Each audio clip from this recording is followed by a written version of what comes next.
Get the JewelleryMaker app today and boost your viewing experience.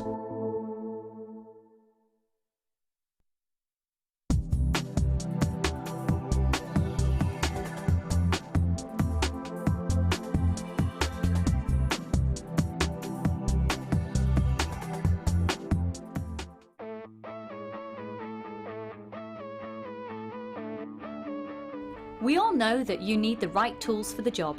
So here at JewelleryMaker, we have developed our very own tool set just for you. In this larger set, we have provided more tools to help you develop your jewellery making skills even further. The kit includes wire cutters, a bead reamer with replacement tips, an awl, tweezers with a scoop, a sliding gauge, a snip, and all the essential pliers you will need. All of this is yours for just $15.95, neatly presented in a carrying case with an embossed JewelleryMaker logo. Stay tuned for more advice, tutorials and demonstrations of jewellery making. We provide the tools, you provide the skill.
Hello, welcome to JewelleryMaker. How are you?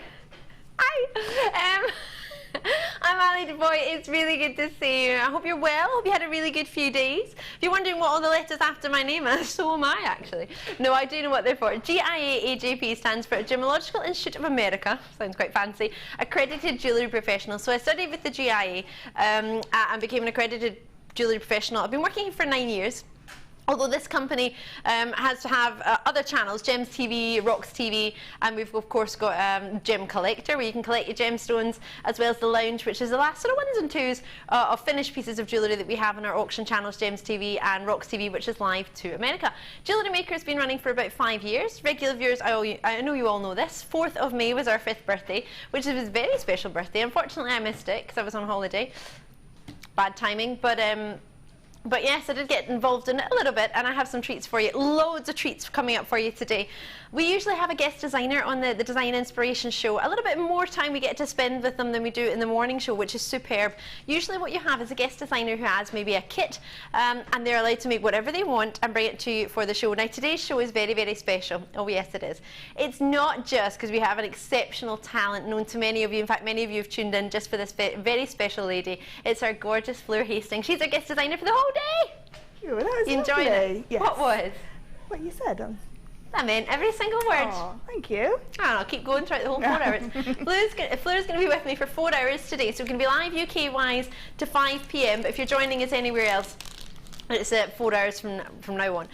We have a launch for you of bare copper jump rings. Now, I don't think anybody can explain how excited they are about this, or how excited Fleur is about this, more so than Fleur. Fleur, you can't wait, can you? Can't wait at all, no.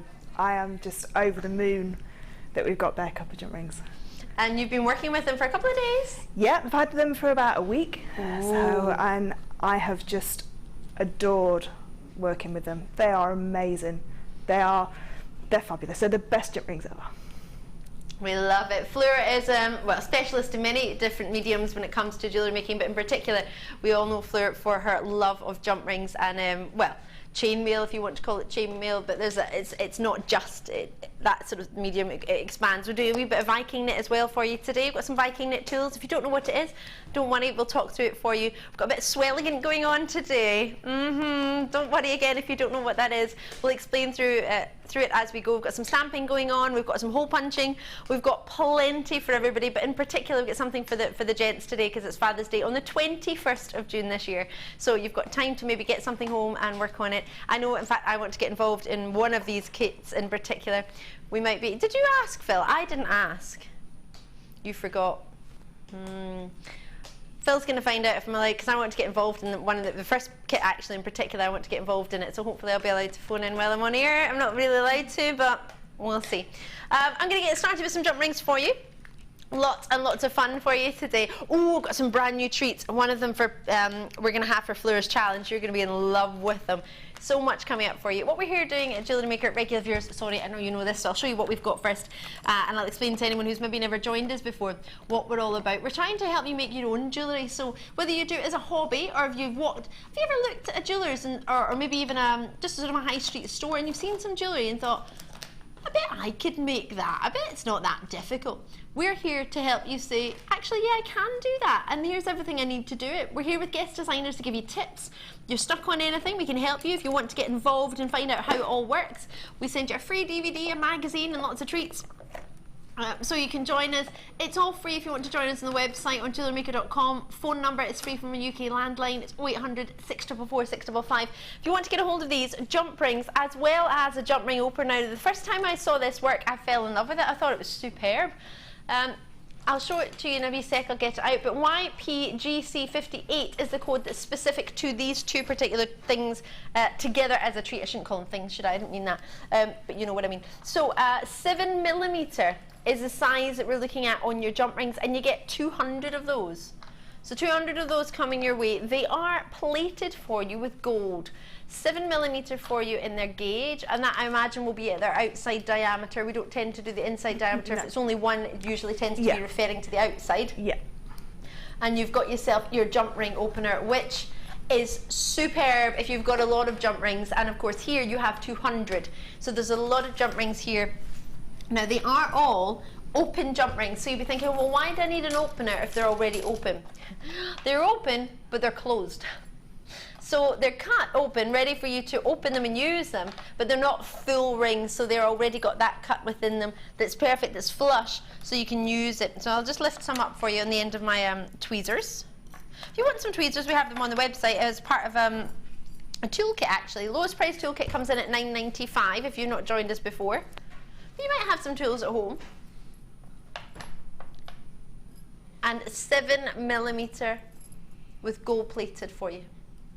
Now, jump ring opener. Fleur, do you use it often? Don't worry if you don't. No, I've never used one until Becky asked me to use it, and I had a go, and now that's all I open my jump rings with. So I sit with a big pile of jump rings in front of the television, and I open all the jump rings and I pop them in a pot, one of the storage pots actually, and so easy to open them because you only need one set of pliers. So before, when you're opening pliers, you've got two sets of pliers and you've got to pick the ring up as well. Yep. So much easier, you've got one free hand because this sits on your finger and opens and closes it. Now I use this on my dominant chainmail in hand, so I'm right-handed, so I use this on my right hand, and that's the one that I use to open and close. You know, like we've said before, open it like a door, so north to south rather than west to east.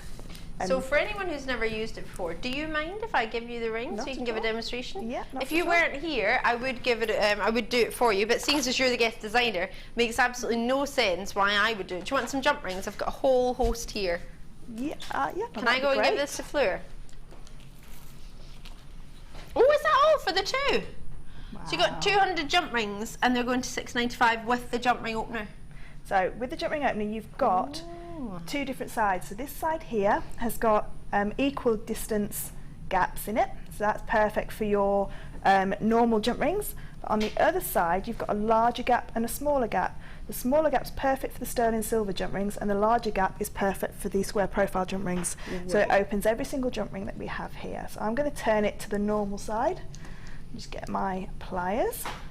So I would pick my jump ring up, and these are closed so perfectly you can hardly see. They are, aren't they? They're so All you do is pop it in and turn. Sorry, can you see that? If I turn it that way, if I do another one. So again, I've not got two sets of pliers, just one set. Pop it in, and I just didn't get the cut there. There we go. There's the opening. So you line it up. Line it up, pop it in, and turn, and that's it.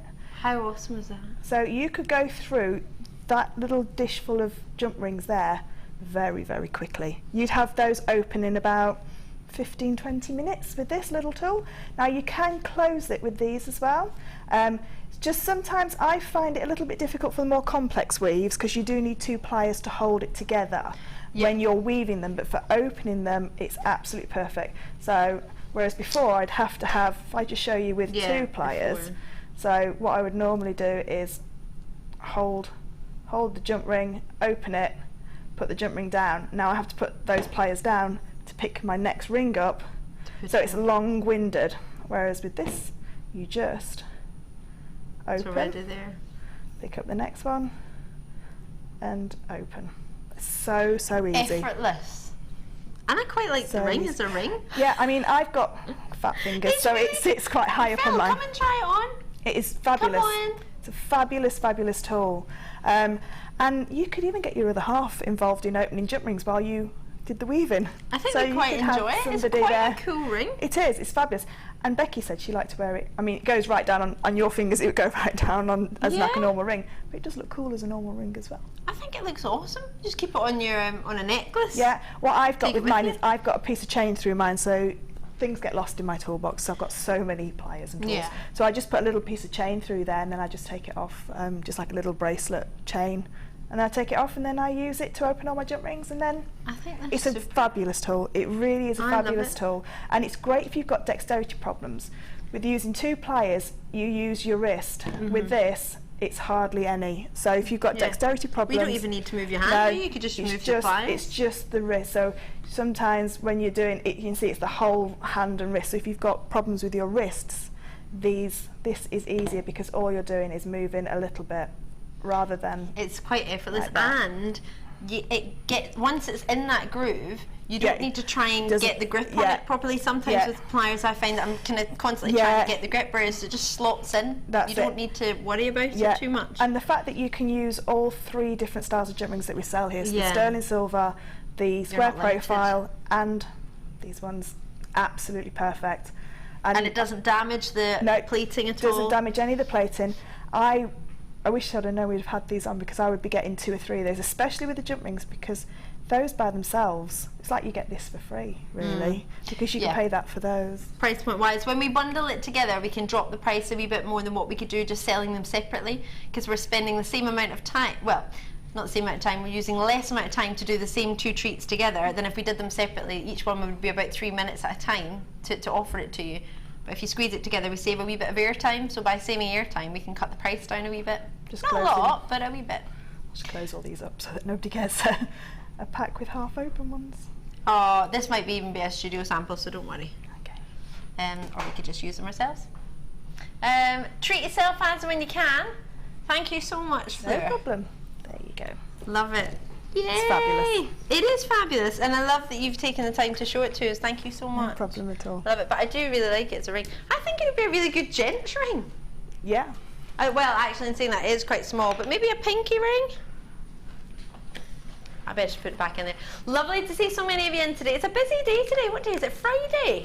Freaky Friday. We should do some freaky prices, Phil. What do you reckon to that? 3 strands of Labradorite. Oh, let's get these on. These are fantastic. Now, just also to remind you, I know it's called our sort of Father's Day show today, but there are lots of treats that you want for yourself. So you could make it into a Father's Day kit, absolutely, but you could also sort of tailor it to yourself, couldn't you, Fleur? Definitely, yeah. Oh yeah, everything goes across both male and female, what we're doing today. Wonderful. Something for everybody. And all age ranges as well.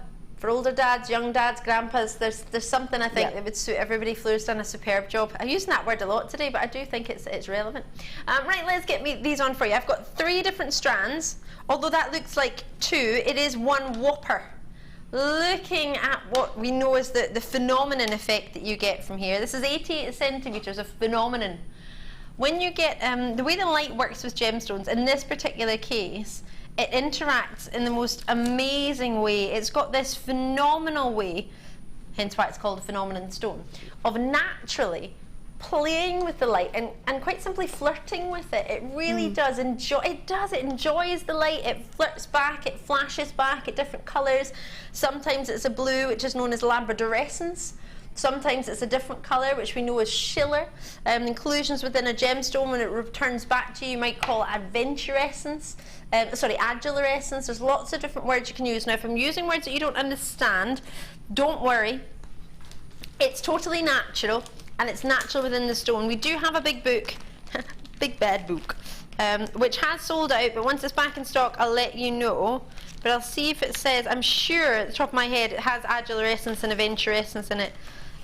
Oh, I saw a shop the other day, could not believe it, selling, what was it selling? Oh, it was selling loads of things, but it was selling PowerShell, but it wasn't PowerShell, it was just abalone.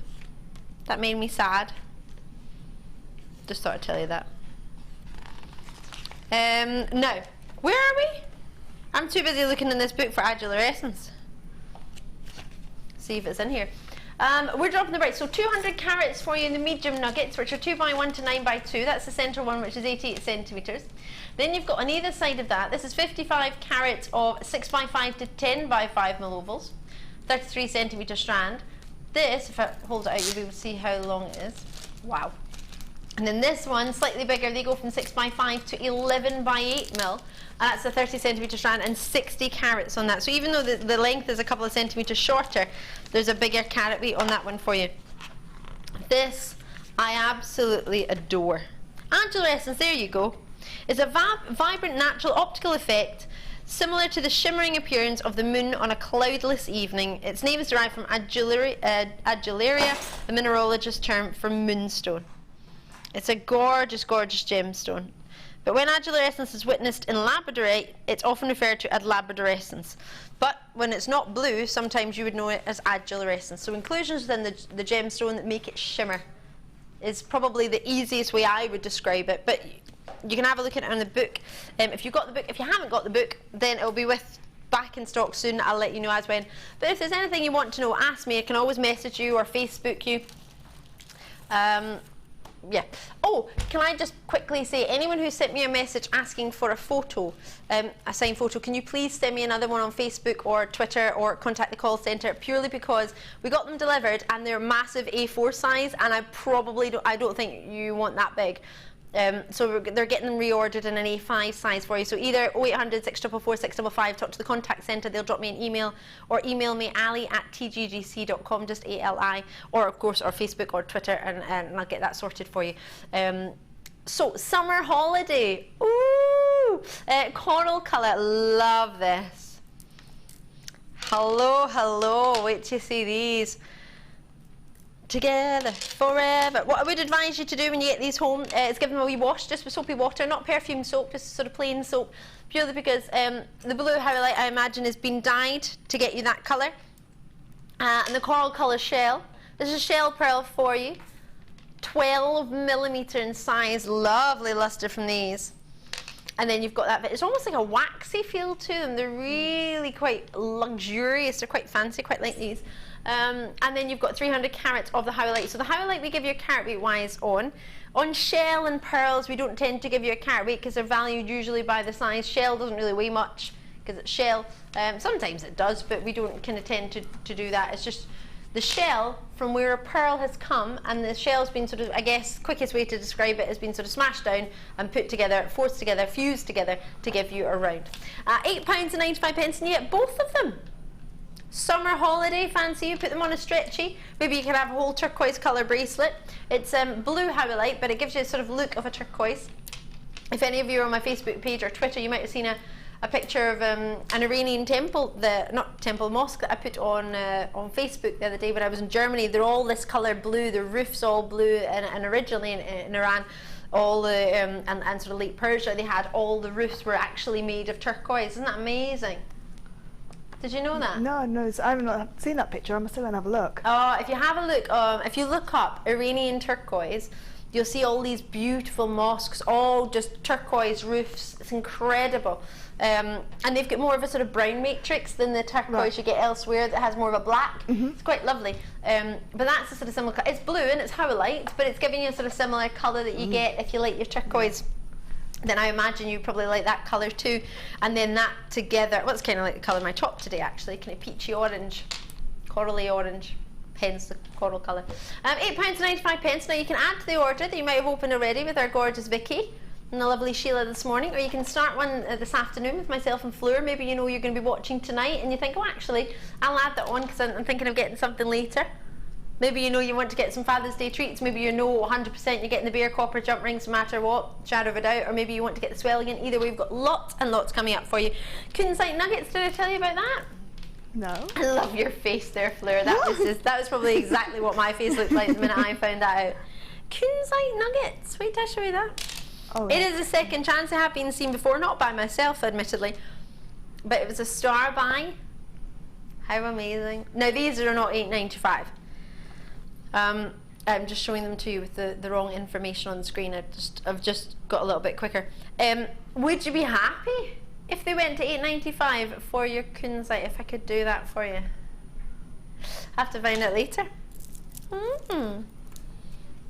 So many treats. Lapis lazuli. Now, I want to show you this first actually, because this really, really caught my eye today. I think this is tremendous. Wait till you see this. This is lovely. Really, really gorgeous. Wait till you see. Let me know what you think. Pharaoh Dreams. This was made by our JM beading buddy, our lovely Sue, who made this for us. Love this. What do you reckon? You've got that really pretty beady bead in the middle with your lapis lazuli rounds. You've got your petals shapes around the outside with your hearts. Hearts all the way up. Look at that. I love these connectors that we had. They flew out the door when we first had those. And this is rose gold connectors that Sue's put it with, and I think that's lovely. What do you reckon? 200 carats of lapis lazuli puffy hearts. They're 12mm in size. And 50 carats of 4mm rounds. What do you reckon I could do for you? How about £7.95 for the two? Now the look that you've got there, you would expect to pay more than £7.95. I appreciate you've got findings in there, but you don't use that many stones. No. I bet Sue's got quite a lot left as well. I can't believe you can get both of those for that. For £7.95. Really popular gemstone, your lapis lazuli. Many people instantly recognise it. It's usually a good one for selling because most people have said to me, you don't really need to explain it. Most people have recognise it and they know what it is. And blue. Everybody does gravitate towards the blues. It is one of the top colours if you are selling your gemstones.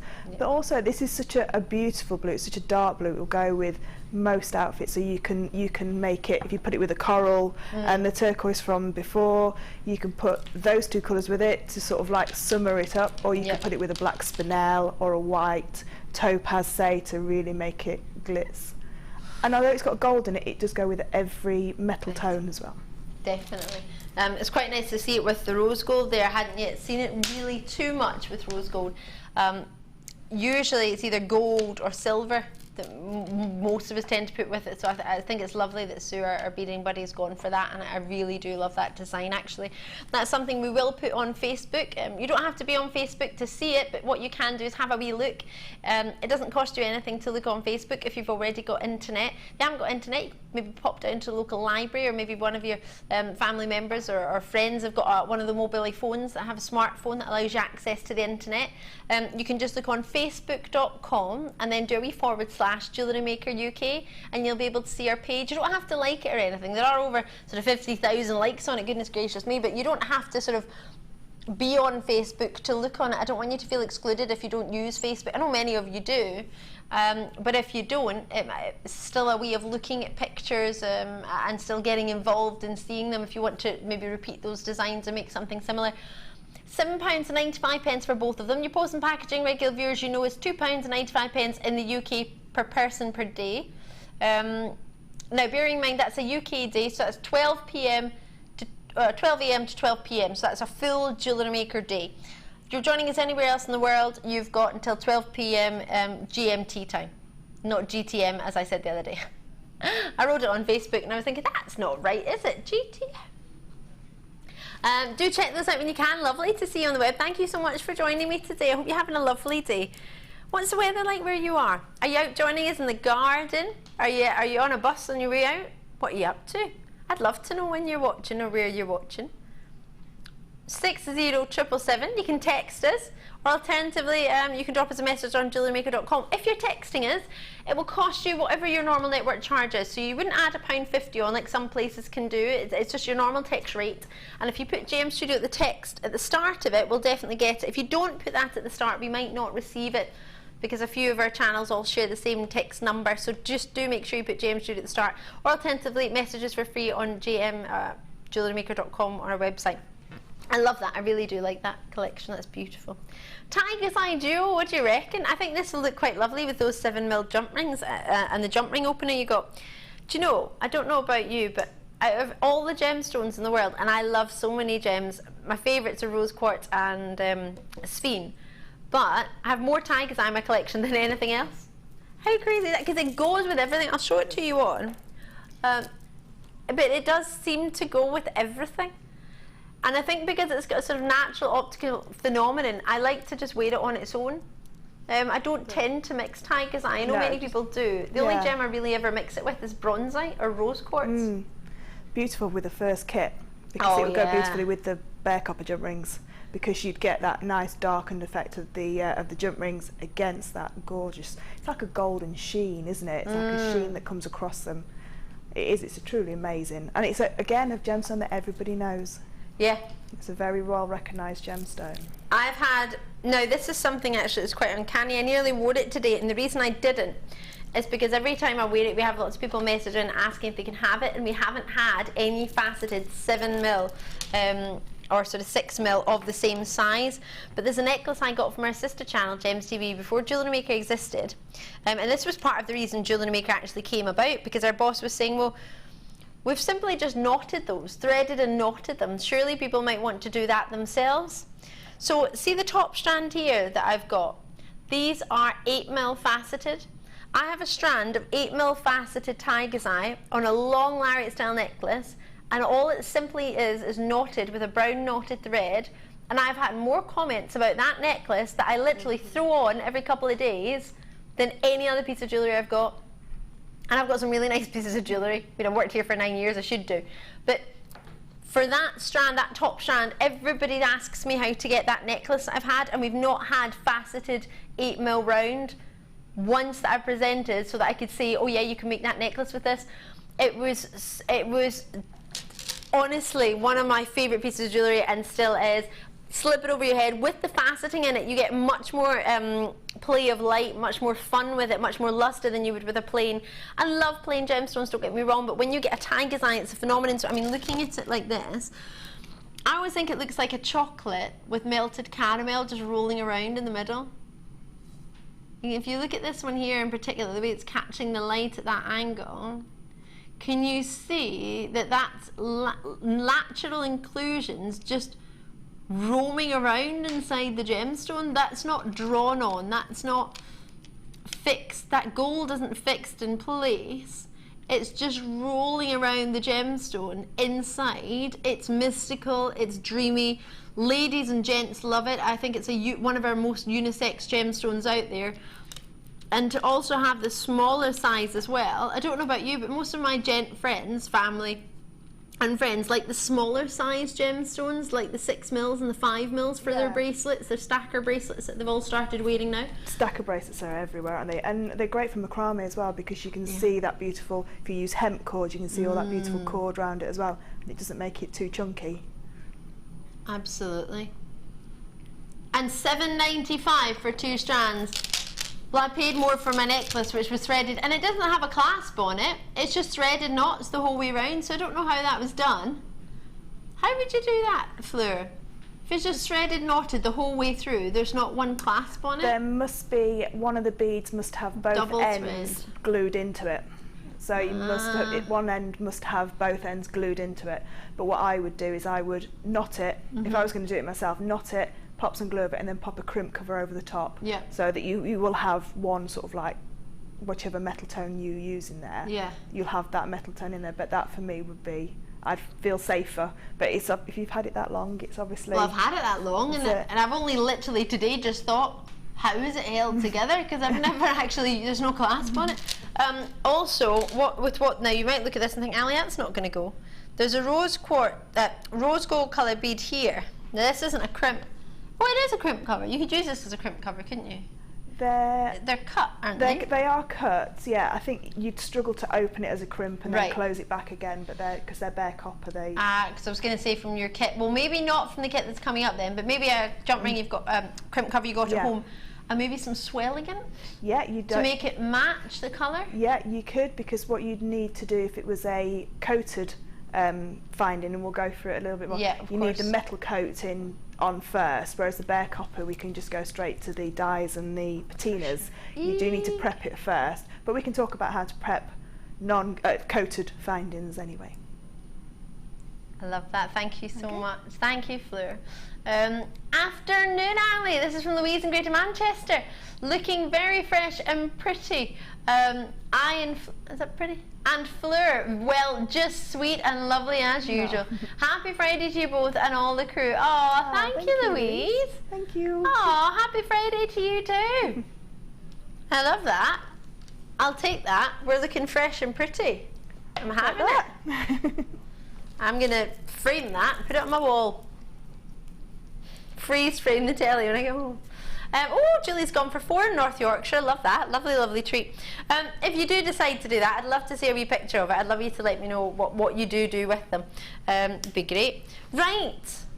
Kunzite's coming up later, but I think it's time. I'm not going to make you wait any longer. It's time to launch the bare copper jump rings. Yes.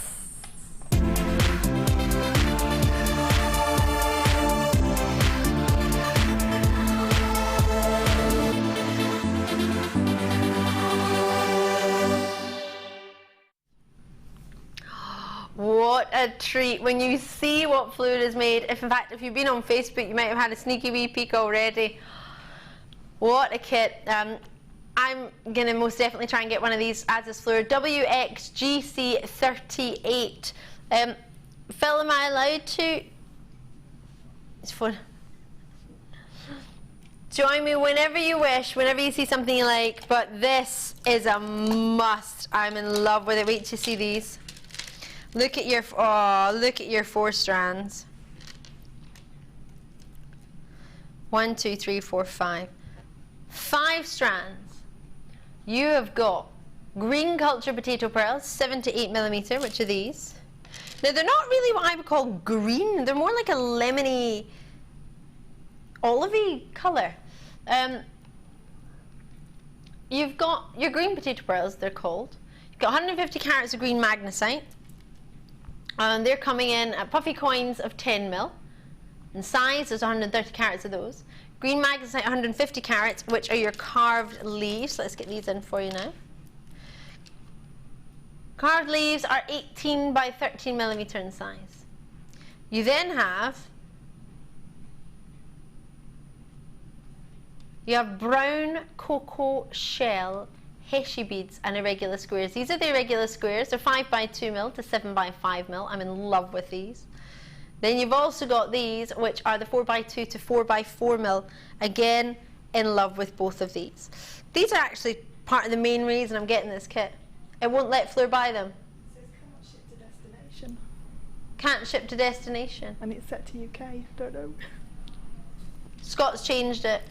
My producer has just phoned the manager, and apparently it's changed it. Fleur is currently trying to get it. I'm allowed to phone Fleur. I'm allowed to phone and get it. I'll just tell you what you've got though, because otherwise that's unfair that I'm phoning to get it and you're not. So I should tell you what you've got. 0.8 mil and 0.4 mil gauge, 10 meters in each. They're your copper color wire, and it's copper. Funny that. 10 meters in each, that's 20 meters in total. Then you better not get all these and then I don't get a chance to get one. WXGC38 is the code. Then I've got your jump rings. Hello. Here we go. I'm going to do the big ones. 3 different packs of jump rings. These are 9 mil for you. You can get 100 of them. You've also got 5 mil and 3 mil. Now, Phil, I'm just saying this to let you know, sweetheart. On my screen, it says 2 times at 3 mil and 2 times at 5 mil. Is that correct? So we get 200 in 3 mil and 205 mil. Let me show you those 2 sizes. So you've got 100 in these, the 9 mil, 200 in the 5 mil, and 200. I'll show you the 3 mil in a sec. These are the 5 mil. So these are your bare copper open jump rings.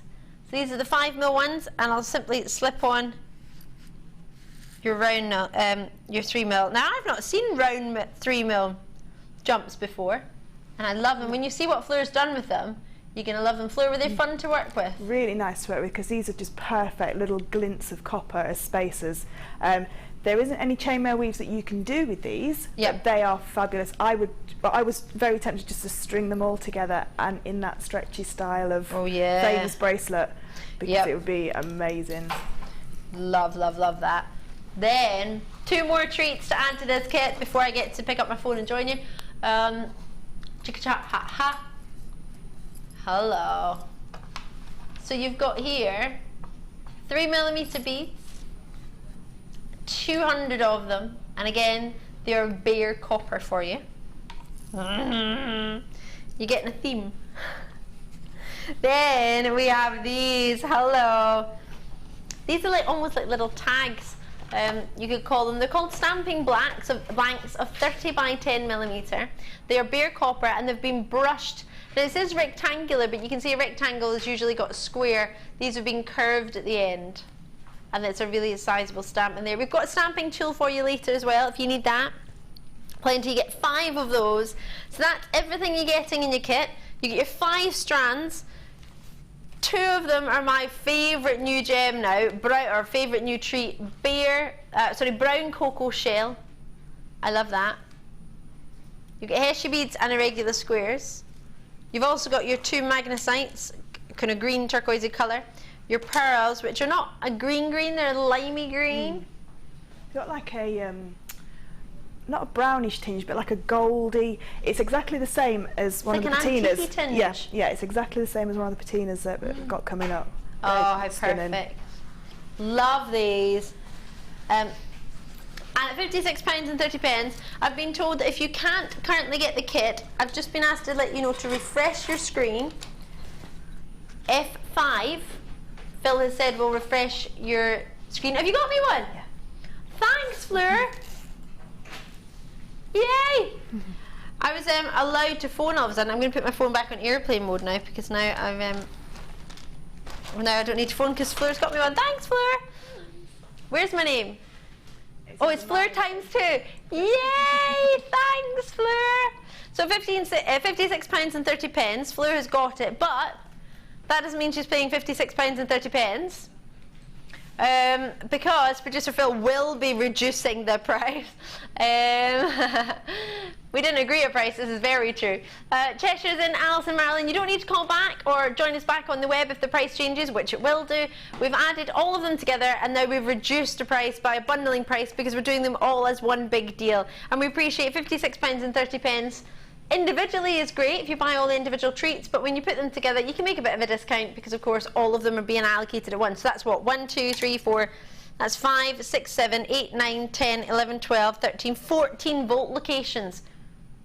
Well actually no, because you get double of those, isn't it? So take 2 off. So 12 volt locations. I added those on twice because you get 200, 2 packs of 100 of the 5mm and the 3mm, but technically that's still one location because of the same gem, we've just doubled it up. So with a quarter of the stock already allocated, myself and Fleur involved in this, I went for it because it's very, very rare that you get this sort of wood style. And I wanted the jump rings and I wanted the tags. Yes, the magnesite I love, but that's not the main reason I went for it. I'd love to know your main reason for going for it. Maybe it's possibly because I've had a slight advantage and I've seen Fleur's designs that again that makes me want it even more because it gives me, I've got inspiration now, I want to copy you. I'm saying inspiration, I simply want to copy you. I've got Claire and Ayrshire. Hiya Claire, hi ladies. I started chainmail less than 1 month ago and can I just say, Fleur, you give me great inspiration. I find it a great medium, so thank you. Thank you Claire, that's really nice, and hopefully you'll fall in love with it even more and carry on learning all the new weaves that we're going to bring. We are bringing a new cheeky weave today, aren't we? Yeah, two new weaves. Another message coming in from Michelle in Bristol. Hi Michelle. Hey girlies, what's the difference between raw copper and copper coloured copper wire? Thanks from Michelle with the smiley face.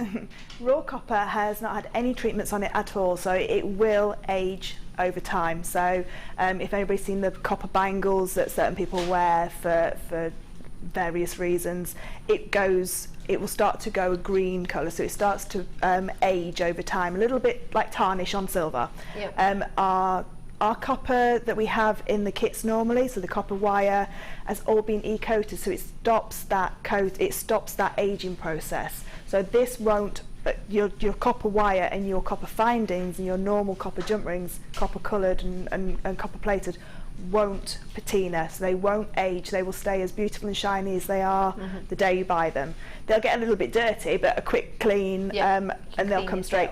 But the raw copper is basically raw. It will take on the elements, and that's what makes it age. But you can get it to go some beautiful colours. And especially you mentioned that when I used to play golf a lot, there used to be a bangle that you could get, your copper bangle that you would wear. Apparently the copper in it helped you play golf better. But don't worry, because we have got sealants as well on the show today, which stops any of that patina coming off on your skin. So once we've aged it, we can seal it, and then it's just exactly the same as treating it with your normal copper. So it gives you the aged look that your copper would have over time without turning your wrists green or your hands green or whatever it is you're going to wear your jewellery. You will love this. You're going to love it. I'm going to go and join Fleur. I'm going to grab my thank you so much, Cosme, make cup of tea. Cup of tea. If you like a cup of tea, we're going to do tea at 10 tomorrow. Ooh, in the morning show. I'm joining the morning show Saturday and Sunday, so we thought we'd have some tea at 10. Very nice. You don't have to actually have tea, because if you don't drink tea, that'd be a bit silly. What would you have as your drink of choice when you're watching JewelleryMaker? Cup of tea. Cup of tea. English breakfast tea or? No, Yorkshire tea. Yorkshire tea. Proper Yorkshire tea. Other teas are available, but other teas are available. Yorkshire tea. I'm having a peppermint tea. What are you having while you watch JewelleryMaker? Drop us a wee message on JewelleryMaker.com. Or maybe you want to text us.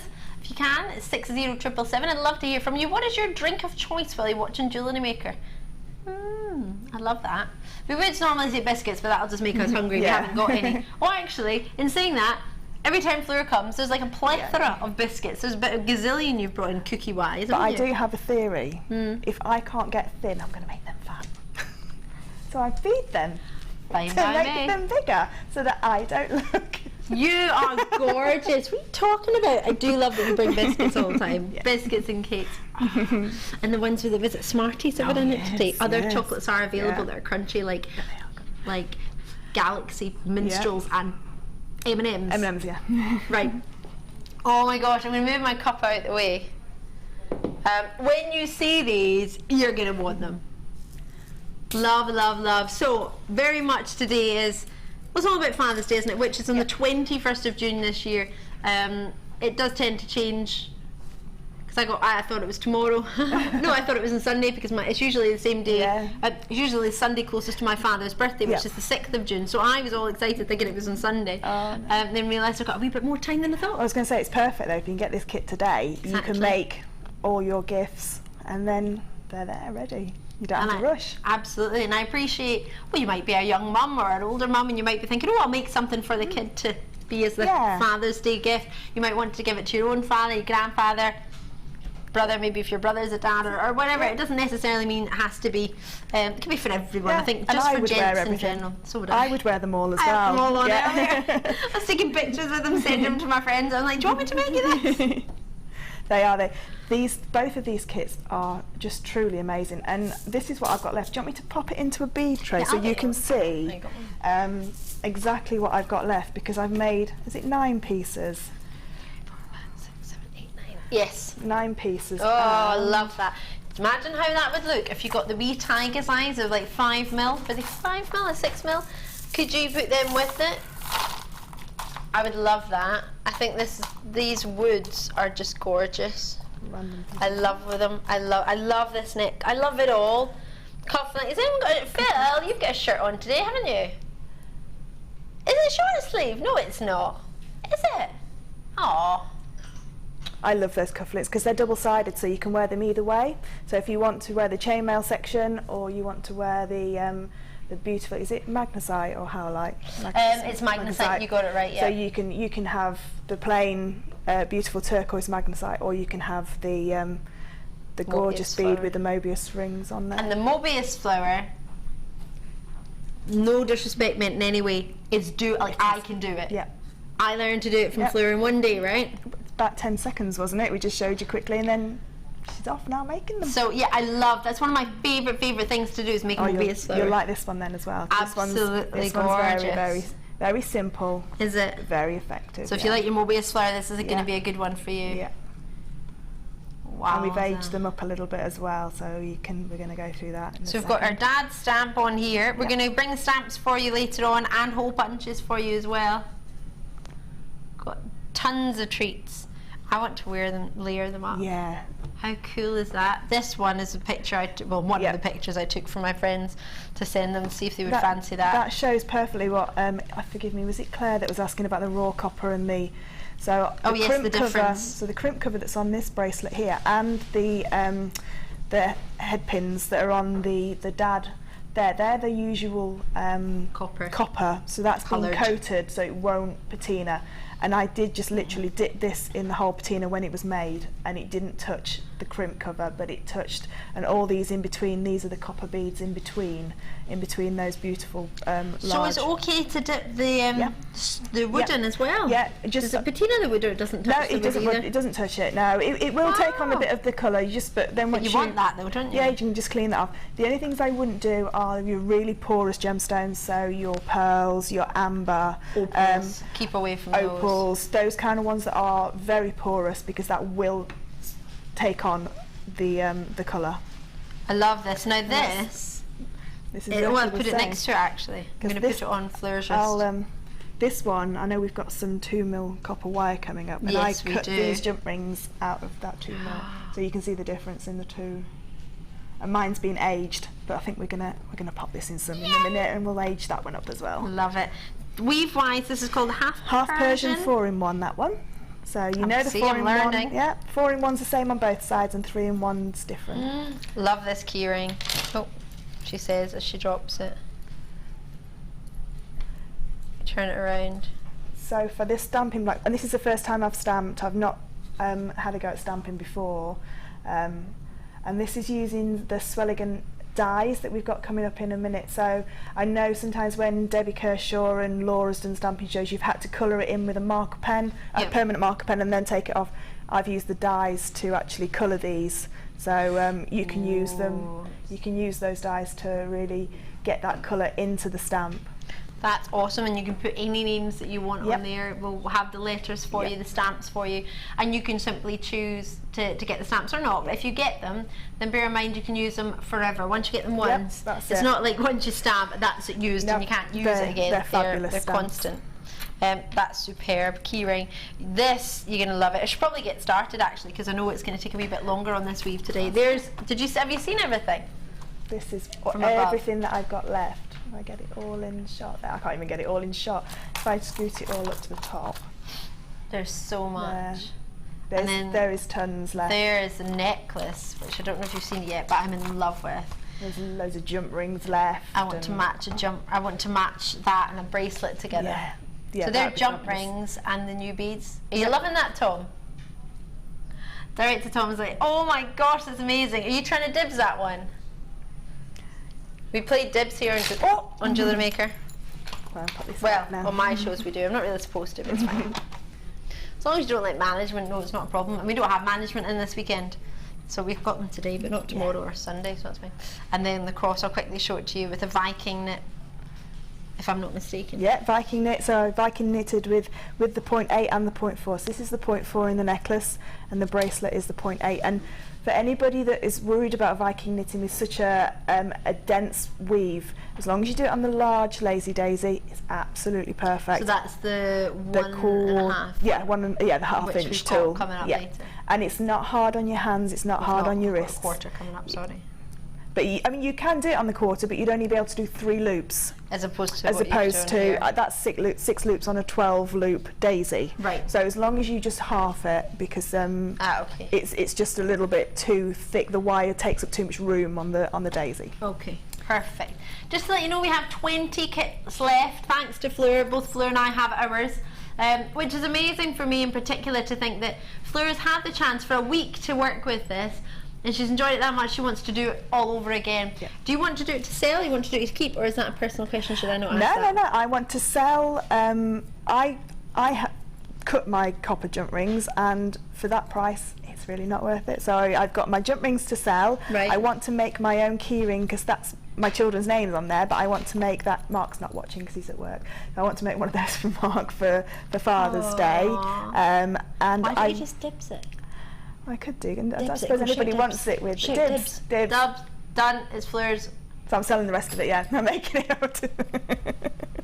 Dibs.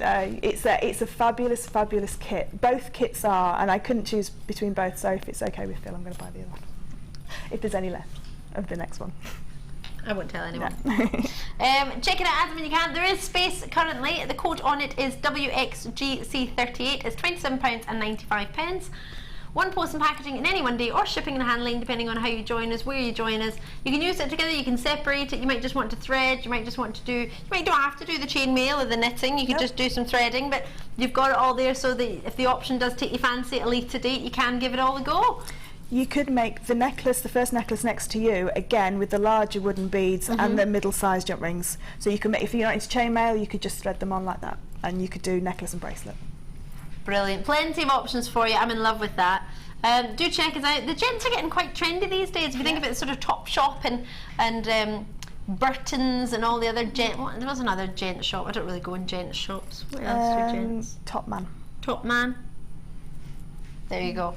So you'll find treats like these, bracelets, and it's all the kind of rage with all celebrities these. If you think about Pharrell Williams and his layered bracelets. Yeah, they're all over. They are great. But then, I mean, when my dad was alive, he wouldn't wear jewellery, so that's why I've done something like the key rings, so that you've got something for everybody there, different, all the age ranges. Ticks every box. And something for you as well, what's left. Exactly. I'm going to leave this in your hands. Yeah, okay. I may now and again just bring in a treat just to add something to it, but I'll try not to interrupt you in a crucial point. No problem. But this is a very, very simple weave, and we're going to make one of these little chrysanthemum flowers. So it's very, very simple, and they're using the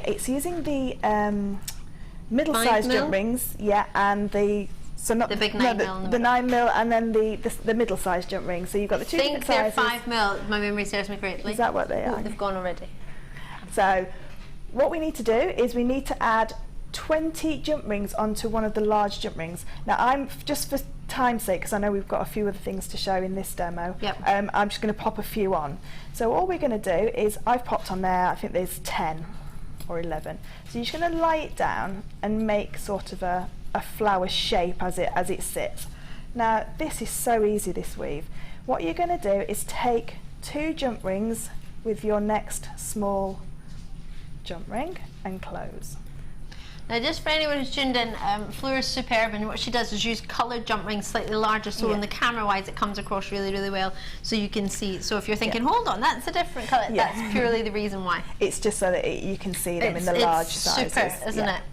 So what we do now, so we've got just 1 jump ring, we've picked a pair somewhere on that large circle, picked a pair and popped 1 jump ring through. Okay. So what we're going to do now is we have to take the top jump ring of the pair, so we're always going to follow it round anti-clockwise. Okay. So they always stack on top of each other. Okay. So we're going to take the last jump ring from the first pair, and we're going to attach the next jump ring along and close. And basically that is all you're going to do all the way around your flower. So take the topmost jump ring of the second pair, and attach that to the next jump ring. So it's a form of European 4-in-1. It's a very simple form, as in you're attaching horizontal rings to the next ring along. And you're just going to do one more, so we're just going to go through the last jump ring of the pair. So if I just lift this jump ring up here. So not the one you've added in? Yeah, so you can see there that one's attached a pair. It's attached a pair from the ring before, so the light purple is from the ring before. Purple is the one next to, that was next in line, next in queue. Okay, so this time I'm going to go through, if I just turn it a little bit, this time I'm going to go through the purple. So you're not using the last one you added, it's the last one it's the last from one the original 20. From the original 20, yeah. So the last one there, and then the next one along in the sequence is a blue one in my case. Obviously yours will all be the same colour. But what you can do is you could swelligant half of them and keep half of them bare, so you've got 2 different colours so you can see. So you're going to chase that all the way around, and I'll just take out the last ring here till you've got all your rings together. And I just have to jiggle this about a bit because it's got a little bit tangled up in transit. There we go. Wow. Okay. So, sorry, can I just get you to move over a wee bit? Yeah. Sorry, thank you. So what we do then, if I just take wow. If I just take one of these rings out just to show you how to fasten it together. So you go all the way round till you've got no more jump rings left. Okay, so you can see there that I've gone all the way round. Now what you do with your last jump ring to close the flower but keep the same weave shape, is you go through the last jump ring from the top as you did. Now we have to lift up the first jump ring that we added and we go underneath the very first jump ring in the sequence. If I show you that from the front. So it overlaps on top so it overlaps, when you sit it down. That's it. So when I sit it down, it will sit in the same formation. So I'll do that again. If we do it from the front, it might be a little bit easier. Doesn't want to come off, look, it wants to stay on. So there's my gap there. So this is my last jump ring. This is jump ring 20. This is jump ring 20, so I go down through jump ring 20, lift up the first jump ring from that I added and go through jump ring number 1 from the underneath. Okay, so that it sits underneath, and I'll just close that and show you. So you go down through one and up through the other so that it sits on top of each other. This doesn't want to sit properly. These large jump rings they're good for some weaves and they're not very good for others. So you can see now that it continues the pattern all the way round. When you're doing it in your proper size jump rings, if I just move this out of the way, it makes it easier then with these large jump rings, because you can see this is quite floppy, so this moves around quite floppy. This, if I can give that to Ali, you can see it becomes very solid. Oh yeah. So it becomes a solid structural piece. Solid as a So it's rock. easier to get that last jump ring in because you can see naturally where that wants to go. So as long as you go down through, that's perfect angle there actually, Ali. I love that. It goes down through the last one and up through the first one so that it sits underneath. and then you can do, I mean, I've used European 4-in-1 in the Viking knit bracelet to make the round circles, but you could quite easily thread these in between and have these as really lovely spaces. I've got a whole bracelet of these at home where I've just literally made them all and attached them all together, so you've got perfect jump ring sides to attach either one to. And you can use the same size jump rings, so the medium size jump rings, so the smaller jump rings, not the very small ones. 3mm, 5mm, and was it 9mm? Yeah, I think so. So you can use the 5mm to connect them all together if you so wanted to. The rest of these 5mm jump rings that I've used in the Viking knit bracelet. So if that wasn't to your taste, you didn't want to do the European 4-in-1 in a circle, you could do lots of these. And these are great for the swelligant because they hold that sort of like form, and so the swelligant will sit in the gaps beautifully. So I think that would be gorgeous as you've done here, as centerpieces, as main. You can also use pieces. These are fabulous for cufflinks, so using exactly the same technique as what we did on the cufflinks, and I can just quickly talk through that. Sure. If you pop, if I bring that over, thank you. So all I've done with the cufflinks is I've made a Mobius ring of 6 rings, okay, and I've used one of the wood beads onto a head pin, and then I've sandwiched the jump rings in the middle, and then a wooden bead the other side, and then just made a wrapped loop on the end, used a jump ring. And then what I've done with these is I've used a head pin, popped it through the circle, bent it either way. So if I show it that way around, you can see there exactly what I've done. So bent it into the centre and done a wrap loop, and then just connected those together. But if you didn't like the Mobius flower, you could quite happily and easily use this as a cufflink. So just pop your head pin with your large wooden bead through the middle, wrapped loop. You would have to put a wooden bead on the other side because that will stop that wooden bead from moving. It stops this from moving around. It becomes more stable. So they're called chrysanthemums, and they are just lovely little chainmail elements, and they're great to get started with. Imagine a lovely necklace, just chain, and those sort of just dotted around it like a big long lariat. That'd be lovely. Just get rid of these, and then we can do some. You did get 200 of the 5mm and 200 of the 3mm jump rings and 100 of the 9mm jump rings, all as part of the kit if you managed to get the kit. Just going to quickly squeeze in, you've already got it on the screen, swelligant. Now if you've never heard of swelligant before, you need a prep and a clear sealant, I believe. You don't need the prep for the bare copper, but you need your prep for any of the findings that you've got. So the prep makes the metal adhere to. So preparing it basically. So preparing it. What we don't have on today's show, that it may come back on the website, is the metals themselves. Because for the patinas to work, they need to go onto wet metal or onto bare metal. So sterling silver and bare copper and brass, those kind of metals. So if you want to do your finding, so if I just turn this one around just to show, you can see there that the finding is shiny silver, shiny copper, and if I was going to do it to match the front of the bracelet, I would want to swelligant that as well. So see the bare copper wire we've got coming up, could you make an insert? Definitely, so you can make your own clasp, and that 2mm wire is perfect for clasps. So your primer, which one's your primer? Your prep. So the prep goes on first, let that dry. All the instructions are on the back, and Christy Frienson, who designed all these, has a great website and great YouTube channel, so if you're stuck, you don't know which bit to work with which, have a look at hers. And she's great, she's fabulous. She's crazy, but she's fabulous. I love her to pieces. So your prep is what you pop on first, and that makes your metal adhere to the surface. You can swelligant onto polymer clay, polystyrene, you could swelligant your macrame board, you can do everything. But you do need the prep if you're going to use other metals rather than raw metal. So that's what that's for. And then your sealant seals that patina and the dye that you're using onto that piece. We have got the dyes coming up, and the patinas coming up. We've got a pack of 3 patinas coming up. Woo, gold green, darkening, and Tiffany green. Or rust, as it's also known as. We get those on just now? Alrighty. I'll show you what they all do. Aw, thank you. Yeah, super. Just be careful if these got sharp edges. Okay. Out of the way. Thank you. Okay, so the patinas, that does naturally what the air and oxidants in the air does to metal.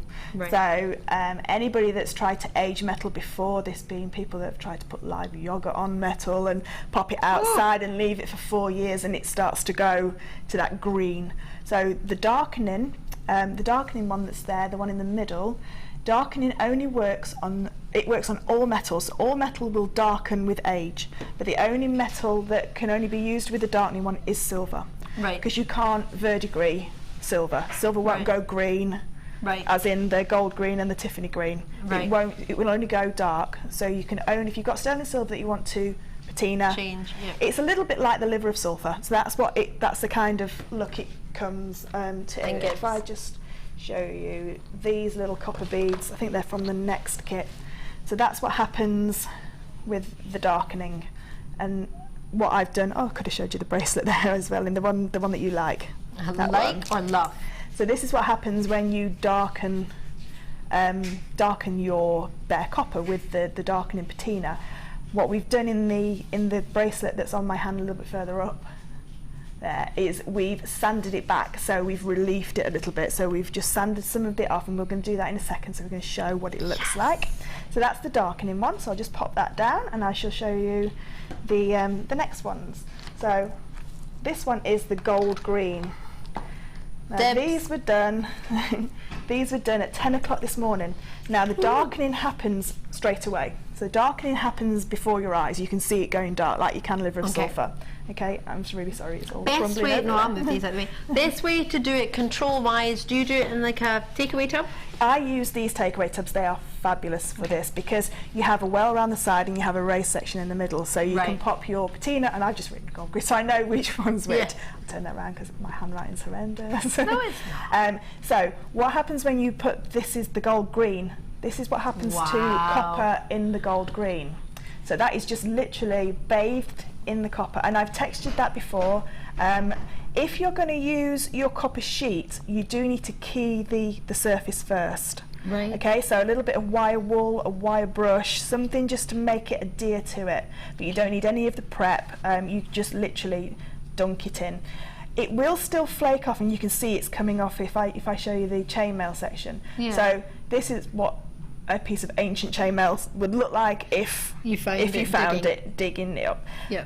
This is still going to come off. You can see it all flaking off, and that's what natural patina and aging does. So it will come off.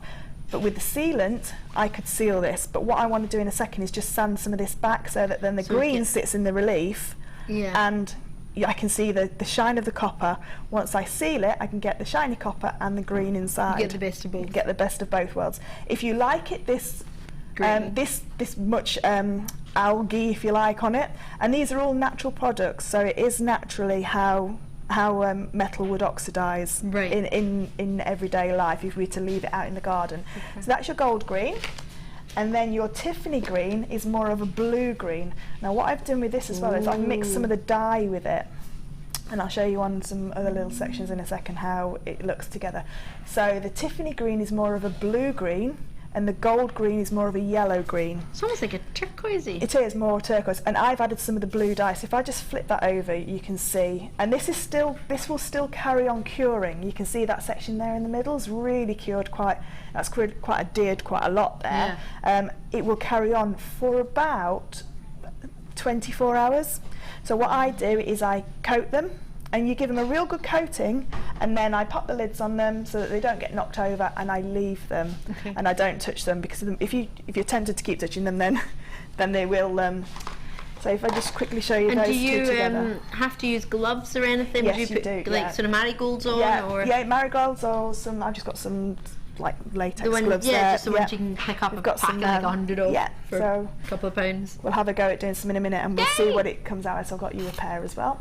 So this one here is the Tiffany green, and this one is the green gold. So you can see there the yellowing and the green gold, and the Tiffany has got that more turquoise look to it. So depending on which one you want to do, you can do them both. Well, you're going to get both, aren't you? Yeah, you get all three. So you can $11.95 for $11.95. Wow, that's an amazing price, because you can go crazy with this. If you don't like it, all you do is you take your I'll just pop a piece of tissue paper down. If you don't like it, just take a piece of old sandpaper and sand it off. Because this isn't sealed, so if you don't like it, what you've done, sand it back. Just takes, you can see there straight away, it's sanding back. So you might have thought, oh, I want it on that bit as well, and then you might think, actually, I think it might look better if that bit didn't have it and the rest did. So you can still, before you seal it, once you've done it, you can still sit back and look at it and think, yeah, I'm happy with that. You can do it at any point, can't you? So you might think, like, in a couple of weeks. That's it, you don't have to change my mind, actually. And if you seal this, if it's sealed, what you do have to do then is coat it with a metal again before you go again. So you can't just, once you've sealed it, you can't patina back on top of it, because then it's treated like a sealed metal. Yeah, of course. Okay, so that's it. I've just used, if anybody's into their copper clays or their silver clays, you know what these little wire brushes are, and that's it, just taking a little bit of a relief back of it off, so you can relieve it as much as you want. It's better, like I say, it's better when the surface is keyed or you've got a texture on there, so go wild with your texturing hammer. The stamping blanks that are in there are already textured, so you don't have to worry about those. They are already textured. They've already been packed away because our floor manager is exceptionally efficient. Love our coral. But yes, can I grab that one? Yeah. Just so you can see, this has been stamped, so if you ignore the sort of flat parts in it, if you look at the remaining of it, it's textured. So it's stamped on the other side, but it's that lovely brush finish. So again, you don't need to do that, it's already got that on it.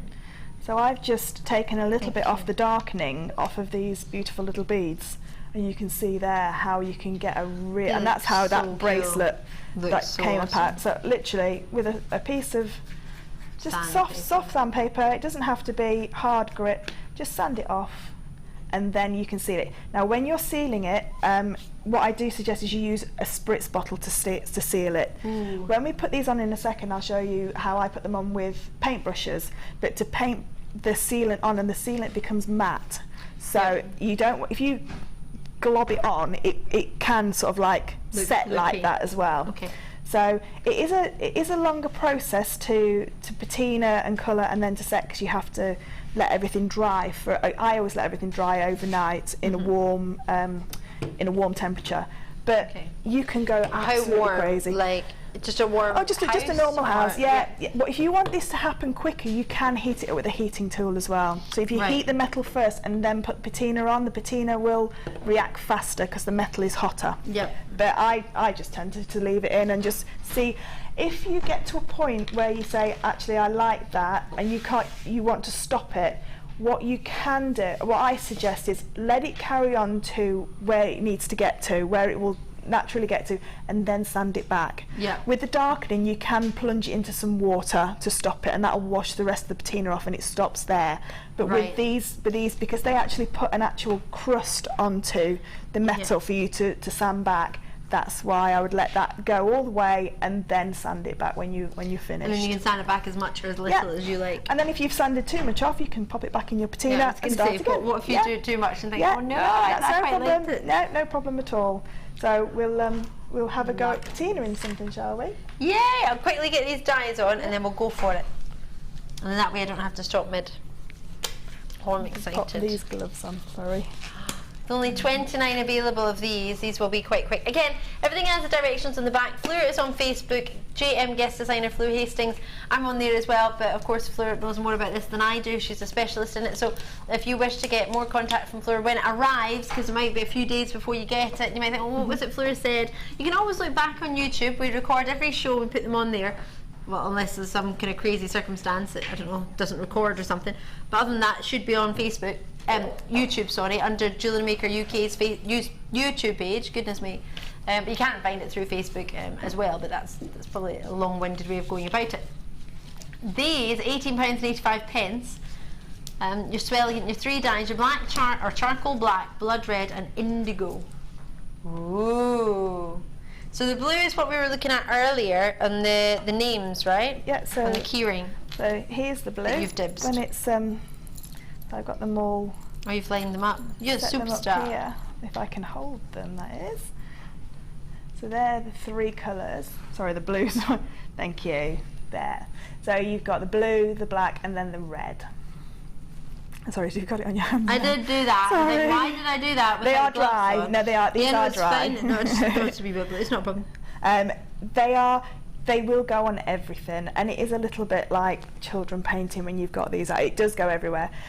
What I would say, just be very careful when you're opening these. When I open them, I always pop a piece of tissue paper over the entrance, because sometimes when you shake them, air gets stuck in there and it can spray out. If it gets on your clothes, it might not come out. So they are all water soluble, so you can wash. If I wanted to wash all of these off now, I could just plunge it in the water and the majority of it would come off, and I could just then sand back the rest. So it is all water soluble, so it isn't like harmful. If you were painting though, you wouldn't wear your favourite white blouse if you were going to start painting, would you? You would maybe put on just something. Prepare your surface and your clothes and your gloved hands. So I mean, I've put these gloves on just purely because I don't want to look like a Smurf in a minute when we put the blue in. You mean like I do? Yeah, and I have got some on my finger. nails, so I do apologise because my nails have got a little bit of the dye on when I picked them up this morning, so I'm really sorry. Love it. £9.95 for those three. Wow. With the dyes as well, you can add the dye and the patinas in together. So you could pop half the patina in, half the dye in. Okay. What you can also do as well is put your sealant in with your colour. So it will start to grip on a lot more. These are purely just put straight onto the bare copper. When you are just prepping the surface for your bare copper, just give it a little wipe over. And the other reason for wearing gloves is your fingers have oil in them, so natural oils in your fingers. Patinas and dyes don't stick to oil, so you'll see if you've got a fingerprint on there, you'll see it. It won't. It's sort of like a relief. Yeah, it really won't go onto it. So I always clean them off first, give them a real good clean with a cloth, and then pop my rubber gloves on. And then when you touch them, you can safely know that you're not going to mark them. Yeah. So they're the or colours. on the contrary, you might want a fingerprint on there. Put your kiddie's fingerprint on it, could you? It wouldn't stay there. It would sort of like bleed out. Because but you'll see idea, when you see in a second, you'll see how it goes. It will go into the relief in a minute, and then we can see how we sand it back. You can see on the keyring actually. So some of the blue's still in the grain of the the metal, but the majority of it's stayed in the names themselves with the relief. So let's get some patinaed and some dyed. Now, like I say, these little takeaway tubs are fabulous because you have the well round the outside and then the raised bit in the middle. So what colour shall we do? Shall we do some dyeing? Shall we dye them? Shall we do black? Yeah. So we should put some black dye. So what I'm going to do is I'm going to pop it into the well on the side. So the little groove. Yeah, the little groove. And then all I'm going to do, I didn't give it a shake, hang on. Give it a quick shake. A piece of paper to open it. I'm like, stand away.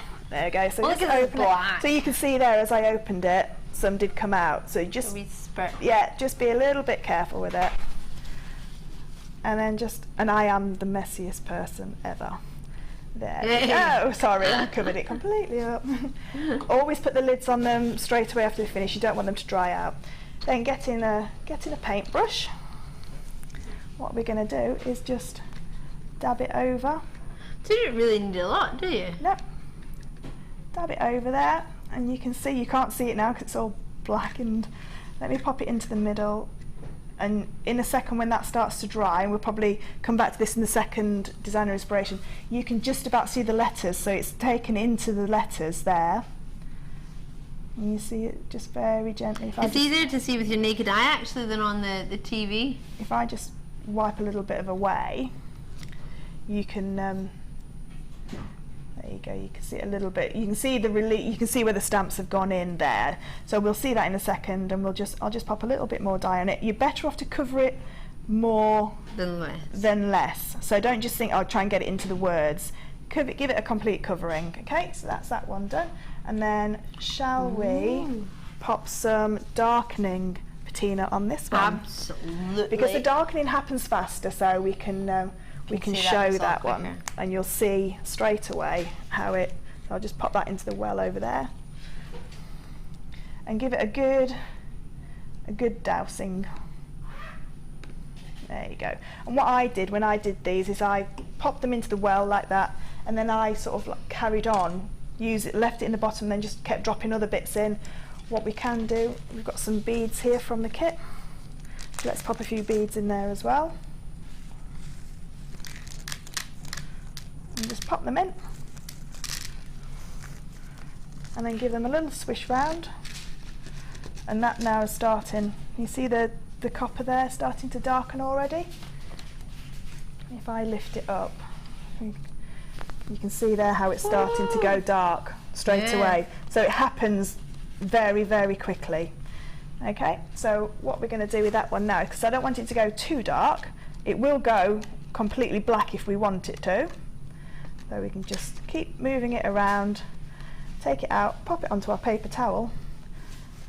And then what I would do is set that aside now to dry for about 6 hours. So if I just show you that on the camera, you can see there. Let that dry then for about 6 hours. And then what you can do is if you don't like how dark it's gone, because it will now carry on maturing, it will carry on going, because I haven't washed any off or sealed it. So you can only seal bone dry items. Okay, so everything has to be complete. No, don't try and do it while it's wet. It has to be bone dry for it to seal properly. So there you can see that one will just carry on going. We'll look at that in the second designer inspiration as well and see how that's got going. Like I said, the other two, the Tiffany green and the green gold, that takes a lot longer. So that will mature depending on how warm you've got it. You can put it in a very low oven, but there's no point really. Just like leave it alone and just pop the lid on it, and you can keep peeking at it. But if you don't like how much you've done on there, it's very quick and easy just to sand it back. Okay. Sounding awesome or sounding awesome? Oh, we've got your bare copper wire. Fleur, you wanted this as your challenge actually, didn't you? Love it. Bare copper wire, 5 meters, and it's a 2mm gauge. Earlier suggested would be great for making clasps. If you don't want a shiny clasp with this. For any other way, I mean, jump rings wise, did you create jump rings with it for the bracelet you're wearing My bracelet that I'm wearing now is made with 2mm copper wire, and for the second kit I've used it for a bookmark. So we've made a bookmark with the copper wire as well. So you'll be able to see lots of different ways, as well as the traditional wire weaving. You know, this is your structural wire, and you can wire weave over it as well. But you can also, as it's bare, don't know why I'm patting it, but you can, I got excited, you can, good boy, you can patina this, you can colour this because it's your bare copper wire, as Fleur's explained earlier. But just in case you just joined us and thinking, can I do things to that? Yes, you can. Price point wise, Phil's only looking, that's my producer, he's superstar, he's only looking for £7.95. You can see how that started to oxidise straight away, you know, as you just holding it in your hands as well. Beautiful, £7.95. And you would only ever use very small sections. And it's quite malleable as well, isn't it? It is very, very malleable. Ooh. Here's a wee message from Claire in Warwickshire. Hiya, Claire. Can you submerge gemstones within the patina? For example, if you wanted to patina a wire-wrapped cabochon? Yes, you could, as long as it wasn't a very porous one. So as long as it wasn't your opals, your ambers, your pearls, something really hard like your agates and your just be careful with the dyes, because the dye will suck in and it could sort of like stain the cabochon. What I would do, if possible, is your wood, for example. You can do that with the wood. You did it with the wood earlier. That's fine. It didn't touch the wood. What I would possibly do is patina the wire first, seal it all, and then work with it. And then you could sand it back where you wanted. And the more that you work with it as well, you may take a little bit of that patina off as it's weaving through.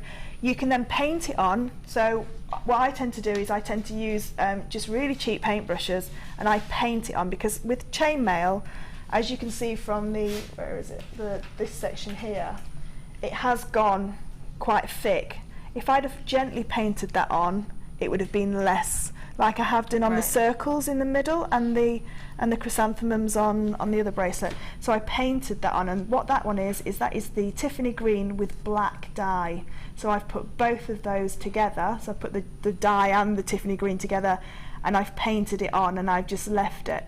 And then I've just sanded back onto the tops just to relief it back a little bit, so you can see that the patina stuck in there. So as long as you're very careful, and it depends on your cabochon that you're using, as to whether you could submerge the whole lot, but what you could do is try and painting it on or patina the wire first and then use that to actually make your piece. Thank you, Fleur. The only other thing I was thinking of is if you have a strand of them, you can maybe put one stone in. Yeah. And try it and see if you like it, because if you do the entire strand in a finished piece, you might be thinking, oh, actually I don't like it now, or it's not worked, or it's been too porous, or whatever reason. So maybe if you've got a strand, appreciate you might only have one cabochon, but if you have that gem, you can maybe try just one and then see how you like it and see how it works. Nicola has also messaged in, hi all, if I want to keep the bare copper bare, do I need to just seal it? Yes, if you want to keep the bare copper as it sits and as it stands, you do need to seal it, so you can use the sealant that comes in the pack. Other sealants are available. I find this one better because I can paint this on. There's no smell from this one. Some of them can be quite pungent when they're smelled, and it's just that it's just going to seal it. Like I say, I find, because this is a liquid, I find that I can paint it on very thinly and it will stay there, and then the copper won't change colour. So if you were to do this, it would stay that colour. If you want to shine it back first, what you'd need to do is use a polishing cloth on it and some copper cleaner. So there's quite a lot of brands of cleaner out there. Get it really shiny and then seal it. Awesome, Fleur, you're a superstar. Thank you so much. Do check out anything you see. Like if you haven't got it quite in your head and you need just a wee question, you want it just confirmed for you before you go for it. If you're thinking, oh, do I need the bears? Do I need the sealant? Do I need the prep? What is it I need again? Do just drop us a message, because if you've got a question, then obviously it's our job to come up with the answer. If you don't know the answer, we'll find out for you, but we probably should. Suri out in Hertfordshire, lovely to hear from you.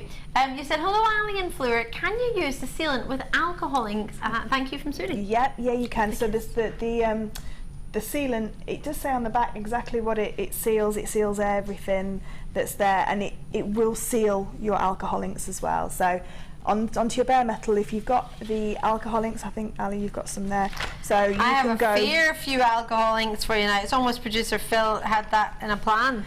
So what you can do with the alcohol inks and the dyes as well is you could put them into a spritzer bottle. Now the spritzer bottles are brilliant because you can spray it onto the surface, so you can get a more organic look. The other thing that you can do with alcohol inks and bare copper is you can pop your alcohol ink onto your bare copper and then cover it in, God, I'm going to say cling film, but you know what I mean, the clingy film.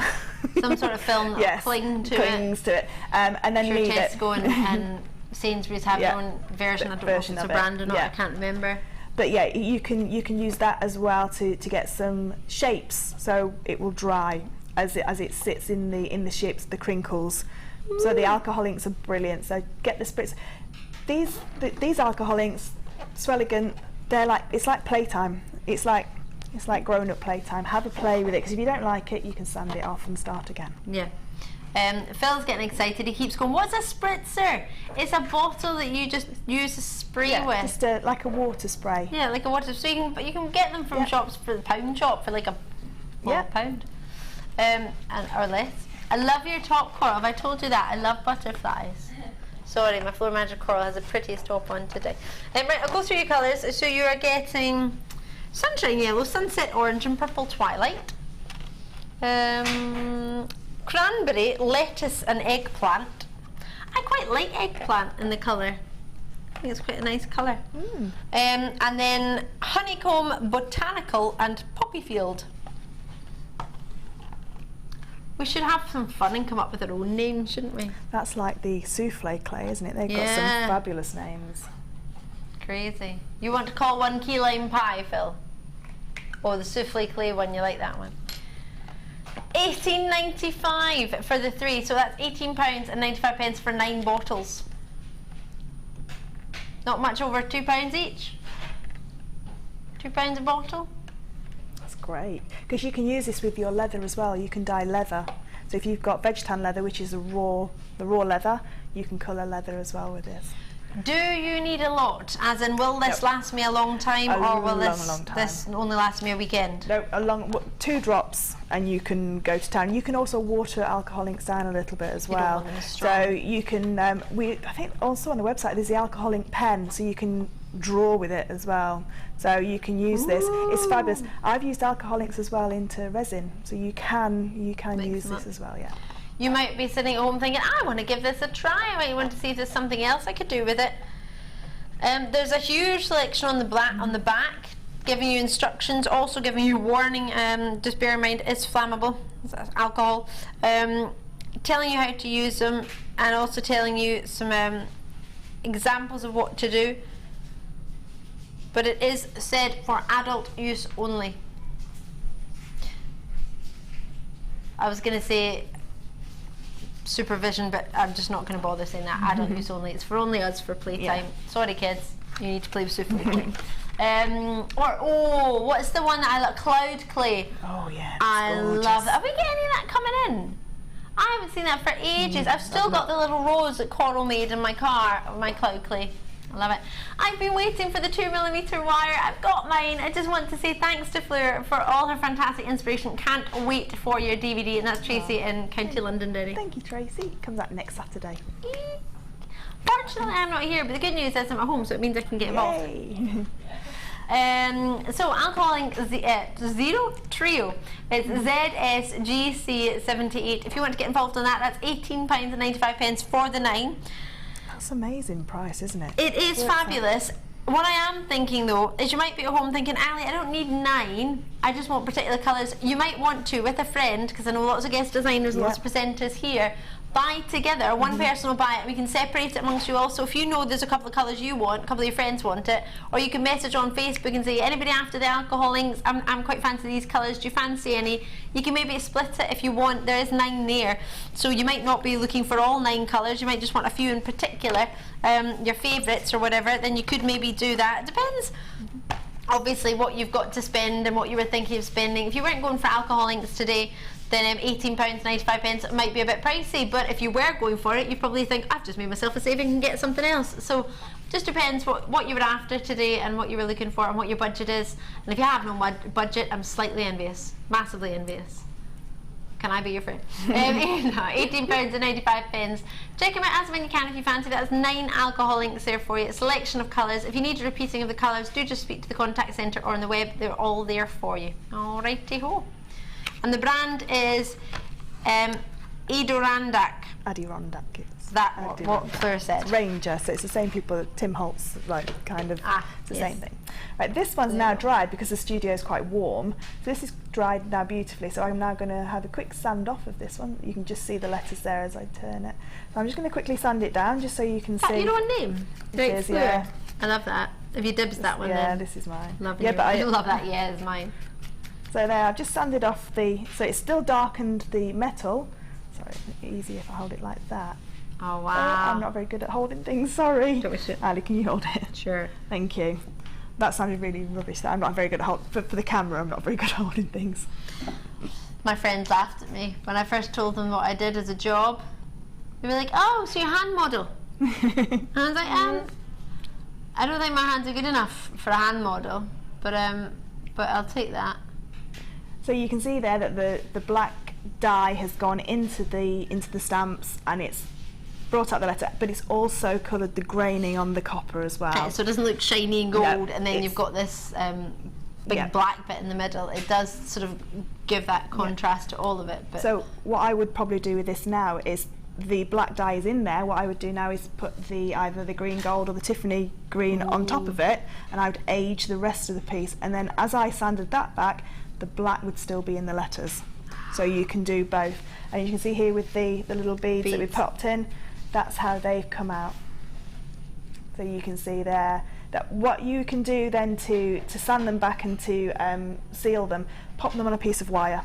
They're easier to deal with on a piece of wire because you can't hold one up and try and sand it back. Just thread them on and maybe crimp it at the top. Yeah, crimp it on the top or just twist it along. I lost the piece that I did earlier. Save using up a crimp, to be fair. Oh, there we go. So all I did with these ones is I popped them on some wire, and then they're easier to handle, a lot easier to handle. But that's basically your Swelligan and your dies. It is that simple. You just have to take the plunge and pop your work in, plunge them in and see what you get out. I'd love to see how you get on. Please do send us messages on Facebook or on Fleur's guest designer page or on my page. It'd be so great to see. I'd love to see how you get on. You might have some at home, what you might want to try, what Fleur's been suggesting today already. Maybe you could do it today, and if you don't have it at home, it should be with you in a few days. I'm going to grab for you a whole stamp, a hole punch should I say, and some stamps. So here's a hole punch, I'll pop that on there. Thank you. Anything that we've got, if there's quantity, we might recap it later, but it tends to usually sell out in a design inspiration show, so just bear that in mind. If you see something, like, I would always advise you to write down the code, because I tend to do that, and then if I want to go back to it, if I've got my budget and I want to make sure it fits in, or there's something I'm waiting for, maybe like the second design inspiration, you want to see what price that is, and then make your add-ons maybe after that. Great idea, that's what I tend to do, to be fair. Apart from I just had to get this kit, I couldn't wait. You could join us. EKGC39 is the code for this one, or as I say, just write it down and then you've got it. Now this is giving you a lovely selection. You've got yourself the 0 to 9 hole punch set, as well as your, so it's a double punch, it's 3.2mm and 4mm for you. That's your hole maker, or double metal punch, however you wish to know it. Then you've got your number punch set, 0 to 9 at 1 to 2mm. So that's numbers, that is 0 to 9. Let me show you there. And then you also get yourself your A to Z Arial font letter punches, and they're 1 to 2mm as well, which is lovely because it's a really cute size.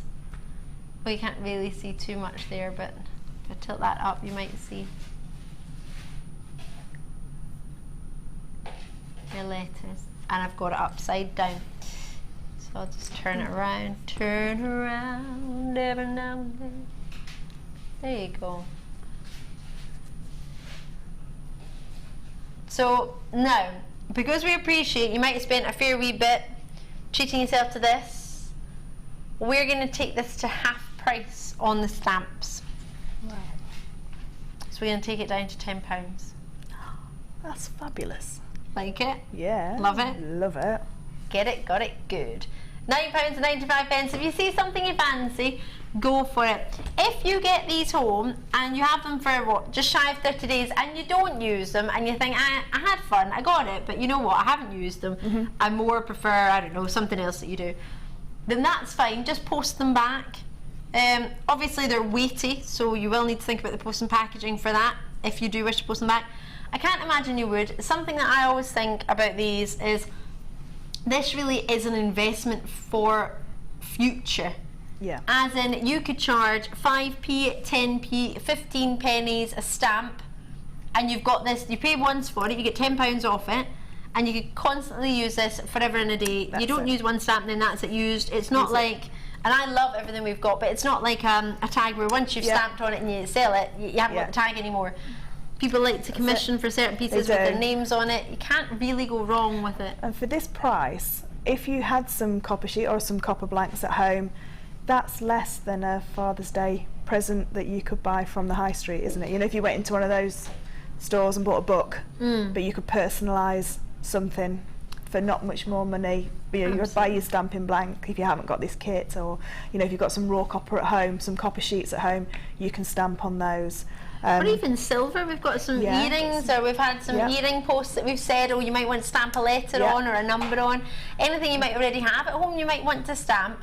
But bearing in mind, these are the perfect as well because they're smaller. They're absolutely perfect. That's, you can get a lot more on a blank. Yeah. I think they're pretty fabulous. Here it's helping you create your holes. So for example, you might be looking at this one, that's the dad one that we had a look at a moment ago with the sort of 2 triangular head pins, and be thinking, but I don't understand because there's only one hole in it, so how did you get that on either side? So you just create another hole, which Fleur is about to, I think, do for us. They're very, very simple. I forgot mine, I'm so sorry, so I'm going to use this new one. Please do. Well, I don't know about that once you've used it. So all you do is pop your blank in, and these blanks are perfect because they're the same width as the actual stamp, so you know that you're getting it roughly in the middle. What you can do is turn it over and have a look. Now I'm just going to ruin my name, but it doesn't matter because I can do another one later. So you can see there, so I've just got the stamp on the other side. And all you're going to do is just turn it, and this is a brand new one, so it just take a little bit of turning first. There we go, and it's gone through. So that's it gone through and out, and it punches a perfect hole in your blank. So there you go. There's your hole already in your blank. Now the hole on the other side is slightly smaller, and what I would do is pop that side in, line it up so it's slightly off centre, and then punch the hole again, and it will engulf that hole as well. But it doesn't matter, you know, you can use both sides, both sizes. What you could do then is, if I turn it around, what I could do is, if I'd have had a shorter name like Ali, I could have Ali in the middle, I could hang this top bit from a necklace and have a tassel on the bottom. Yes. So you need the larger hole for the larger size jump rings as well. So if you've got the 2mm wire, so the sizes that are on the front denote the size of the holes that they're going to create. So you've got a 3.2mm and you've got a 4mm option hole. So when you've got your 2mm wire, that's perfect to go through either one of those, whereas the smaller punch that we have on the website, you couldn't get the 2mm wire through it without any wriggle room. And you don't want it to be too taut and too squashed in, because of course you like that movement. It needs you to don't want move, it to break, yeah, it does need to move. Absolutely. They were allocated quite quickly, so you get the A to Z, so you get your letters, you get your number stamps, and you've got yourself your hole punch. You might just have things at home you want to start stamping with. Yeah. We do have a hammer and a block coming up later. But if you're thinking, I want to just get the stamps and give them a try first, maybe you don't want to have the expense of getting a hammer and block at this moment, I would recommend them. But if you don't, could you just use a normal hammer and you can use something else? Yeah, the heavy hammers are absolutely fabulous. If you've got one in your shed, use that. The thing with stamping, it's the weight of the hammer. So you only hit it once. If you hit it numerous times, it could move and you'll get a shadow stamp. So you get the letter and then it might move a little bit, so it gets... But you can also stamp into polymer clay. Yes. So you can stamp into polymer clay, and then I use polymer clay to make sure I've got the stamp the right way around. Which I did one for the next kit, and I put Dad's book, but I put the K the wrong way around. So that's because I got a little bit clever and thought that I could do stamping when obviously I still needed. So you can see there the K is the wrong way around. Dad's book. That's it. So we're going to use that one as an example. So, but you can stamp into polymer clay, and I do always, if I sort of like just get out a couple of these stamps, I always make sure, because when you look at the stamp, it's very difficult to see which way round it is. Especially when they're the daintier ones. Yeah. So all I do is I press it in. Now I know that there is, so I know there that this side is the correct side. So sometimes with some of these as well, you may have a 9 and a 6 are exactly the same, because I looked at mine and went, I haven't got a 9 and a 6. This one looks like it's got a 9 and a 6 in there. Sometimes they don't. Sometimes they just give you a 6. A 6, and then you turn it around, and that can be the same for some of the letters as well. Sometimes you'll get no, they've just given you a 6, so you use it up the opposite way. So you use it the opposite way. Sometimes, like with an N, you'll get an N and a U that are the same. So all you're going to do is just pop it into your clay and just make sure that it's the correct way before you then go on and. So what was that? A V stamp. you were using? No, I think it's an A. Or it's an M, sorry, it's an M.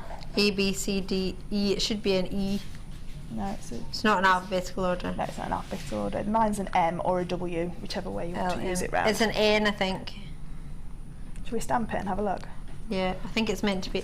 Right, what's it? Oh no, it's not an N, because in it. Oh, I don't know. It's an M, I think. The M's still there. It's a. I think it's a W, this one that I've got. So it is a W. There. You got it. Your baby, she got it. So you can see there the little W. It's very difficult to see, isn't it, in this light? I've done it just here. Super! You can see it just at the top there. Wunderbar. They have just sold out. There you go. But they are fabulous, and like I say, you can... my little puppy that's coming on Monday, I've done her little tag already. Sorry, it's coming on Monday? Yes, she's coming on Monday. You're bringing a puppy to work? No, I'm getting her on Monday. Oh. But I could bring her in. I was like, why am I not here? She could be the JewelleryMaker dog. She could be the JewelleryMaker pup. Like, you know when you had Blue Peter and they had their animals? Yes. Dolly Daydream could be the JewelleryMaker dog. Love it. And Joey can be the bunny? Yes. We could have a Pet's Corner. Should we have Pet's Corner on JewelleryMaker? Pet show and do tags, and I could do resin and put their hair into resin so that we can remember them. Oh my gosh. In Germany it's huge. The decorated dog tags and cat tags. Yeah. Oh my collars. It's massive. Couldn't believe it. Sorry, I think we need to move on. Sorry, Phil. We're going to have a really, really short break. I'm going to try and find some food. I feel like some food or some Feel cake. some food. I think Linda left something underneath there. Oh. Sheila, sorry, Sheila. not Linda. I did that too. Met them on the same day, so I always get it confused. Right, Fleur and I will be back on the other side of the break. Sorry, I didn't mean to clap into the microphone, but I'll do it again just for fun. We'll see you in just a wee short sec. Top up your tea, let me know what you have, and it's your wee triple, and we'll see you on the other side with lots of fun. Oh, big agate hearts, they're amazing. Oh, gorgeous.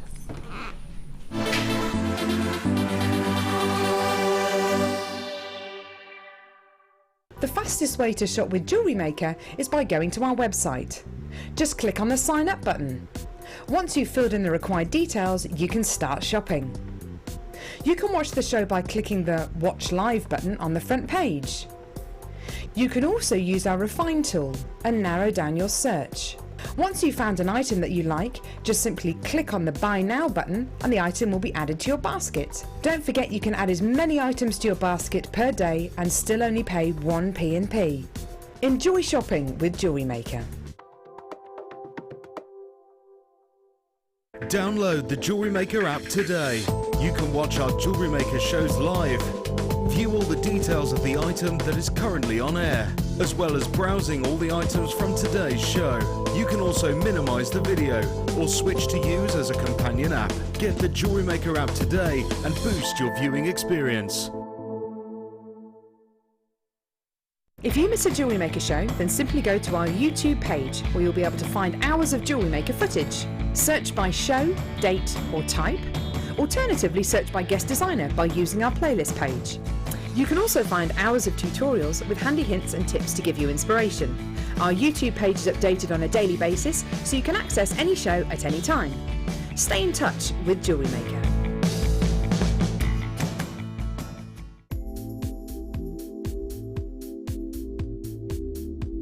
I like the Viking knit because for me it gives that finished look to your pieces. You can use just the knit on its own and create a statement piece, add one stone and your look just completely changes. It's such an easy technique to do, and again you can just do so much with it. You flatten it, you can make rings with it, you can drop stitches, add stitches. It's just got so much scope, and again having a Lazy Daisy tool to create the knit makes it so much easier. You can do it, you can carry the tool wherever you go, and it's just a really, really lovely technique to learn.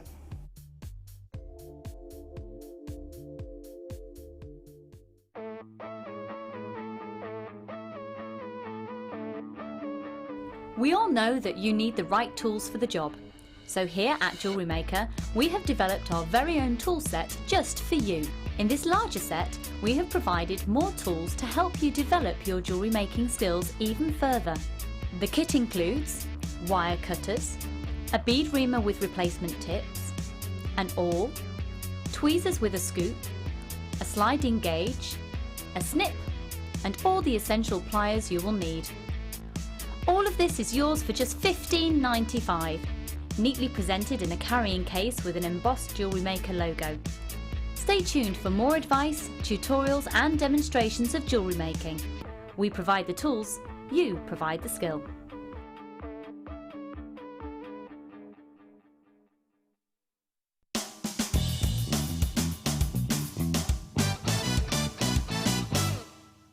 Thread your crimp bead onto your wire.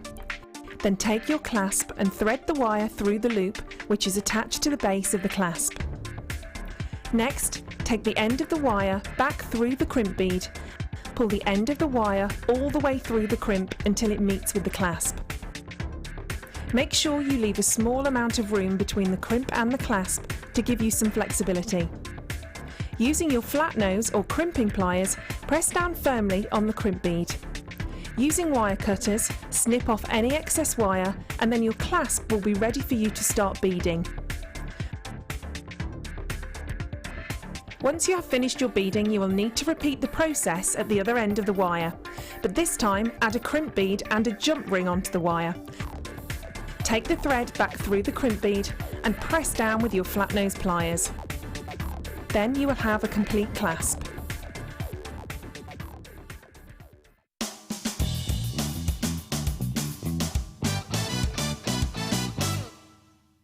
If you're new to JewelleryMaker, simply contact our call centre and we'll send you a tutorial DVD and Get Started booklet, all free of charge.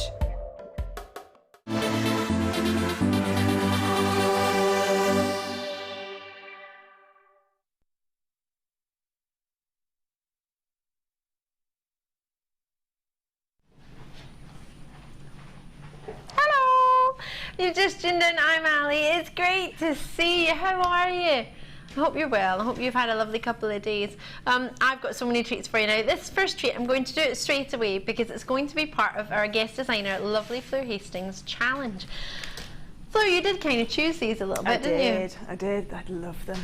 They're gorgeous. Yeah. What made, for anyone who's at home just now thinking, oh, I wonder what's so great about them, what made them stand out to you? Because you've got so many different colours within one strand, so and they're features. They're real lovely features of gemstones, and I just love the patterns on them. They're just beautiful. Oh, I think they're sold to me. Wait till you see them. I 100% agree with you. I fell in love with them today. I couldn't believe my luck when I found out I had these. Wait till you see. Hello. These are super. You have 24 by 25 millimeter hearts, 550 carats, and they look like a must-have, don't they? They also look like they're going to be quite considered. If my memory serves me correctly, there's approximately 14 on a strand, but I will count it for you again. There is so much quality in each and every single one. You can flip them around, but each one, as Fleur said, individually. I mean, look at that one. They're all completely individual. Each one could be and should be, I think, a feature. Oh, look at that one. Love it or love it?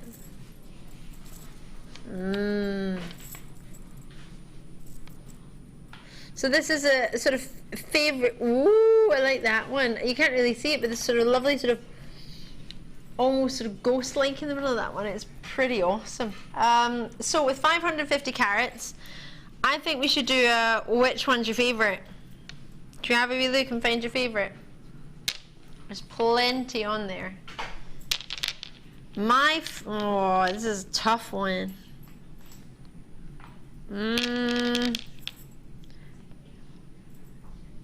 I think I've found my favorite. Have you got a favorite? What do you reckon? Try and flip it around for you. I'll move them along so you can try and see them all. So 24 by 25 millimeter in your hearts. There's plenty on there. I have a favorite. I've chosen it. Can you guess? It's that one actually. It's not usually what I would go for. This one here. You like this one next to it, Phil? You got a favourite one, Fleur? Yeah, I love the green one that's in the middle, because I'd love to use the patinas and patina the chainmail either side of it. That one there. I love that. Amelia, have you got a favourite? Can you see? Third from the right. The bluey one. Yes. Yes. Oh, what do you think of this one? It's Amelia's favourite. Leah, have you got a favourite? I actually like the pink one in the middle. The pink one next to the green in the middle. Not normally a pink person earlier. She's gone for pink. There it is, that one there. Can you see it? It's black and pink. It looks quite cool. Quite cool indeed. They've got quite big drill holes in them, which is probably why you want to use them with the 2mm bare wire as the other part of your challenge. Quite a few of them been allocated. Only $9.95 for the entirety of the strand. 2, 4, 6, 8, 10, 12, yep, 14 approximately for you in the strand. Coral's in. Coral, have a look. What one's your favourite? They're all different colours. The one in the middle. The one in the middle. Blue. The greeny bluey one. Same as Fleur. Good call. Have you noticed, Coral? Ali's not got us mixed up yet. Oh yeah. Oh, don't say that. Now I will. It wasn't going to happen. Phil, where's your faith? Come on now. Have some faith in your presenter. I don't get them mixed up. In my head, I know what I'm saying, but my mouth sometimes says different. I think it was one day I was meaning to talk to one of you, but I was looking at one of you and talking to the other one, so it didn't quite work. Forgive me. Oh, now you've pointed that out, I'm going to be conscious of it for the entire show. And when I'm conscious of it, I mix it up. These are fantastic. Lots of you coming through. Out in Australia, Christy, you've got yours. I'm hoping to visit Australia soon. My very best friends live there, and I've never been.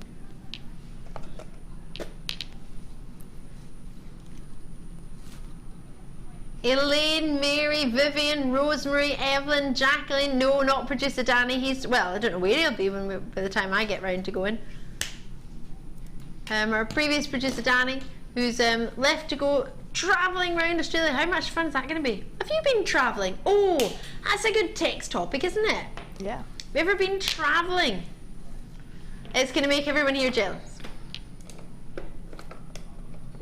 Didn't you go travelling, Tom? You did, so why would it make you jealous? It's my director. Because you want to go again. Yeah, I'd love to know if you've ever been travelling, and if so, where was your favourite place? Worst and favourite place? What do you reckon? My worst place, actually, which is quite funny because everybody else loves it. Everyone else I've spoken to loves it, but I didn't like it, and I think it's probably because I was blonde and I didn't really understand the culture.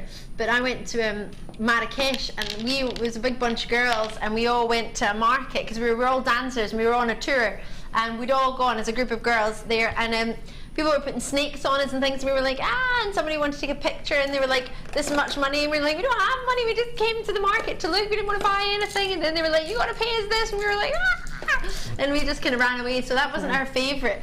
Mine was Tunisia for the same reason. I didn't like Tunisia for the same reason. Tunisia? Yeah. Do you know what's quite funny? A few people have said that to me, but I have a friend who lives in Tunisia, and I went to the places that they chose, which was not the touristy places, and I absolutely loved it. So it depends, I guess, who you go with and where you go, what experience you have, isn't it? Yeah, I went to a real touristy area, so yeah, it was just a bit, come into my shop and and I had blonde hair then as well, and they kept touching my hair, kept like stroking. Patting you on the head and asking for to swap for camels. Yeah. My friend was quite funny because my friend was Tunisian, a girl and a gentleman, and they would be like, no, but they would say it in Tunisian, so we just walked with them and nobody would talk to us. Nobody talked to us at all, because I think they knew, oh well, we can't barter with them because they're with Tunisians and they're obviously not interested, so yeah. And I learned to say a few words, like mouche normal, which means not normal. So someone went to try and get my hand, I'd be like, mouche normal, don't touch me. And then I was fine. Oh, kunzite. Oh, this is mouche normal. We don't normally have this. This is a cheeky treat. You have 7x8mm to 15x9mm. Oh, these are a treat and a half. You will not believe the price point we're taking these to. This is, for me personally, a giveaway. Oh, I want to get this one. Can I get this one? Am I allowed to join in? Of course, since when? I wasn't usually allowed to join. It's because it's manager Scott's in today, is that why? I'm doing extra hours tomorrow and extra hours on Sunday, so I think that means I'm allowed to do naughtiness today, right? And tomorrow and Sunday, don't worry. I'm at it all weekend. So 7x8mm to 15x9mm. What do you reckon we could do for totally genuine kunzite? Now, have we got any information on this at all? Wait till you see the phosphorus. It is completely natural. You've got an authenticity certificate you can print out on this one. Ooh, I like that. Sorry, something else is coming up as well. Authenticity certificate, totally natural, Brazil. Na na na na na na na. I remember when you couldn't get natural kunzite, you could only get treated kunzite. Do you remember that?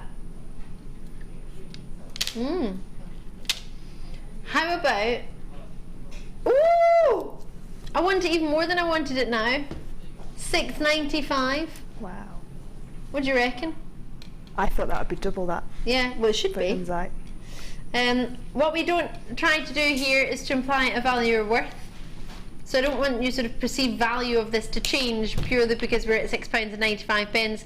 Just remember what you may wish to sell it for. Remember, it is totally natural kunzite.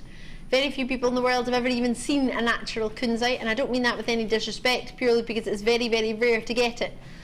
And that price point doesn't really match up to being rare, but you know what I mean. Joanne and Leslie, hi ladies, watching GM, great show on my iPad, have no sound but loving every minute. Joe in Lincolnshire. So you won't even know we read out your message, because if you're watching on your iPad, the message doesn't come up, and if you can't hear it, then you won't know. So hi Joe and Leslie. Wonder if you worked out what that one was. £9.95. Boom chicka wow wow.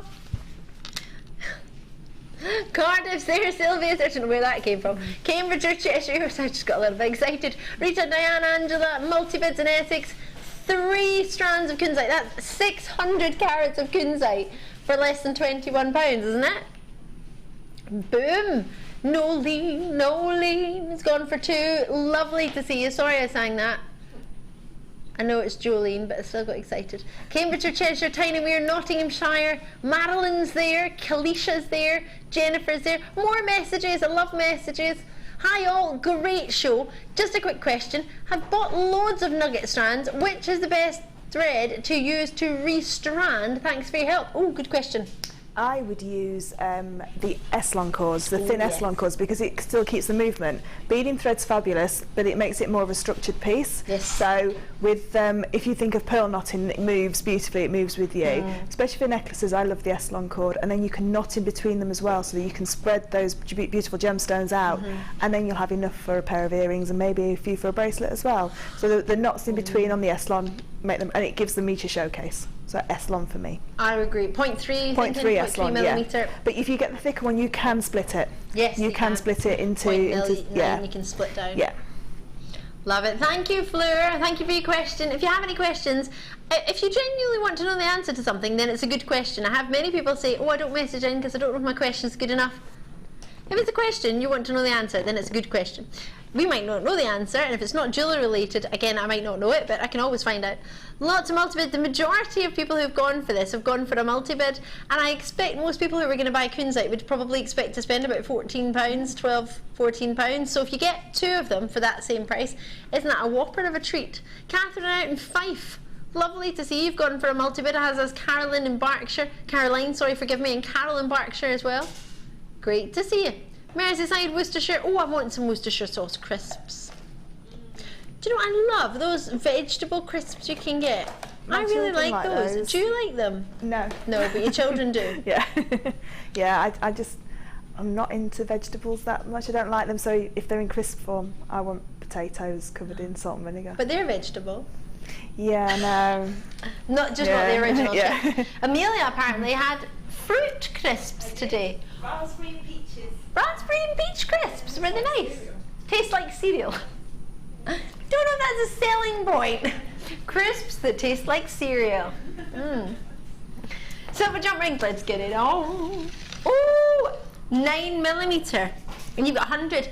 These would be quite nice if you want to mix them with the raw copper. Could you do that with definitely. the both 9mm but different colours? And if you wanted to do that, say for that half Persian 4-in-1 that we did earlier. Ooh, sorry, my book's just fallen over. You could definitely, and then once if you did want to patina them, the patina wouldn't go on to these because these have been coated. So you'd have 2 different looks. You could have the darkened copper with this beautiful bright silver. That sounds lovely. Phil, I have a query.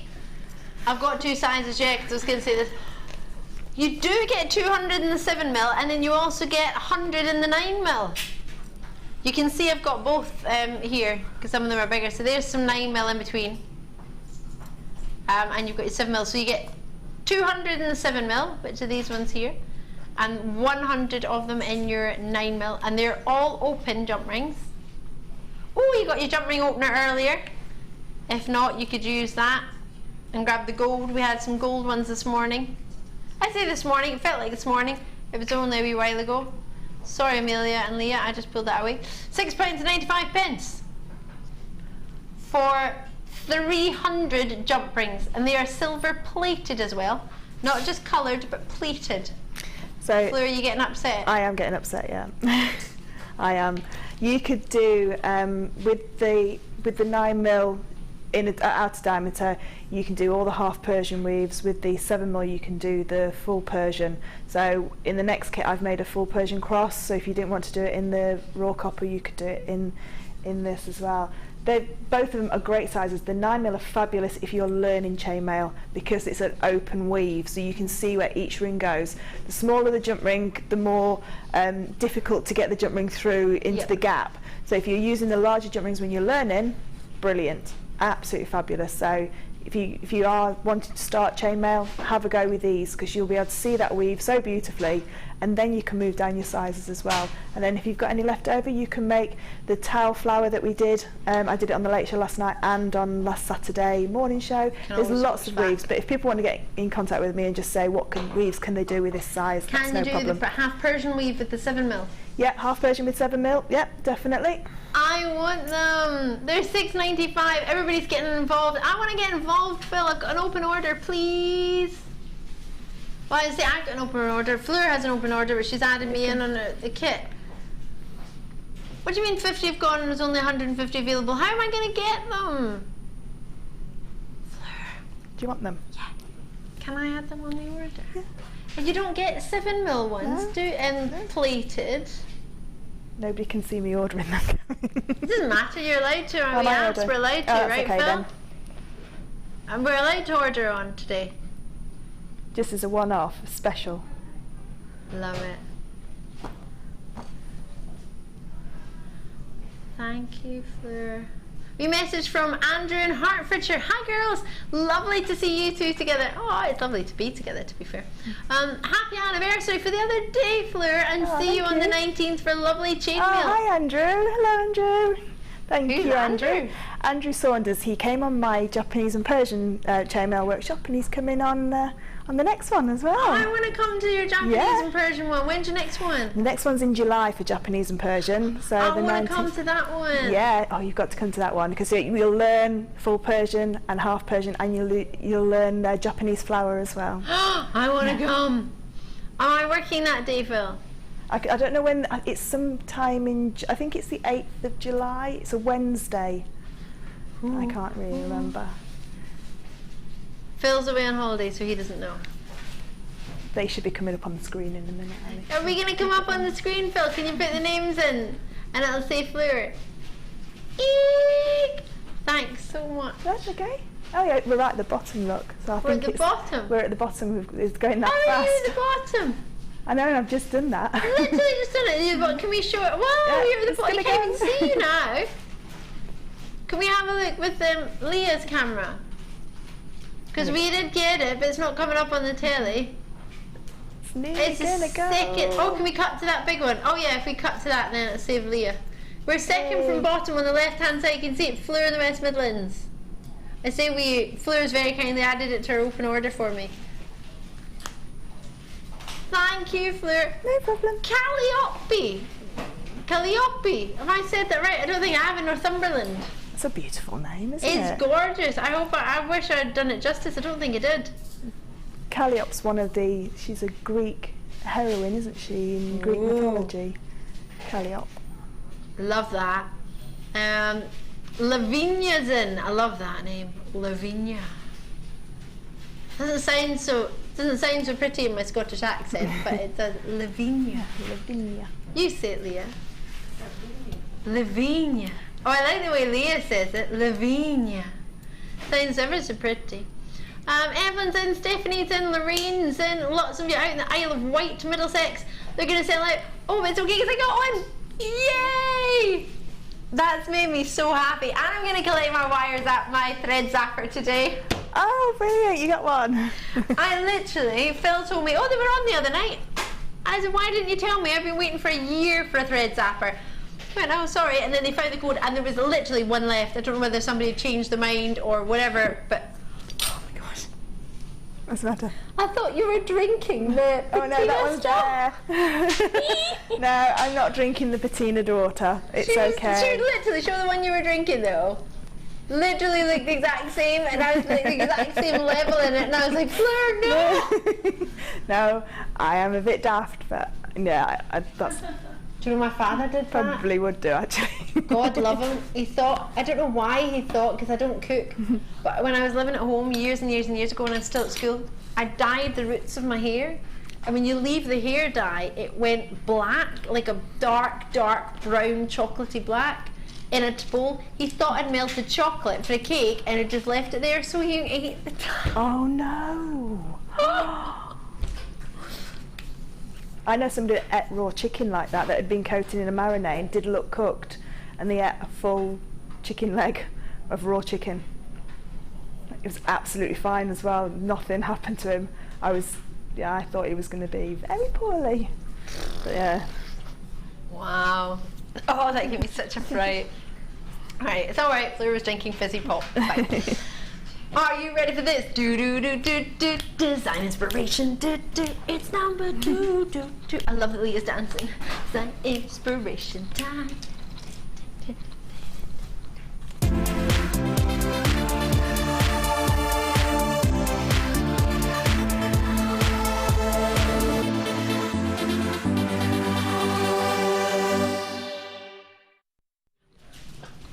This is an amazing design inspiration. See when you see it. Oh, you love it. I cannot believe the feathers, Fleur. They've already got attachments on them. I'm just going to buy it. You're going to buy it? We're going to get banned again. Literally, we're still banned. We're not allowed to join in, but it's fine. You're not going to tell anyone, Sean, are you? Sean's just joined us in cameras. That's a nice change. Don't get to see you much, Sean. How you doing? It's Wes off. Ah, pourquoi? That means why. I don't know why I said that. Right, let's get it on. I'm gonna bring you your gemstones first. Ooh, hello. How you doing? Sorry, couldn't get through. You can leave your name. And whoa, these are amazing. Wow. All right, let me go through what you've got. Hello, Colour Pop. This would go lovely with the ribbon that we had on the other day with Irene for the ribbon show. 14, what was that? 14 by 8mm multicoloured shell nuggets, central drilled on a huge strand. This is a whopper. I love that. That's really pretty special indeed. Then you've got, oh, this gem glows like there's no tomorrow. This is Pre-Night. I love it. Named after a gentleman called Colonel von Preen, who was just somebody actually who thoroughly enjoyed gemstones, wanted to find out about them, was helping people look for them. Colonel von Preen, yep. And he wasn't a gemologist at the time, he wasn't a mineralogist or anything, he just really was fascinated by gemstones. And then what happened was, because I think they all felt for him that he was that fascinated, and they found this gemstone when he was with them, they decided to name it after him, which was really nice. So this is named after Colonel von Preen. It's a gemstone that has naturally got the most beautiful glow. I think it's a fantastic gemstone. I've got so much love for Pre-Night. I don't think it gets enough recognition. I think a lot of people think, oh, it's a green gem, that's great. It's so beautiful.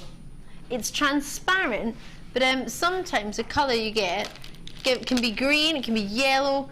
Sometimes you get white tones to it, but I love that you get these markings within them. Very distinctive, quite easy to recognise Pre-Night. It has a gorgeous, gorgeous glow in it. One of my favourites. Oh, yes. Having a look here. Now, actually, I just read our book, and it contradicts what I said, but I stand by what I said. It wasn't, I don't believe it was Colonel von Preen that found it. He was there when it was found, and it was named after him, but I don't think it was him that actually found it. But it was first discovered in South Africa. Good South African accent there, I appreciate that. Right, it was a good head of operations Mark Jackson impression, yes. Well, we shouldn't be doing impressions of other accents, so let me retract that. What do you reckon of these? I got told off by Mark as well today. But I didn't really get told off.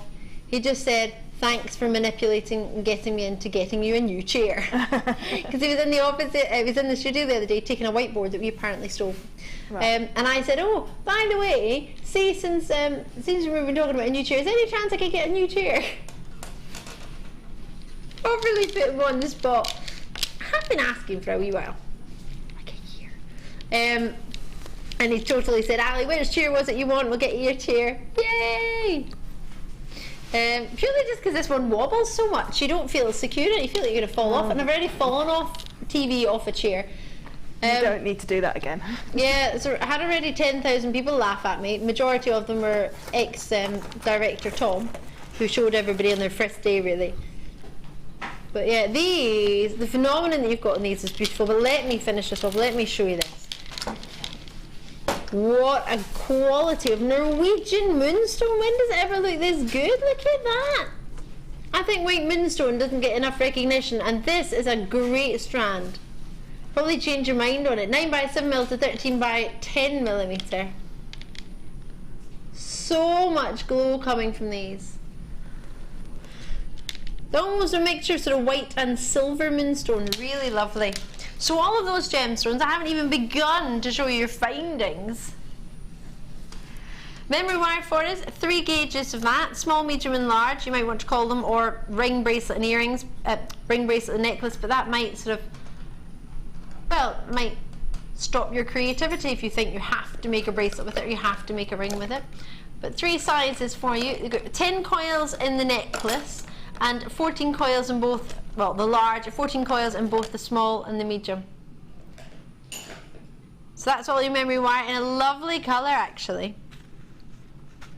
Washer blanks there, that's a harsh name to call them. They do look like washers, yes, but still. And they are blanks, yes. You get 5 of these, brushed on each side. Really quite weighty, to be fair. Size of those are 28 millimeter with 5 coming your way. Ooh, got some oval jump rings. There's a change. You don't often get many of those, do we? Let's get those on. 100 of them, 7 by 5 mil oval jump rings. Perfect for your kumihimo in bare copper. I love that. Oval jump rings, 7 by 5 and 100 of those. I've got 50 bead spacers. Oh, sorry. And again, bare copper for you. You got 4 mil bead spacers. Oh, sorry, I said 50, you get 100. 100 at 4 mil and 500 at the smaller size, which is 2 mil. Boom! That's 600 spacers. And then 7 mil jump rings as well. Oh, I love this. You've already got this kit, haven't you, Fleur? I have. As in, literally, you've just bought them today. Even though you've worked with it, you still want more. Yep, I do. I think that's a good sign, don't you? Oh, they are. They're, everything that you get in this kit, you just get so much. In both kits, Yeah. they're jam-packed. 300 jump rings here. In 7 mil size. Wow, we are packed. And then not to forget my favourite sheet. These are amazing. I can't believe these. They've all already got their parts at the top of them. Let me swap these round. These blow my mind. Let me show you these. You've already got the attachment secured at the top. They're super. So you get quite a few with this mixture of feathers. I'll show you some pinks because you actually get pairs. They're coming as pairs. Super or super. And they've all got, oh look at these. So you are getting a section. I've just confused 2 together, but you are getting sections of pairs. These I'm in love with. Wow, look at them all. Sorry to put my hand right in front there. 1,000 findings approximately of bare copper. Your blanks as well. Plus 10 pairs of feathers, so 20 feathers. If you want to have them as pairs, for example, earrings, there's 10 pairs, but there's 20 earrings. Everything from purple, yellow, blue, pink, multitude mixtures with pinks and greens. They're lovely purple. You can't really see those there, but they're gorgeous. They've all got a lovely patterns. Just 2 more to show you. with 15 kits already gone, one of those being to guest designer Fleur. Code on them is GC01, HIGC01.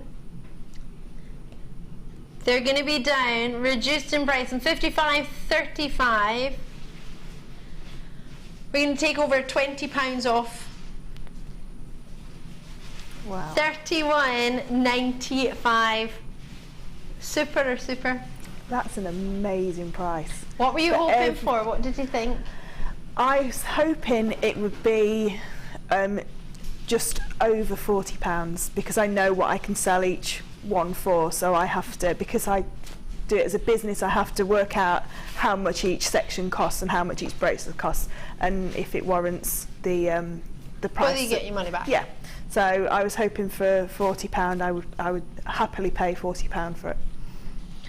If you look at the top there, these are you get 20 of them. 10 pairs if you want to use them as earrings, but 20 of them. I've got a lovely flat cap at home, and I was going to sew some onto the flat, but I just ran out of time. I was going to sew just 2 on the side, and the first pair that you picked up were the 2 that I were going to, these are more reds. natural, the red and the black, and I was going to use these in the cap, but Pip came up with a great idea as well. He said they'd look great on your brogues and your shoes. Oh, they look yeah. absolutely fabulous on that, because you could lace it on through that hole. You pop your lace through there, so another sort of like use for them, if you like. But they're great in polymer clay as well, because you can bake feathers in polymer clay, and because of the metal, it will sit into the polymer clay quite easily. Fleur, I love it. Ooh! And I've got so much of this kit left. Yeah? It looks like I haven't even touched it. But you have. I have. And you're going to get a whole other one to play with as well. Yep, I can't wait. I can't wait for next week when I can come pick it up. Oh, if you just tuned in, I'm Ali. It's so good to see you. Fleur is just a superstar. She's been doing so much work for you today. This second kit, when you see what she's made, some of it you're going to look at and think, I wouldn't even have thought you could make that from the kit. It's every single piece is something different. They all look like 5 separate kits, to be fair. The only thing I've added is a little bit of hemp cord, but I do believe we've got some hemp cord coming up. Producer Phil's going to grab some on for you if you don't already have any. That's the only thing I've added. Oh, no, this is a satin cord, because I ran out of black. I didn't have any black hemp cord. I love these. Wait till you see these. Can I put it on? Yes, of course you can. Everyone had them on earlier upstairs. All the guys were wearing them. Look at this. I did it men's size rather than Ali petite size. Yeah, Ali's scrawny size. My friend did laugh at me the other day. They went, "Your wrists are like a child, aren't they?" Yes, all right. They haven't changed since I was a child. I love that. If you see the fluidity of this, it's amazing.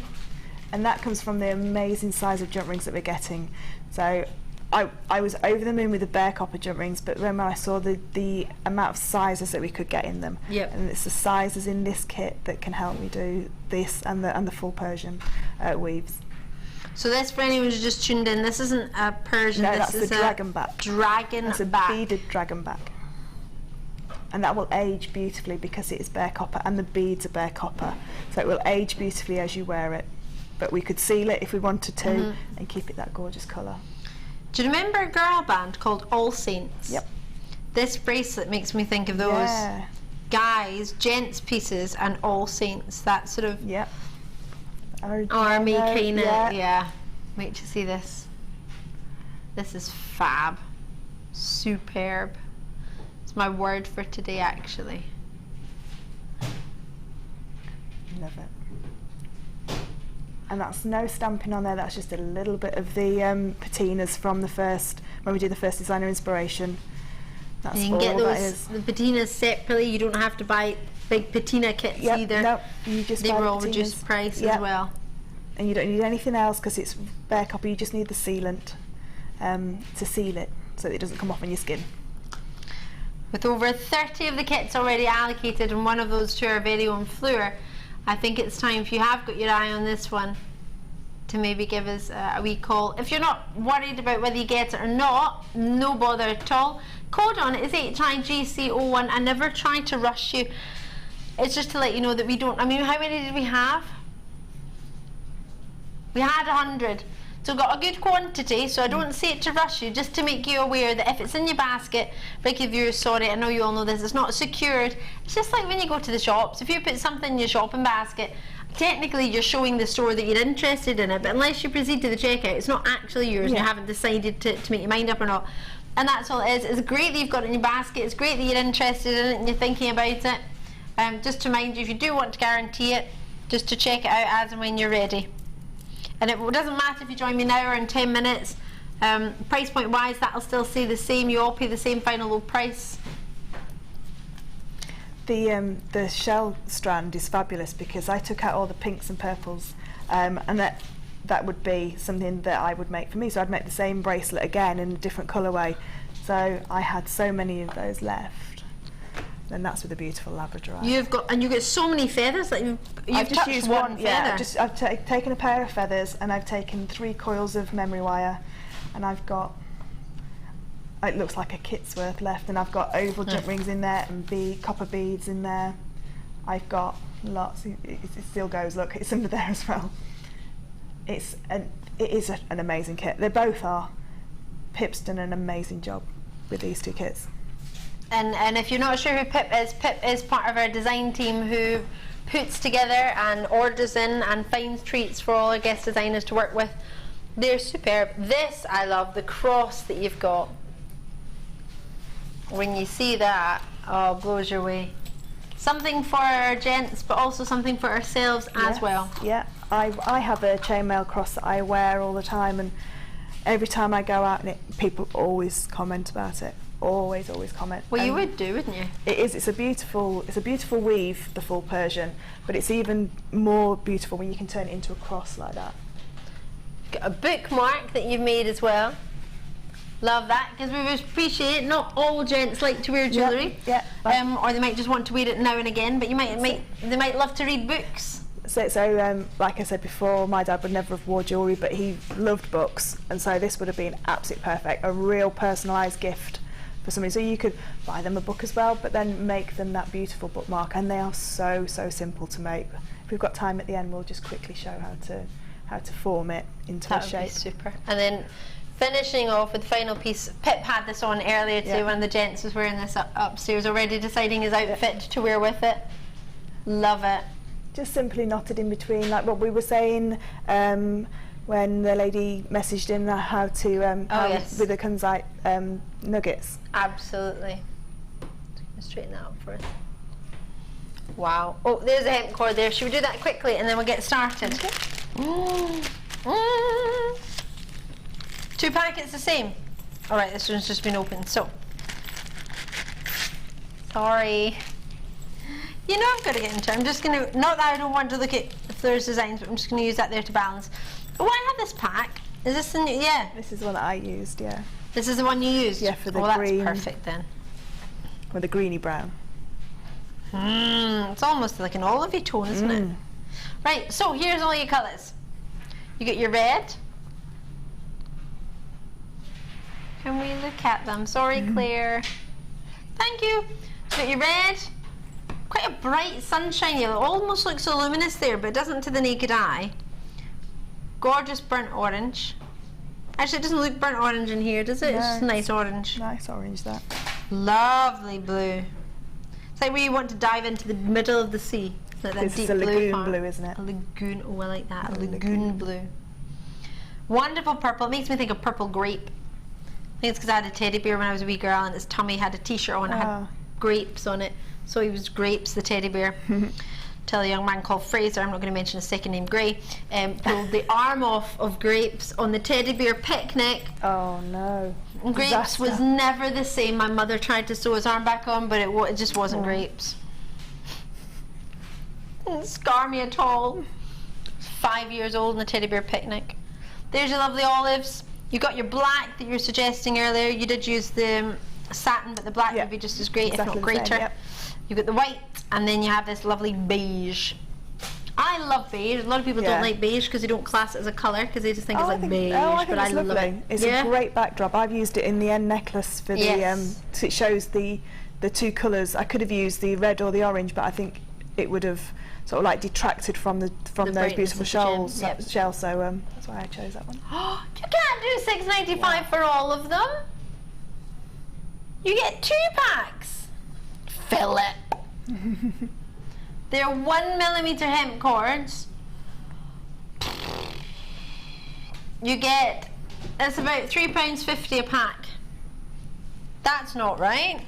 It's not okay, but Phil went and dropped the price of them. You get 2 packs. Just that this was an open pack. Oh, I thought that you just got that. I thought that was great for just one. I didn't realise you got 2. That's even better. Phil, why? It's because you're having some fun today. Just wants to have some fun. He just feels like it's Freaky Friday. Friday fun day. It's not another Manic Monday, because it's Phil's fun day.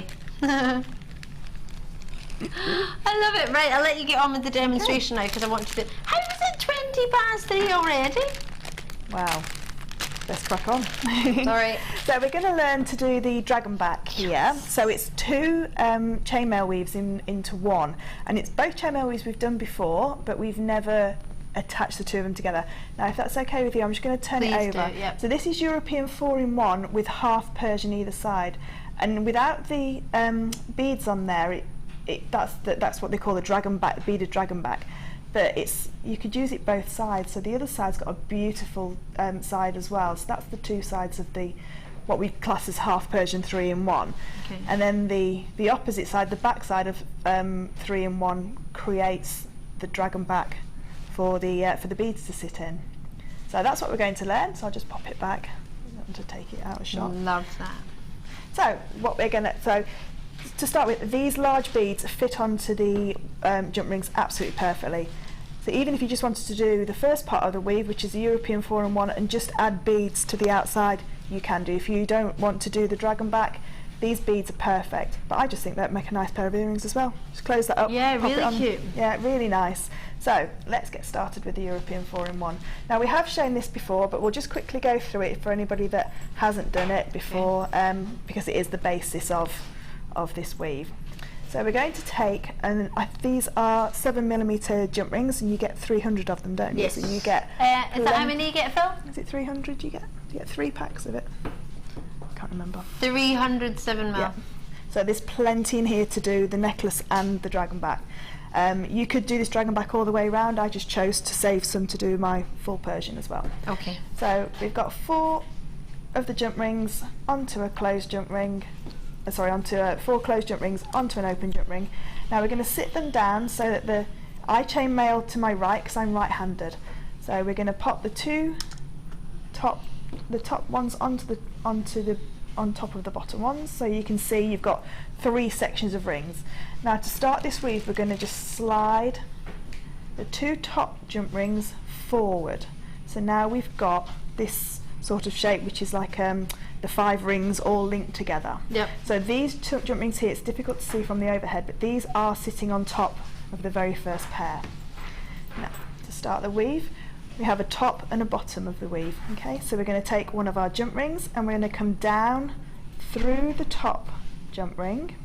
We're going to slide it underneath the middle jump ring, and it naturally wants to go that way, and then we're going to come up through the bottom. So down through the top, under the middle, and up through the bottom ring. Now before we close that ring, we're going to add 2 more closed jump rings, and we're going to close that center ring. So when we're doing this weave, we've got quite a few of the rings are closed, so you just use them straight out the bag. If you want to, just give them a bit of a wriggle just to make sure they're completely closed, but I'm so confident in our jump rings that I don't even do that. I just think that they're fabulous and they're so well closed. So we'll do that again. So we're going to come down through the top, under the middle, and up through the bottom jump ring. And then before we close, we add 2. And European 4-in-1 is the original European armour. So this pattern has stood the test of time. This has seen knights in battle for centuries, and it's still used now. So this weave's used in shark defence, so in shark suits. So when divers go down with, I wouldn't say great whites, but the smaller sharks, they have suits of European 4-in-1. What Irene said she was doing, she said she went diving with sharks. I love sharks. I adore them. They're my favourite things in the world. I was in the sea with sharks. Really? Well, you As in, literally, sharks were right in front of me. They were like that size. Wow. 2 little sharks. Fight my life. I sprinted out that water. I was gone. You couldn't see me for white sand. I was off. I'd have given them a little pat.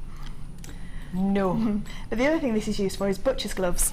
So butchers, because this will stop like people cutting their hands and that as well, because it's such a dense weave when it's done in smaller rings. So all I'm doing is just carrying on. I'm just going to put the last pair on, and the last thing is that they put them over the you know, your roast chicken.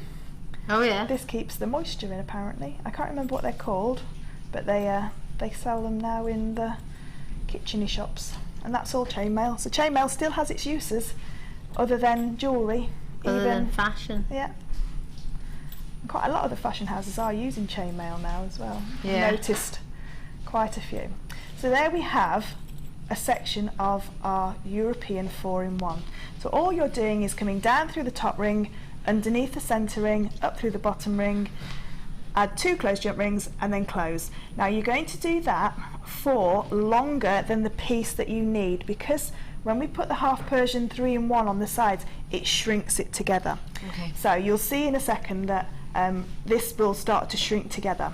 Now, once you've done your your European 4-in-1, you can see that my centre jump rings are going this way. Now, at this point, if you want to, you can put your beads on now. So you can just open up these centre jump rings and pop the beads on. If you're confident, you can add the bead onto the ring as you're weaving it through. So it's up to you. You can either add the bead at this stage or add the bead in the beginning.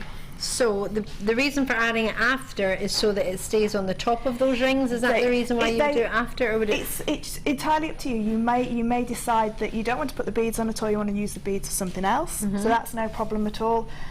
You can do it either way. I've done it both ways. So it is sometimes a little bit trickier to open these up and then put the bead on. So I tend to put the bead on to start with. So I'd have the bead on as it was, weave it through, and then it will, and they will roll around and they will go underneath, but as soon as you start putting that half Persian in, they will push them to the top. It will push them to the top, so don't worry about that. Okay, what we're going to do now is we're going to turn our whole work around. So now all we've done is spun it around to the opposite way. So now the jump rings that we've woven that were facing to the right are now facing to the left. Yep. Now you can see here, if you can see in this gap here, we've got what we call an eye. So can you see it looks like a little eye here? And all the Persian weaves, the half Persian weaves, are all around going through an eye. So if you can see the eye, I'll just point it, let me get a piece of wire here. So this section here is the eye. You see there? So it looks a little bit like an almond shape. Like an almond shaped eye, that's it. The way you say it, almond. Almond. Almond shape.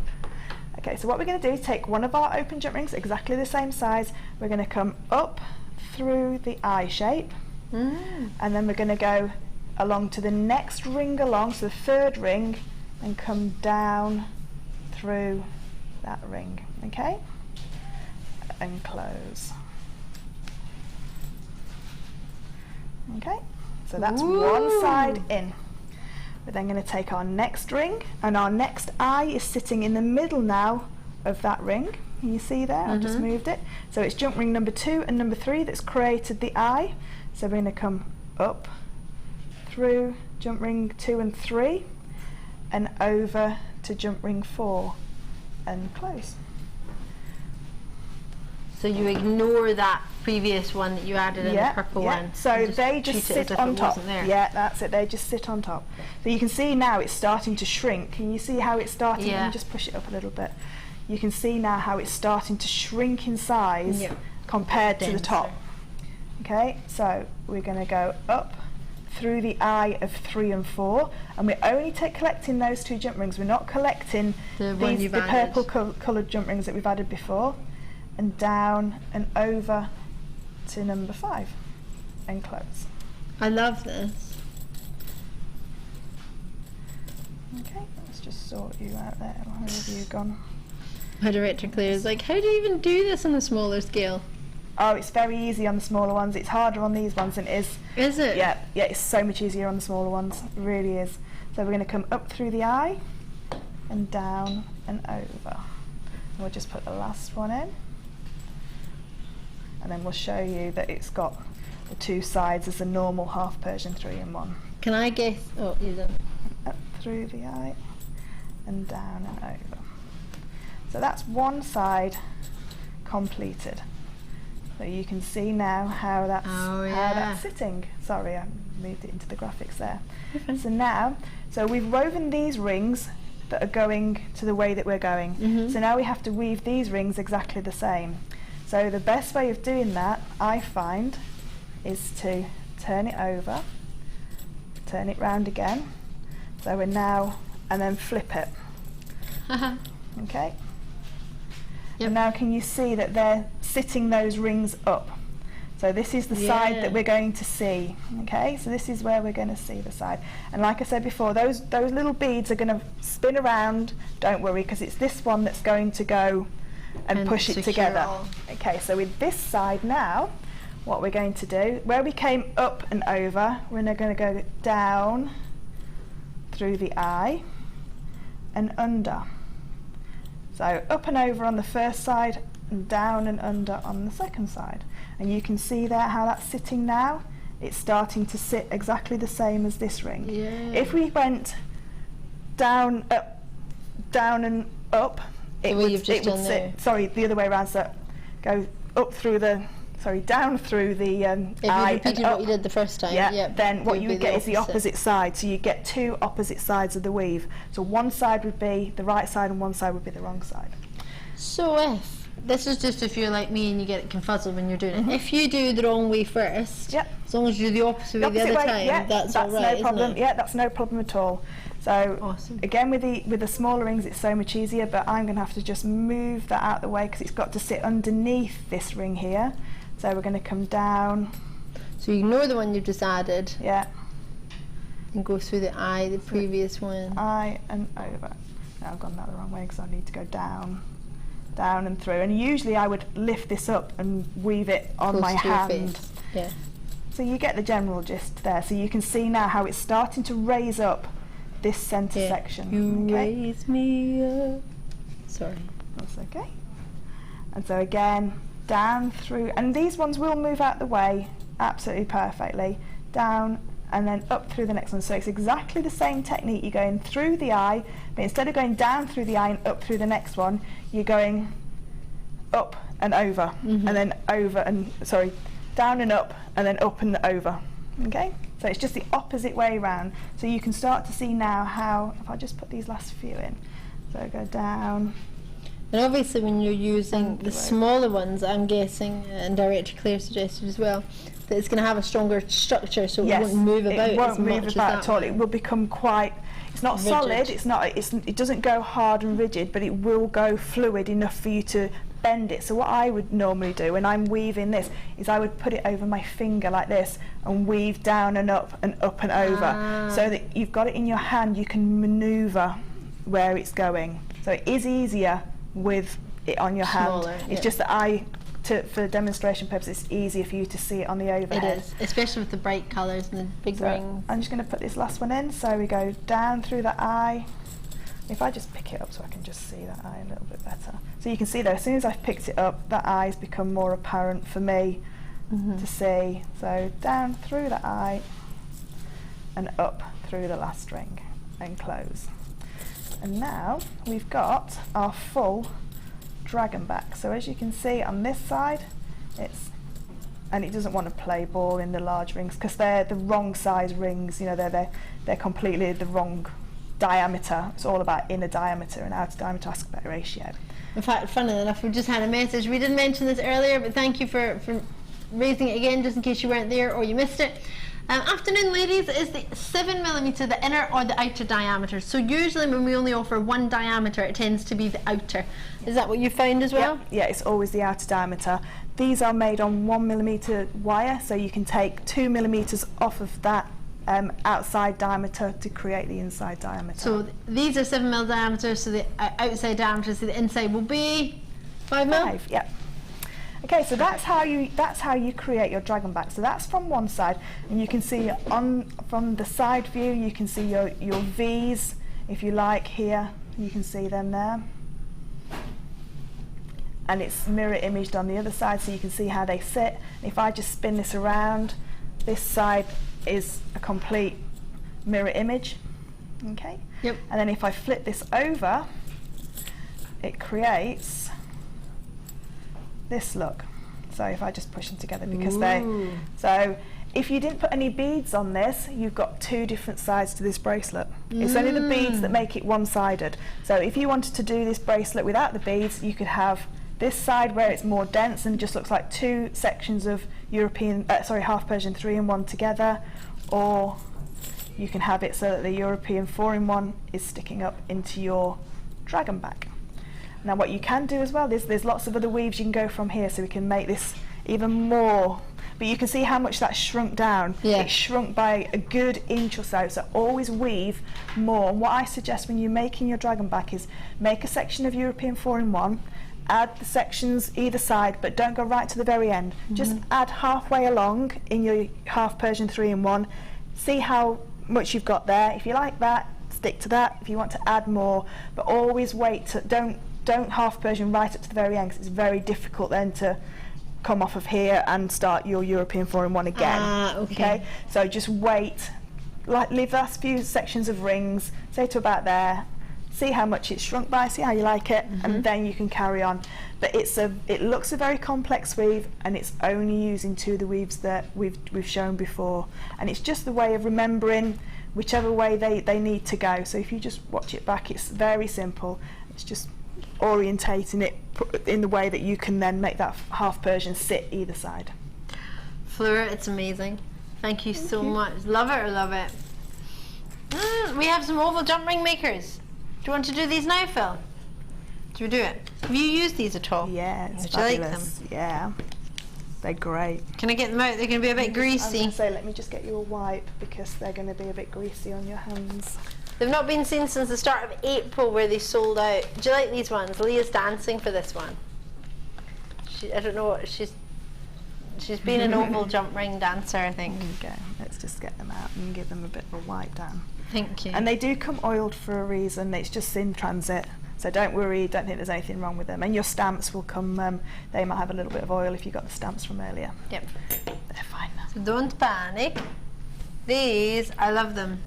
It is fabulous, isn't it? Just, sorry. Easy peasy. You get yourself your little, it looks like a little key. Whoops. She says as she throws it away. Need to get some. I'll just get some 1mm wire. I can show you how to Pop it in. Give it a wee screw. I screw it that way to get it in. So that's it in. There's 3 different gauges for you, 3 different sizes. Doesn't tell me the sizes. 6x4mm it makes, 7x5s, and 8x6mm for you. So there, Phil's read it out for us. Do you fancy a go? Yeah, I can. Thank definitely have a you. little go. So with the oval one, if you're used to using the round one, with the oval one, what you don't want to do is pull it too tight, purely because I don't know if this wire is going to fit through there with it. If it does, if your wire doesn't fit through the guide hole, pop it through the key well, I bit. call it a key, I don't know. Pop it around just to get it going. Now with the oval one, because they are oval and not round, it won't slide off as easy as it does with the round jump ring maker. Right. Okay, so all we're going to do, and I've cut this off the reel just to make it easier. Now I don't tend to move this. I tend to coil it by hand so that I can put the pressure on it and I can see where each reel's going. So all you're going to do is just coil it around, and the first few will never go tightly together. Okay, so just keep going till you've got a small section. Cut it off of here. Now the easiest way to get these off is to take it off of the plate and then slide it off the bottom. If you try and slide it all the way up, that's when sometimes they can get a little bit stuck. Right. And there you have, if I show Leah that way, There you have your fabulous oval jump rings. When you're cutting your oval jump rings, cut them on the straight side, okay? So if you cut them on, an oval jump ring will naturally want to sit on the shorter edge because of its nature. Yep. If you cut it here, that makes it a weak point, okay? So if you cut it right on the short edge, it's a weak point. So if you're using this for a clasp, then if you pull any pressure on it, it could open. By popping them on the side, by cutting them on the side, you've left that section that will hold in the strongest part, okay? And you'll see that if you have any oval jump rings, you'll see that they are cut on the side. They're all cut on the side. The longest side, should I say. And these are great. Oval jump rings are fabulous. And I've used the oval jump rings to make the third bracelet along there, the spiral bracelet, which if we've got time we may have a quick see how to make, because it's a very, very simple weave. And that's using the oval. The other great weave for oval jump rings is Byzantine, and it looks beautiful. I love the Byzantine weave. It is, and in the oval jump rings, it just looks so beautiful. You can also do, I think it was 2 weeks ago, a version of Viper Basket, which is a really lovely, and you can do Viper Basket with this kit because you've got the right size rings. And I used one of the oval jump rings. You can use your oval jump rings as a centre jump ring for your helm weave as well. So there is lots and lots and lots of fabulous ways of using oval jump rings. And like you said before, the Kumihimo end caps are great with the oval jump rings.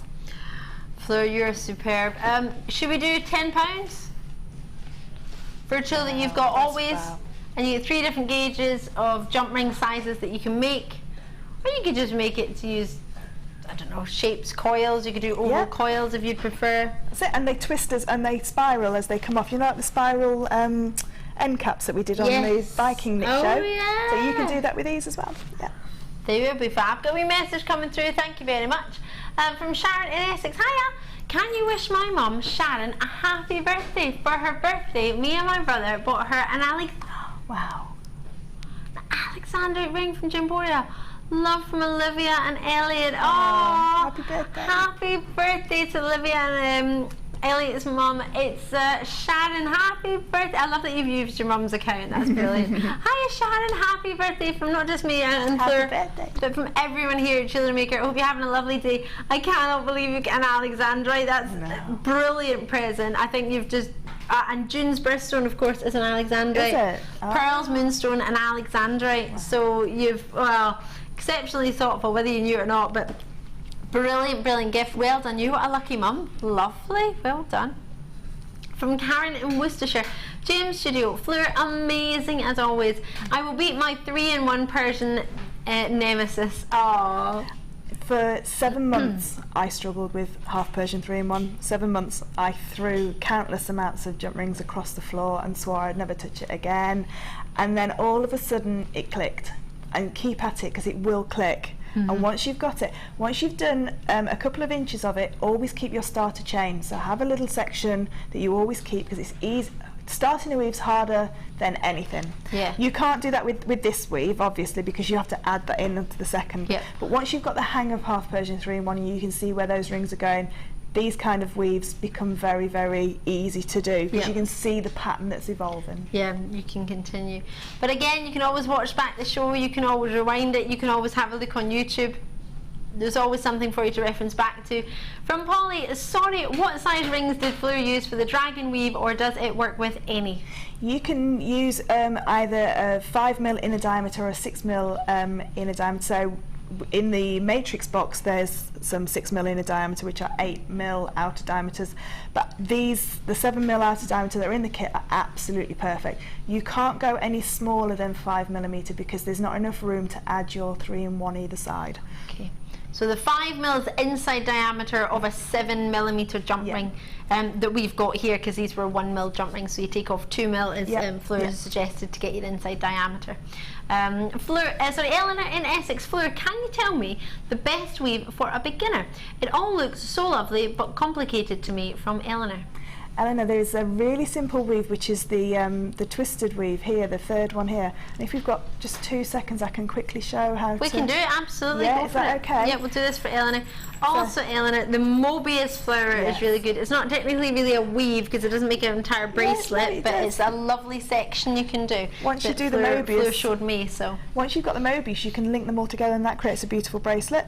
Or you can do something called a Moorish rose from there, which is fabulous, which we'll do one day. Oh, I don't know that one. So what you need to, you can do this with any size jump ring, this twisted. It's called a spiral, but you can use any size jump ring that you can get one inside the other one. That's the only, so the very, very small 3mm ones that we did in the first kit, they're the only ones that you couldn't do it with. Okay. Everything else you can do. And all you're going to do is link one into the other. Okay? Now, if you could do this on the overhead so you can see the eye, if that's possible, thank you.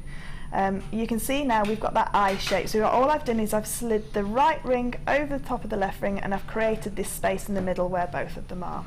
We're going to come up through the back, take a ring and go through it, just through that eye and close, okay?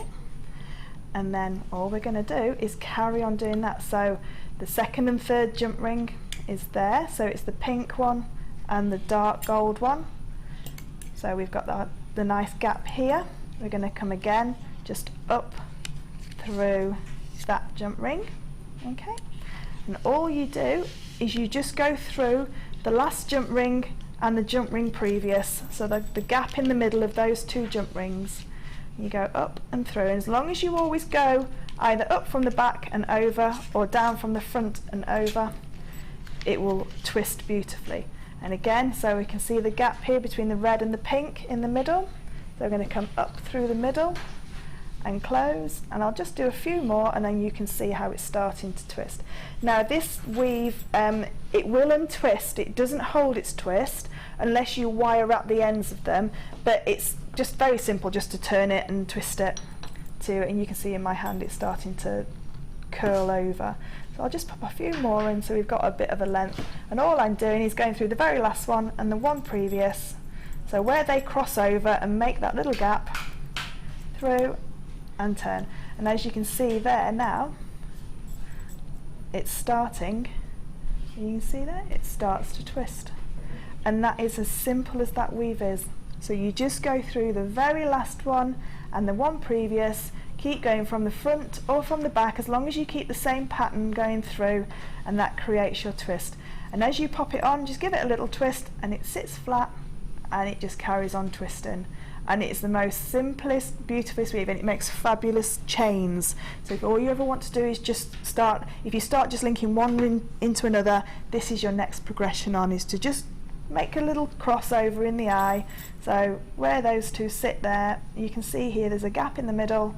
That's where my next jump ring would come up through, and you just carry on going. And it doesn't take very many jump rings, this weave, because as you can see, it's flat. Yeah. It's a flat weave, so this is a great weave to start with. So have a go at this one, and if you ever get stuck, just contact me on my guest designer page, and I'm more than happy to help you work out where the next ring goes or what weave to do next. But that's very, very simple, and that's the one that was on this one here. And they were with the oval jump rings. That's so the oval, yeah. If you got them or if you want to make them, it's all there for you. But as Fleur said, she's wonderful. She's ever so helpful. So if there's anything you need, or you want refreshing of something, or you haven't found it in the DVD, or found it, should I say, in the show, you haven't managed to find that particular point in the show where we talked about it, it's frustrating you because it's a 4-hour show and you can't find that 1 second or 1 wee minute, just contact us and we can help you, no problem. Fleur's guest designer page is JM Guest Designer Fleur Hastings. I've already linked her on my Facebook page today, so if you're on there you can just click on the link and it'll take you straight through it. Hammer and steel block, we're going to do that for you now. We were talking about stamping earlier. We had the stamps but we didn't have the block. It's quite weighty. Good news is it doesn't change your post and packaging. Do be careful when you pick it up because it is really quite heavy and the corners are quite sharp. I put some tape on my corners. Have you? Yeah. I know people. You do use the straight edges, and some people do use the corners. But just because I've got 3 little children that may find that quite. Play. Yeah. I would, just for myself, and I should be older than a child. Technically, on paper, I am, but most people don't think I am. I don't think I am. In my head, I'm still 22. But for your hammer and your block, you're looking at EOGC23 is the code. It's a flat hammer on one end. We were talking about the weights of hammers earlier, and you were talking about why it's good to have a good weight. This I feel is a good weight, but I think you'll know that better. It's a fabulous weight, and it's to do with the length of the handle as well. So you've got you don't want to give it too much welly from your arm. It's not. It's not. You're not doing it to sort of like smash things to pieces and get muscles. It is just the length, and just hold it right at the very end, and that's a lovely weight. So you've got your flat edge here for your stamping, which is brilliant, and then you've got your ball end here, which is for your texturing. So I've got, do you want me to just quickly? Absolutely. Is that okay? So this is just one of the blanks out of the kit. So if I just give it a little tap, you can see it's starting to texturize and dimple.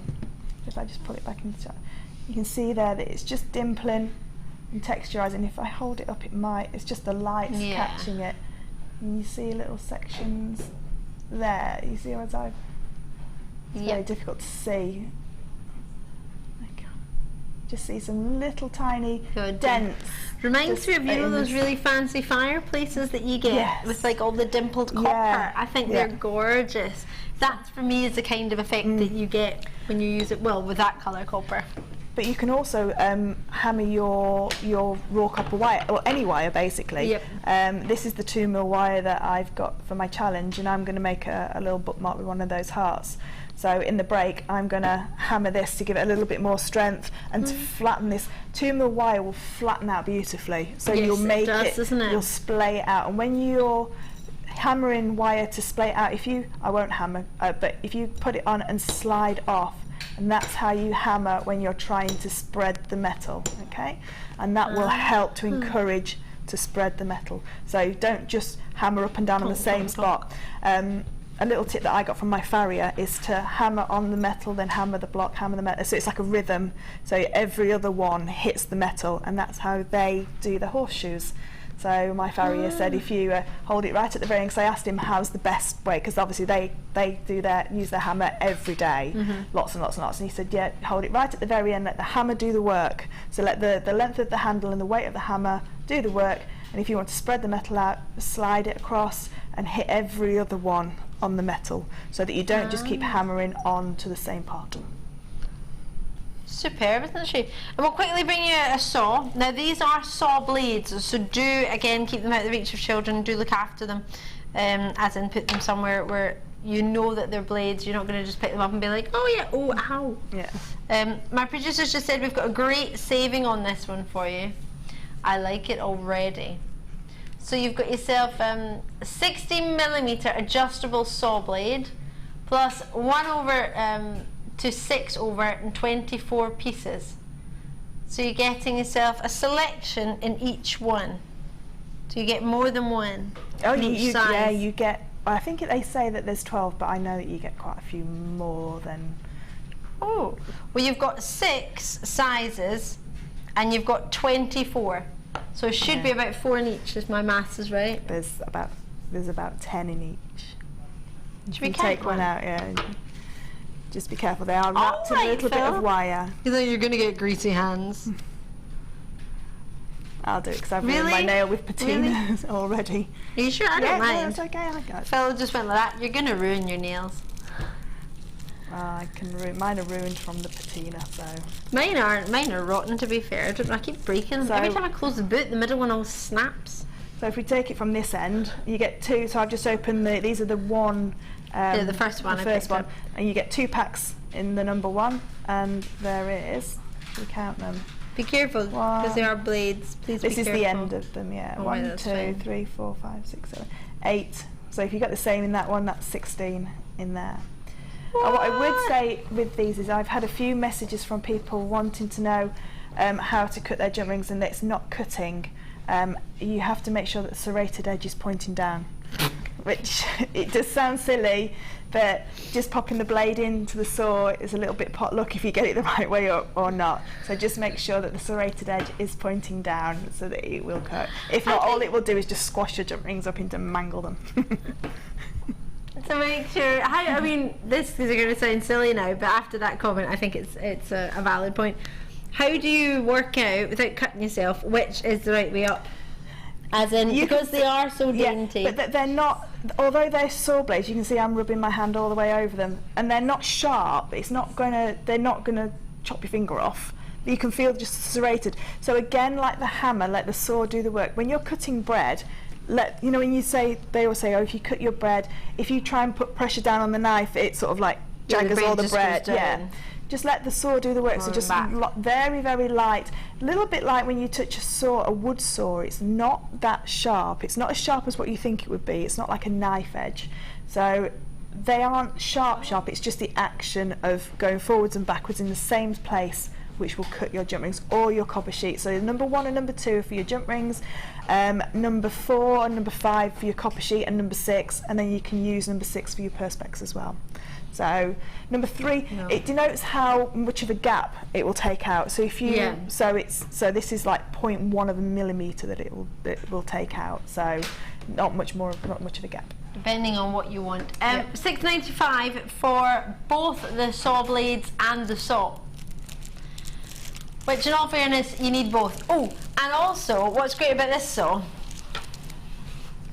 is sometimes your saw blades break. Oh, they'll break, all the time. Well, and what you can do is still use them, but adjust the saw blade to the length of whatever's left of, adjust this saw to whatever's length of your blade you have left, and then just screw it in again.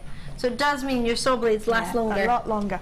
And you can pay double that for a saw frame in other places, and that's without even your saw blades. That's a great price.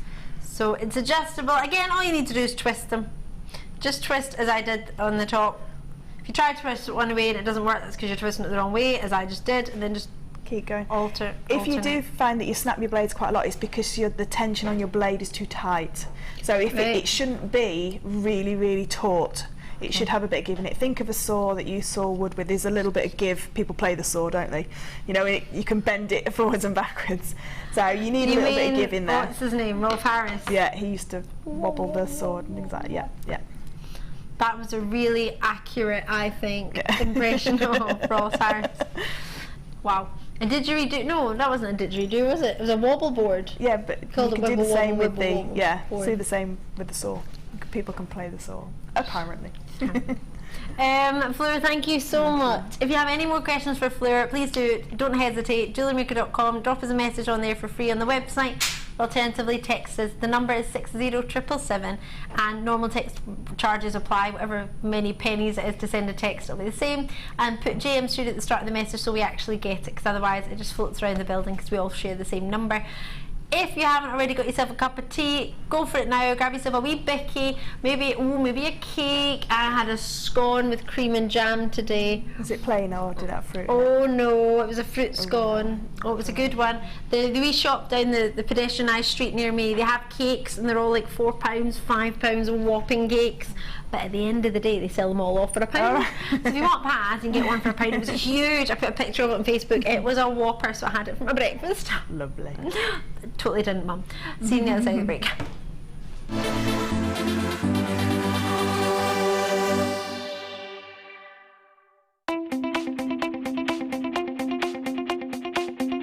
Gemma Crow brings you into the world of patina. You'll create stunning effects with the guidance of Gemma right beside you. This DVD includes adding texture to your designs, preparing your metal, applying the patina, neutralizing process, and finally, the finishing process. To get your hands on a copy of this fantastic DVD, contact our call centre on 0800 644 655. Get creative with JewelleryMaker.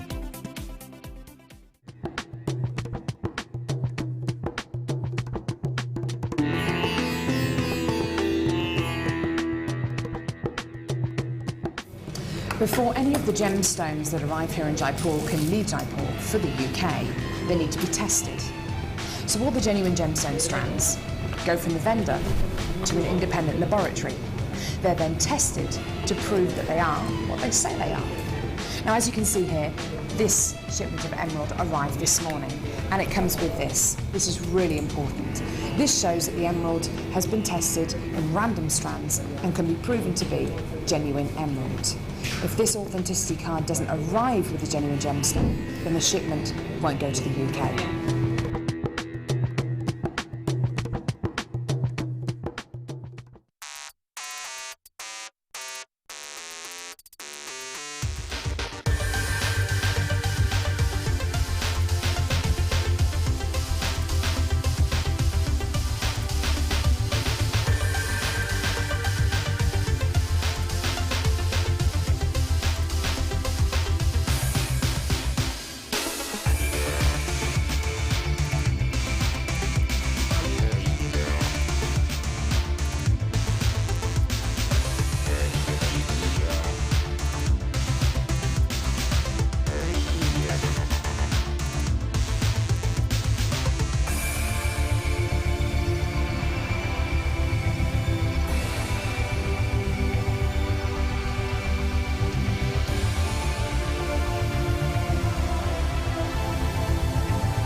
tiger's eye is a gemstone that can be masculine or feminine. It comes in like these luscious caramel colours, and when you get it in fuchsia, that's my favourite, when it's bright pink. Love that, and the chatoyancy makes it so different. It sort of follows you around the room, so it makes for some really interesting pieces. Tiger's eye is one of the first gemstones that I was ever exposed to. My mum bought me a beautiful tiger's eye bracelet when I was away at university, and I've worn it ever since. It has a lot of personal value to me. Not only that though, the JewelleryMaker tiger's eye which you can get exudes so much chatoyancy, and more chatoyancy than I've ever seen from any other tiger's eye. The carat weights are brilliant, you can get it in dyed qualities, but it's the natural essence of the gemstone which I think people find so attractive about it, and that's probably one of the reasons why it's one of our biggest sellers. If for any reason you're not satisfied with your purchase, you have the benefit of our no quibble 30-day money-back guarantee. Just complete the returns form enclosed with your goods and send them back for a full refund. If you attend a workshop in June, you will receive a fantastic 20% discount in our JewelleryMaker shop. JewelleryMaker, bringing out the designer in you.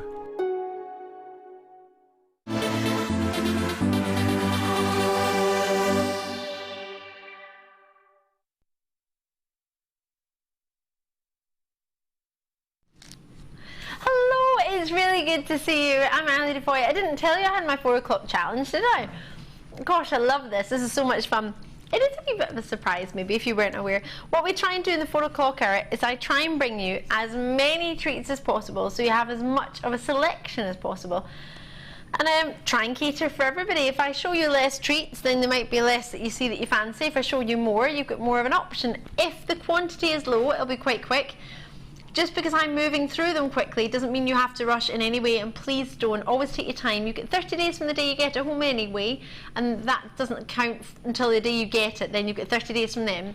But please remember for you, if it's low in quantity and it sells out, then that's the only reason I would try and rush you to be quickly. CLSY32 is a code I have for these, and these are gorgeous spinel. Really special. Many of you know this gemstone, many of you may have seen it but not be quite aware what it is.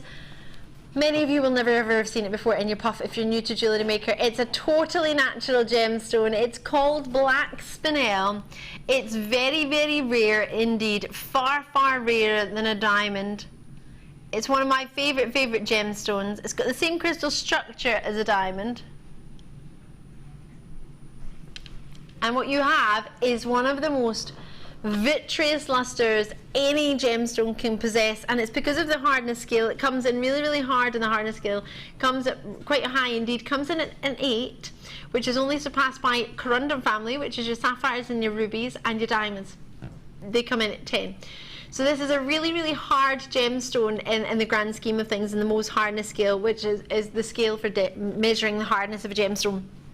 Now, the benefit of that is because when you have something really, really hard, you need to put more pressure on it to cut it. So it's just like anything, whether it be a gemstone, whether it be something you have at home that you want to try and cut. If you're trying to cut a piece of plastic, you would need more pressure and something harder material-wise than if you're trying to cut a piece of paper, right? That's just the way it is. It's just a fact. So the harder the gemstone, the more pressure you need to put on it, and the sharper the material you need to cut it with. So for example, you can cut spinel with diamonds because it is such a hard gemstone. You can use the hardest mineral, which is a diamond, to cut this gemstone. You can put a really hard pressure on it. The sharper the pressure, or the harder the pressure, the sharper the facet. The sharper the facet, the more vitreous the luster. That all sounds a bit mind-boggling. It's just really sparkly, and we love it because of that. You've got yourself 160 carats of a gem called spinel. It's coming from the words spina, and if my memory serves me correctly, it's the Greek words. And that's because of its thorn-like properties and the way it forms. So it grows in almost like a thorn-like structure. So that's why they've called it spinel after that. It's not particularly the most feminine or the prettiest name. In fact, when I first heard it, I thought it was a bit sad because a lot of people call it spinel. It's actually called spinel. But however you wish to pronounce it, that's obviously, of course, up to you. But traditionally, we pronounce it spinel. It's a beaut. You can get some very, very rare varieties of it. Mahengi spinel, for example, is a gorgeous purple variety, which is really, really rare. Burmese spinel is exceptionally rare. In fact, I have some. I only have some, thank you to a viewer on our sister channel. who very kindly managed to get me one as a gift, because if it wasn't for that, the spinel we have in our sister channel is sold out so quickly, blink and you miss it. Even if you're a presenter and you think, oh well, you'd be getting maybe a good heads up on it, I can't get it in advance of somebody if it's scheduled in a show, and then I need to try and get it with you. But if I can't be quick enough, if I'm presenting the show, technically I'm supposed to be banned from presenting and buying at the same time.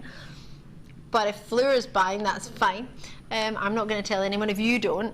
But it's a very special gem. You get blue spinel, which is really rare. In fact, you get a plethora of colours with spinel. And I don't think it gets enough recognition, but the black spinel can have more lustre than a black diamond. It's really hard. As I say, it's the same cubic crystal structure. It really has that opportunity for hardness to provide the real sharpness and a facet, which there gives you that lustre we were talking about. Really special. And there's only about 4 or 5 sources worldwide where you can get spinel. It's not a sort of readily, easily available gem. And as I suggested, it's far rarer than a black diamond, but it hasn't been as commercialized as a black diamond, so therefore it's more affordable. For example, if this was 160 carats of a black diamond, or black diamonds, what would we be paying? But black diamonds aren't that rare. I still love them though, and they're still beautiful, and I would still love a black diamond. I've got black diamond earrings, don't get me wrong. But for such a rare and collectible gem, for £20, I'm over the moon for you. The amount of people that have missed it, or sorry, £17.95, the amount of people who miss out on black spinel and they message me and say, oh, I really wish I'd managed to get some, it's really made me sad. It's a gorgeous gem, and it's naturally black. It really is a special one. I do love it. And if you can get it, that would be amazing. But it was the Latin word spina that it came from thorn-like, and that refers to that crystal structure, which often forms like the thorns on a rose bush. You know, the sort of triangle, the diamondy. It's almost like it always makes me think of a shark fin. Yeah. The way rose thorns form, and that's the way it forms naturally. It would be amazing with kunzite. Now, I have 26 of these, so you will need to be quick. How would you feel if I matched the price point of our spinel for tanzanite? We can't match it, sorry. Forgive me, let me retract that. In my head, I was thinking it would be amazing if we could do double that price for tanzanite, but we're actually going to be only £20. Don't ask how we're doing it, I don't know, but for £19.95, totally genuine. Look, I don't know if you can see it, but the pleochroism, especially from the way the light's hitting the middle ones, you can see purples coming through. You've got that wonderful property that this gemstone naturally possesses. When the light hits it, the camera angle moves, you move the way that the light hits it. You get what's known as pleochroism. It's magnificent. JS, or you may say JSNV09, or 09, not O, sorry, the number 0. The 0 isn't a number. Oh no, 0 is a number. O's not a number. O is not a number. That's what it was the other day when somebody was asking for my phone number. Oh no, what was it I was doing? I was listening to somebody, nobody was asking for my number. I was listening to somebody present their number for, I think it was on the telly on how to call, and they said 0 something something something, and I was thinking, I would always say 01789 or 01505. I would always say O is the first, but it's incorrect, isn't it? It's 0. So yeah, so that's JS or JSNV09. 17 left and 27. Well done to you, Teresa and Jenny and Angela, Yorkshire, Cheshire, Maryland and Nottinghamshire, West Midlands, Bristol, lovely to see you, Surrey. Lots of you coming through, looking at the quality of rondelles. They go from 2x1 mil and they graduate up to 6x3 mil. It's funny actually, we were laughing about it earlier today, and it's not really a laughing matter, but we had tanzanite, and we were talking about how rare tanzanite is and how the tanzanite mine's closed, and then we were laughing to ourselves thinking everybody at home will be thinking it's not that rare, you have it on every couple of days or once a week at least. that this is all we've got, and we do seem to have it, but bearing in mind that was all probably mined about 30 to 40 years ago. It's not that we've all got it this week. It's been in the buying process for a very, very, very long time. So even though we've got some now, it's not anything that's coming out of the mine at the moment. This is all everything that's sold in the mine. Bearing in mind the price point on tanzanite, of AA grade tanzanite, not this year, but last year in April, went up by $30 for a AA grade tanzanite per carat.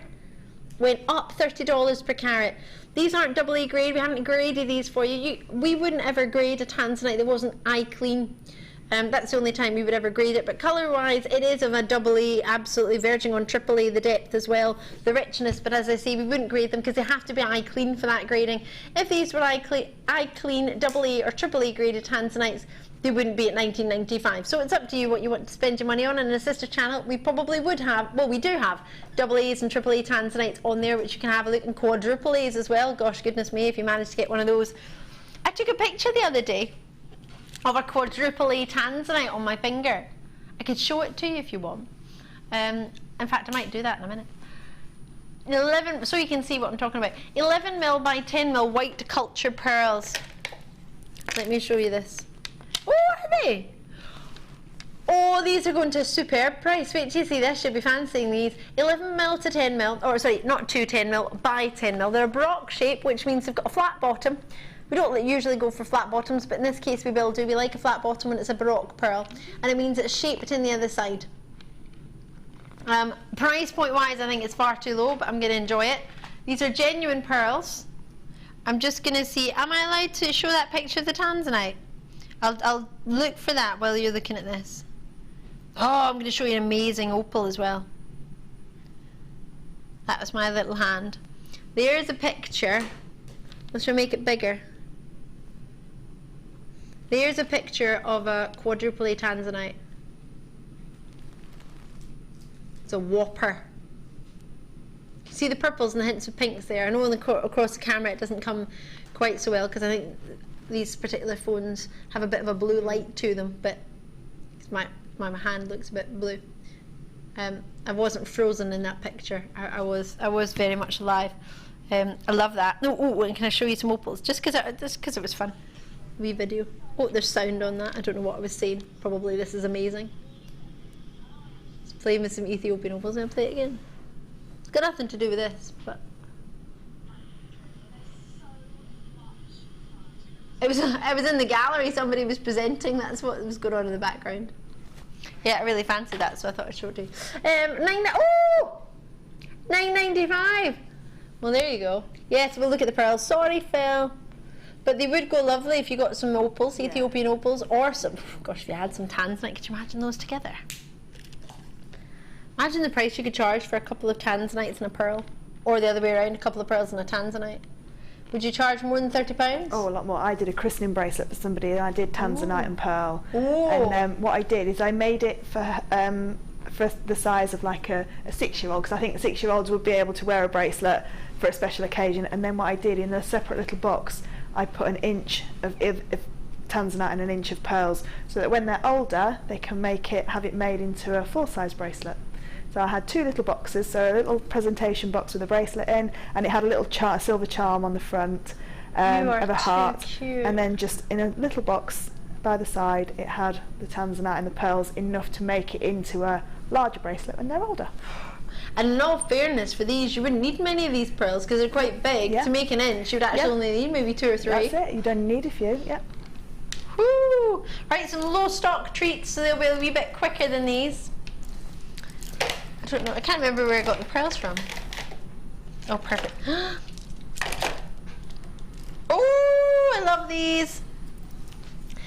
Low in stock, so either on the phone lines, which is free from the UK landline, there's only 10 of them available. The code is, the phone number is 0800, it's hard to say with the 0 first. 0800 644 655. Technically I should be saying 0800 644 655. Or alternatively on the web, sterling silver pendant bail. Oh, box 10's got labradorite in it.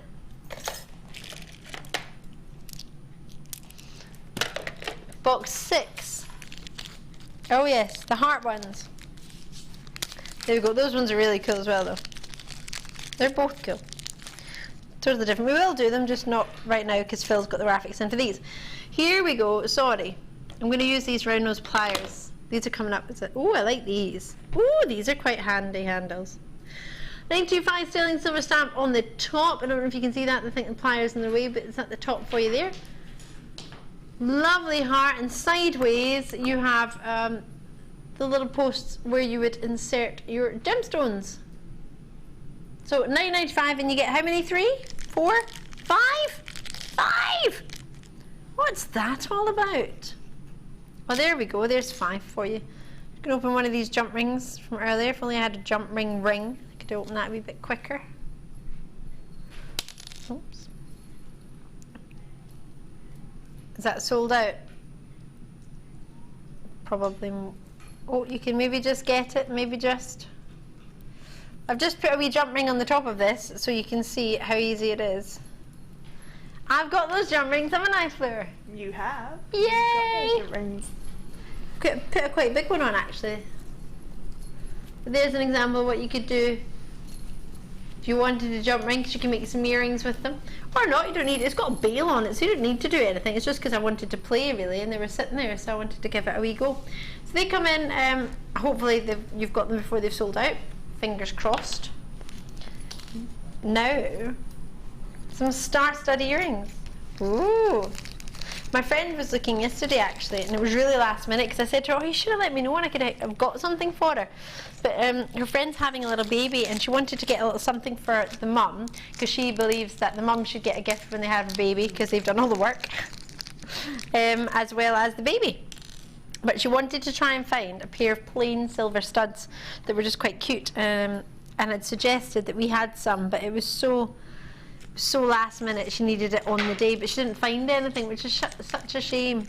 But I said, well, the baby's not born yet. What you can maybe do is have a look, and then when the baby's born, then post something, because she wanted to do it in advance because she's lovely that way. But I thought, well, there's no harm in waiting until the baby's born and then sending something, isn't there? But she missed her friend's baby shower, so she wanted to have like a mini kind of shower thing. But these, I love these posts. I think these would be really cute for a pair of studs.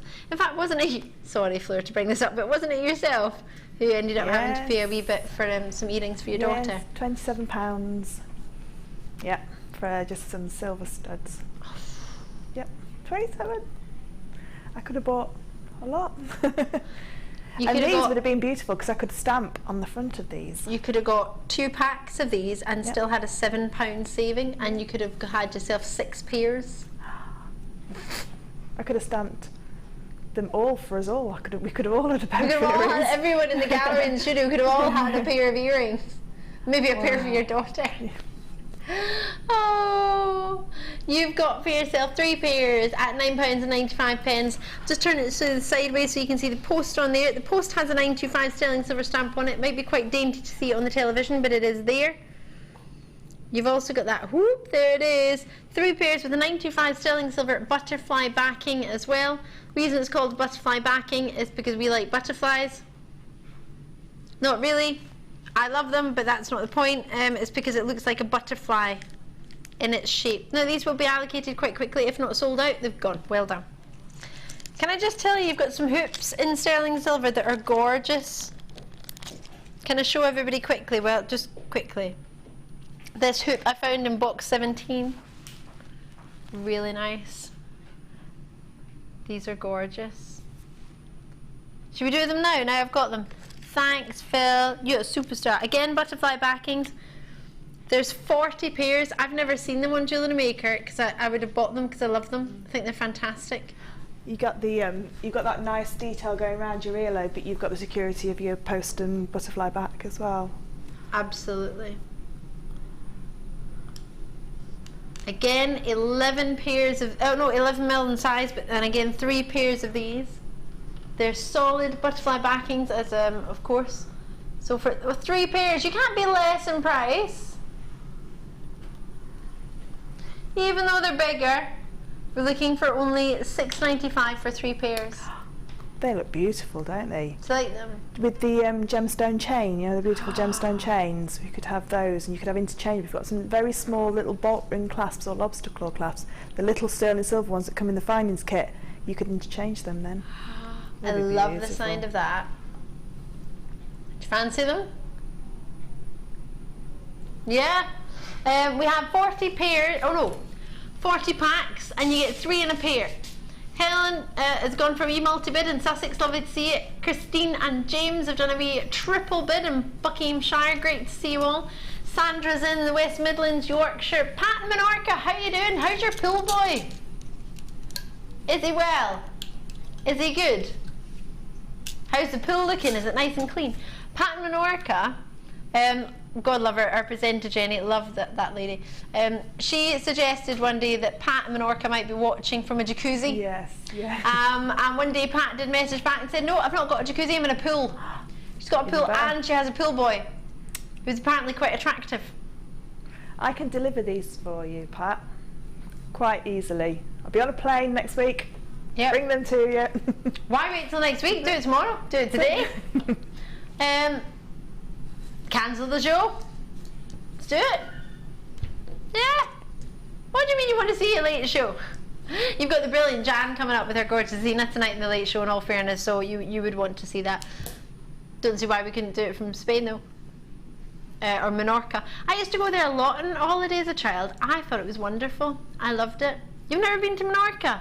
Oh, it's a lovely place. I really thoroughly enjoyed it. I've not been for many years now, but I did thoroughly enjoy it. I thoroughly enjoyed it. Where else was I talking about? Yesterday, the Algarve, Portugal. It's beautiful there. Have you ever been? No, oh, get yourself there. First time I went was last year. I'd go back in a second. So lovely.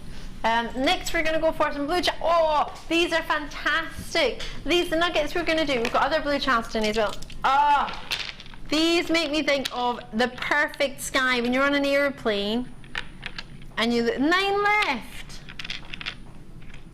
So not a huge quantity, but you get an entire strand at £17.95. There's 720 carats of chalcedony. 19 by 13 millimetre they go from, and they go up to 44 by 39 mil. Whoppers are whoppers. Ooh. Sorry, I was having a wee sip of water and then they said, oh, we're going to take £10 off. So that's where that little squeal came from. Ooh, for $7.95. I mean, could you pay that for one? I was in I don't even want to say where I was in. I was in Stratford-upon-Avon, it's where I live. And I saw, there's quite a few jewellery shops. As I said yesterday, my friend last minute decided she wanted to get a wee something for her friend she was seeing who's about to have a baby. And we were going through the different jewellers and I have a look at all the different shops. And she couldn't find anything she wanted, but there was one particular jeweller's. I could not believe the prices. Oh my goodness, but they had like a little rocks and gems, sort of minerals in there. Oh, I didn't even dare ask the price of them. I thought I'll be going to be horrified and I'll be trying not to comment. So I thought, no, just walk out, Ali, just smile, don't say anything. It was quite cool actually. They did have you ever heard of me talk about skulls that you can have of lapis lazuli? They had a lapis lazuli skull in the window. It was £800. Oh, love these. Where's my Amazonite? Oh, yes. One of my favourite Amazonites and would be up there with some of the finest Amazonite I've seen. Absolutely, yes. My producer's in love with these. I'm not disagreeing with them. Wait till you see these. Ooh, I do love a good Amazonite, but you don't often get it. Have you heard of the feldspar family? Doodle-doo, doodle-doo, doodle-doo, doodle-doo, doodle-doo. The Adams family. The feldspar family. Anyway, same family as your labradorite, same family as your moonstone. It's got this beauty about it. If you've seen charoite or seraphinite, in all fairness, if you've seen either of those, I imagine you've probably seen Amazonite as well. But if you've ever seen the sort of swirling fibrous inclusions that they have, then you will understand just what these are about. They have this beautiful, magical, it's almost like a mother, can you see in here?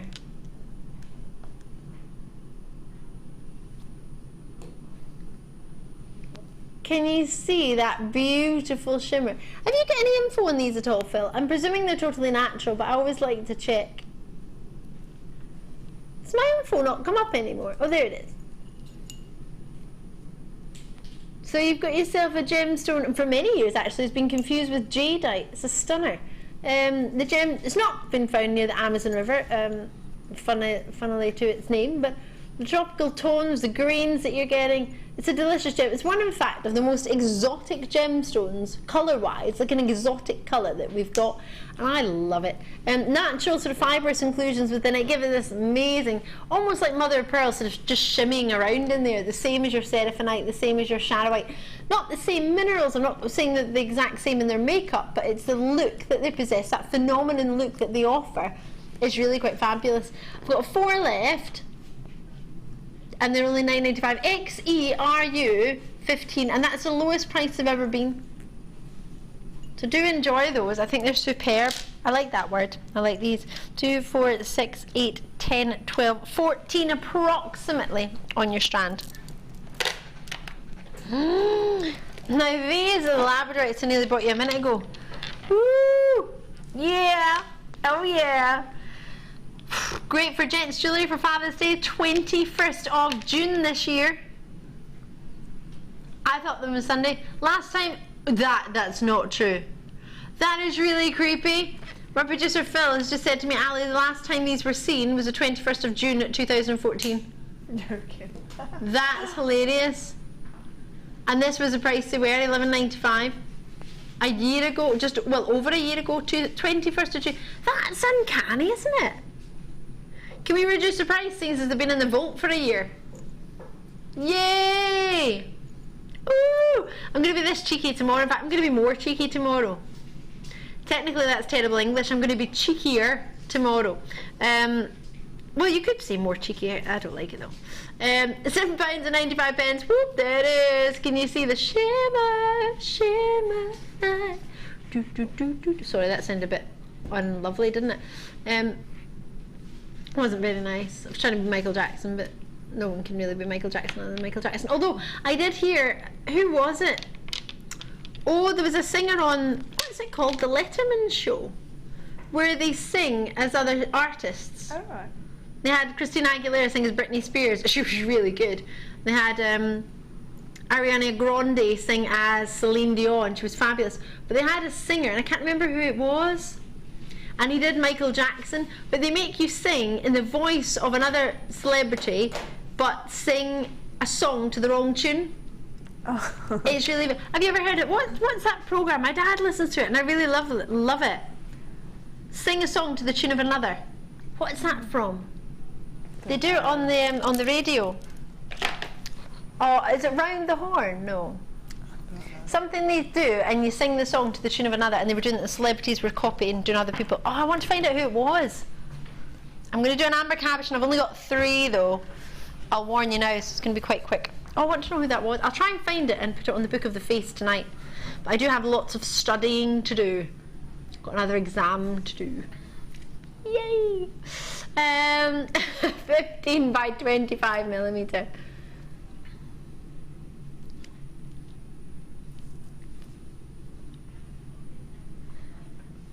Well, ooh, $9.95 is your price point. They're 15 by 25 millimeter. And again, amber is very porous, as we were talking about earlier. Do not spray perfume near it, or hairspray, or wash your hands with it on. Always take it off. It's a very beautiful gem. Oh, did you see that thing on the television the other day about Baltic amber? No? I'll try and find that and post it on Facebook as well. Please, if I ever say I'm going to post something on Facebook and I forget, bear in mind, by the time I leave here and drive home, my brain's turned to mince. So please do, if I've said I'm going to do something and if for any reason I don't remember, do you want to drop me a message? Because I will put it up there. It's only just, I've just forgotten. It won't be out of the fact that I don't want to. Please always do remind me if there's something that I've mentioned that you want to see or want to know. I'll sort it out. Go! Enjoy. That would look quite exciting with the tans in it, I think. Amber and blue. That'd be nice. That'd be like that very, very famous drink in Scotland that doesn't taste anything like oranges, but is orange. Lapis lazuli tubes. These are brand new. These would go great with that. I'm pointing there, but it's gone. Earlier in the tea bar, we had some lapis lazuli hearts and rounds that were made a lovely piece of jewellery by our beading buddy Sue. If you saw that, that will be on Facebook later, actually. Once the team get a second. Bear in mind, it's the same team who are filming and on cameras and directing who take your pictures as well and put them on Facebook. So give them a wee sec just to sort it out. This would match the lovely Jan's dress today. Good. In fact, it would match your trousers as well. Yep. I think blue, as much as it might not be first thought in your head as your favourite colour, it's thought to be the favourite colour of both ladies and gents. And if I think about my wardrobe, I probably have a lot more blue, whether it be trousers or tops, than I have probably any other colour, even though it's not my favourite colour. I probably go with more. I think I'm the same. I think Oh, I've yeah. got, because I like that nautical look as well. I like the red, white and blue in the summer. So I've got a lot of blue tops and then red cardigans and red blazer to go with it. Yeah, so yeah, blue's one of my favourites. I think people are just drawn to it. They are drawn to it. And I think it looks quite regal. Yeah. And I like that. I think it's fab. You've got the gold in there, so you can do what you want. If you want to sort of make that pop, you can do some gold wire, you can do some silver wire. Earlier today we saw it with rose gold, which was lovely. Plenty of options. If you're just looking for tubes, but you don't really mind what size of or a shape gem, you want tubes, so you do mind shape, but you don't mind colour-wise or what gemstone it is, these would be quite lovely. Price point-wise, I think they probably are more affordable tubes that we've offered. And it's not an actual tube that you're getting, it's just called that, it's the shape of it. It's a 14 by 4 millimetre, and they're 60 carats. They have been dyed, so do give them a wee wash with the sort of soapy water when you get them home. Not anything perfumed, of course, but just a wee soapy water. Purely just because if there's any excess dye on there, that's the only reason I would do it. There might not be, but I always just tend to do that out of habit anyway. Again, don't wash your gemstones like your amber or your pearls or your porous gemstones like opals.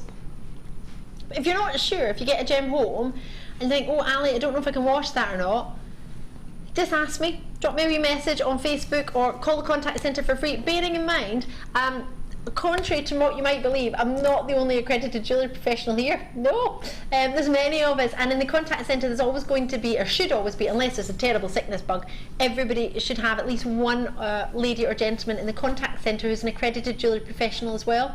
So if you at any point you ever want to ask a question, that phone number at the bottom of the screen is always free for you from a landline. It's 0800 or 0800 644 655. So do talk, and I just asked for the accredited jewellery professional.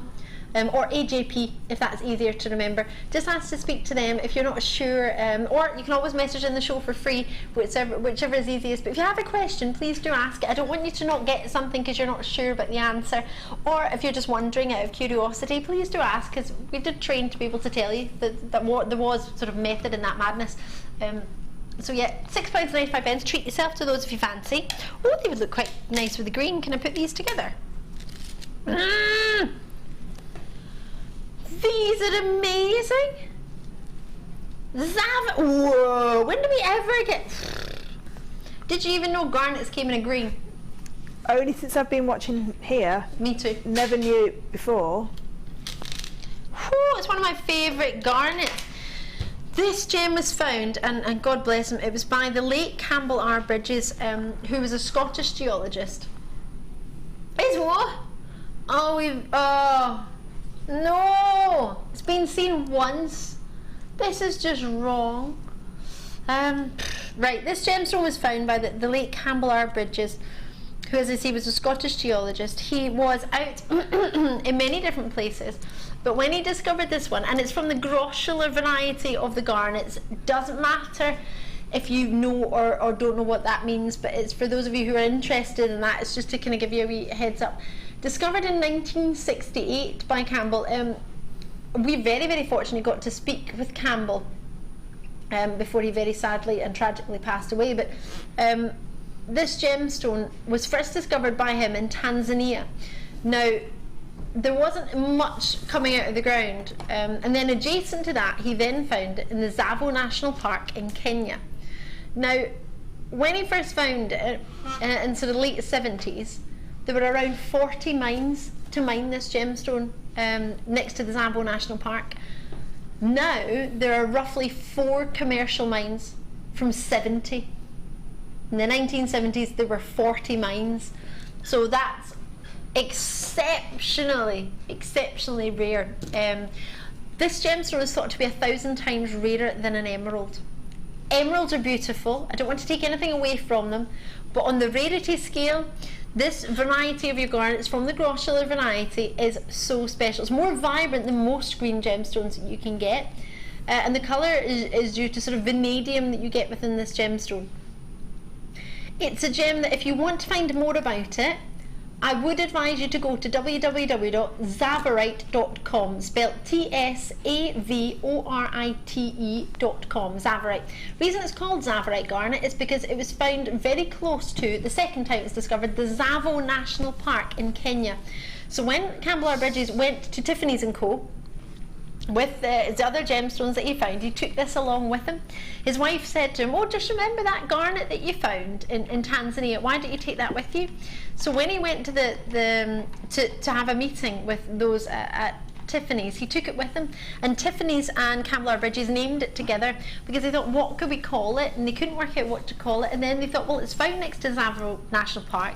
The colour of it is that vibrant, it makes us think of the Tsavo National Park. Why don't we call it Tsavorite? Because most gemstones, as you know, you add an "ite" on at the end, whether it's a location or it's a person, kind of makes it become a gem. So it's not what makes it a gem. It has to be very durable, genuine and beautiful to be a gem, but one of the other factors is tends to have an "ite" on the end.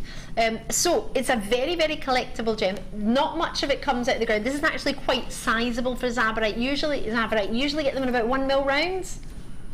As an accenting stone, you don't often get them. This with pearls looks divine. Have you fancied treating yourself for a while? Price point wise, I've no idea. I would expect it to be, well, it's one of the first few times. I'm going to say it's maybe the second time I've seen Tsavorite on this gemstone. Oh, on this channel, sorry. How many have we got, please? 90. Well, this is going to fly out. On average, I didn't even tell you this. Do you know how many carats a ton of earth? So if you move a ton of earth, how many carats do you reckon you can find of Tsavorite from a ton of earth? Nope, not 10 carats. 3 carats. You've got 60 carats. So on average, you've had to move how many tons of earth just to make one person, this one strand, over approximately 28 centimetres? What do you mean a lot? The yields on this gem are down about 80% in the last decade. It's a gorgeous gem, but it just doesn't, there's not enough to be found for it to be, well, for it to be easily and instantly recognised. If you manage to get the entire strand, I'll be over the moon for you.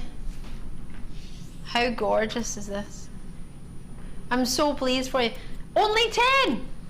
Are you joking? No! You are seriously joking. Only 10 people have got your Tsavorite garnet. Are you serious? Whoa! No. I don't agree with that in any way. Hold on a minute. Whoa. Let's just stop everything. I clearly haven't done my job properly here. I haven't. Because if this was anybody sitting at home, knowing how rare and how collectible this gemstone is. Phil, can you do that calculation for me? For every 3 carats, you have to move a ton of earth. So to get 60 carats for one person, how many tons of earth have we had to move? 20. No, are you joking? 20 tons of earth. And how many opportunities do we have? 90. 93 times your 20. 1,860 tons of earth to approximately get 60 carat strands per person. Are we aware of how much earth that is? 1,000 tons. Over 1,000, but 1,000 tons. A gem that is, on average, 1,000 times rarer than an emerald. Not one or two, it's a huge gemstone. I am shocked and amazed and know not what to say. This is a connoisseur stone. This is one that I would get your authenticity certificate and I would get it valued and I would get it appraised. Philip, please, my producer, I don't have a pad eye in the studio. Can you please type in Zavarite gemstone jewellery and see what you can find? Because you're talking your biggest jewellers, you are talking jewellers that have security guards outside and ones that don't even let you in unless you can prove you can spend a fortune like a car worth on a piece of jewellery. Little pieces that are quite expensive, it's my producer's comment. 4 figures.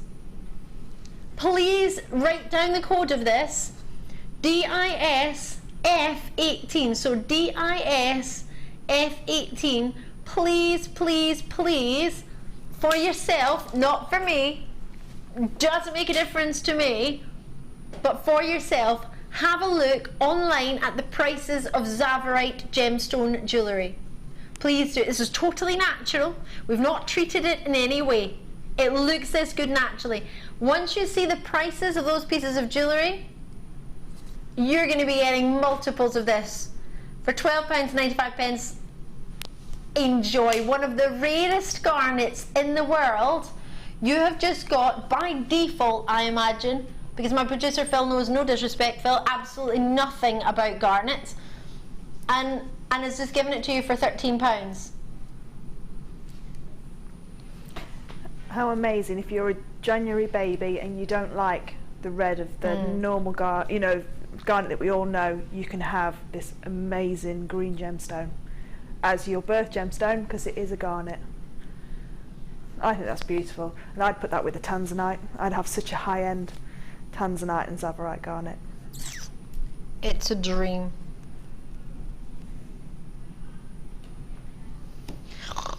Cannot believe that. You've just mind-boggled me. After that, I now want to take £10 off your Charleston tonight. You're going bonkers today, Phil. Oh, love the colour. Charleston is a really beautiful gem. To take £10 off, you'll be thinking, you must charge a lot normally, like over the average price to that. No, it's just that it's been in the vault for a while, so Phil wants to allocate it. Bear in mind, the last strand of labradorite I showed to you had been in the building for just shy of a year. £24.95 is our price for this, what we should be paying for it based on the charges.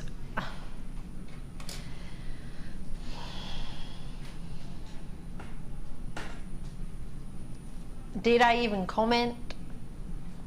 Don't think there's any point either, Phil.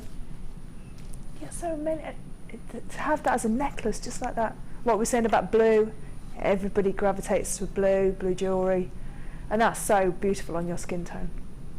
Thank you. I genuinely think it would go with most skin tones though, in all fairness. Just a little bit of sterling silver chain on the back, and that's a very, very high end. I'd take 2 off the necklaces and maybe 1 for a ring. Restrand the rest as it is like that, all bunched up together. Amazing. How delicious. 2, 4, 6, 8, 10, 12, 14, roughly 15 on a strand from £24.95. Probably the easiest way to trying this gemstone, when normally it's at a higher price point. If it comes within your budget at £12 or £13, then it may be a good idea to give it a go. Code on it MBRU is 16 for that one. Gift bags. Oh, they're navy, and oh, like a wine. Oh, I like these. These feel gorgeous. That's not, is that brown? I would call that like a wine tone. Really rich wine. What would you say, Fleur? It's called brown, but I think it's more of a burgundy wine. Yeah, more like a burgundy wine, yeah, definitely. I love these for chainmail jewellery because I think they look quite medievally as well. Oh yeah, they make me think of Friar Tuck, the other ones.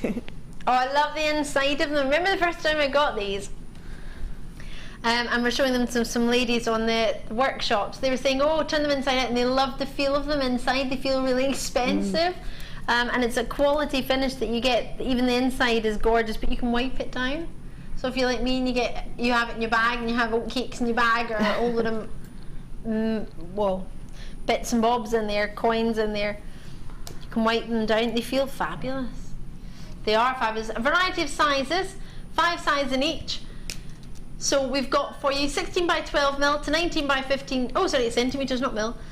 So 16 to 12 centimetres, 19 to 15 centimetres, 22 to 17 centimetres, and the smallest one, which is here, is 9 to 7 centimetres, or 9 by 7 centimetres, should I say. So five bags. The blue, oh that's in between. The blue has, how much? Less than £1 each? Oh my word, see when you feel these. I'd sell that one for £5, I would. Definitely, would you not? Definitely, with a beautiful necklace inside. That's got to put £5 onto it. Amazing. And do you know what I used to do as well? I don't do it anymore because now I've got my boxes that I've had printed up, but I used to have these on the side of my stall with a price tag just on them. And the amount of people that would buy, they've got a piece of jewellery at home and they want to keep it. And the amount of people just buy the bags. They feel amazing. I want them. They feel so luxurious and so rich. What are they? They're velvet. You can personalise these as well with the stamping tags that we did in both kits. So if you just undo the knot on the side, and then you can pop your stamping blank on, stamp your name or your symbol or your emblem on them, untie one of the knots on the side of the drawstring, pop on the tag, and then it's personalised. So you can have the name of your business, or you can have, you know, your logo, whatever you want to stamp on there. I look at that finished or closed. I think that's gorgeous. That's a small one. So the brown, I think it looks more like a wine, a burgundy wine, has a black drawstring, and the blue has a blue drawstring. Oh, is that Zena? Zena's coming up for you in the late show. If you feel these bags, literally, you're gonna fall in love. They're amazing. They feel phenomenal. I would want them for a pillow for my head.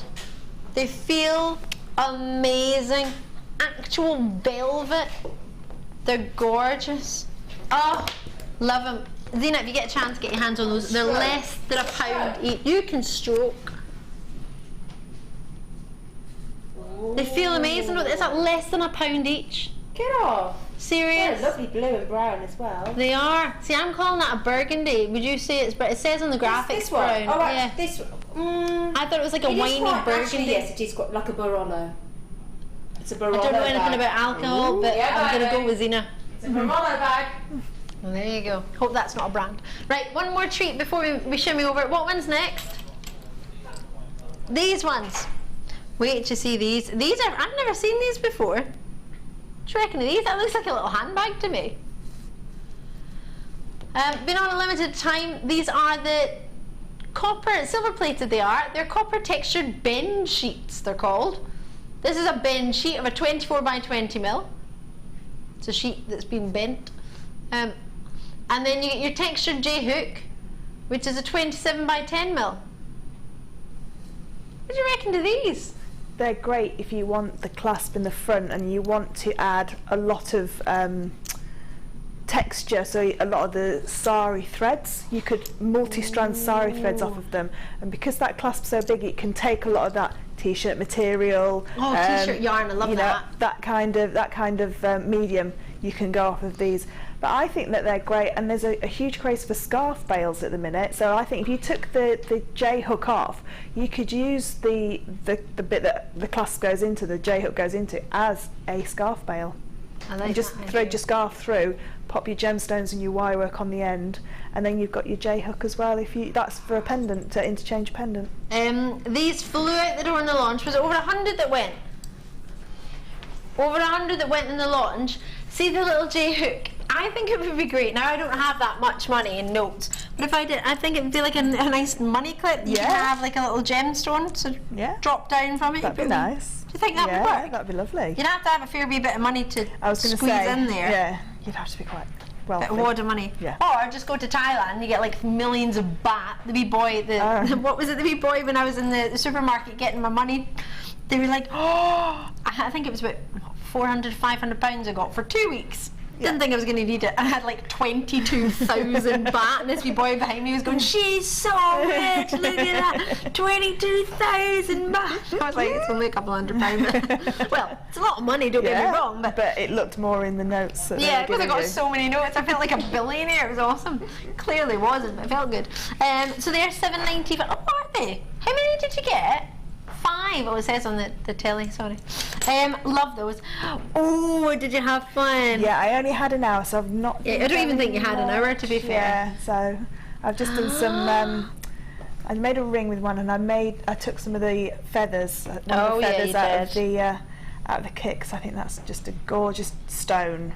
It is and with that beautiful. feather just on the bottom. And then I just made a really simple ring, a really simple bookmark with one of the... And these hearts are fabulous for bookmarks because they weigh it down. So when it sits inside the book, it will be weighed down beautifully.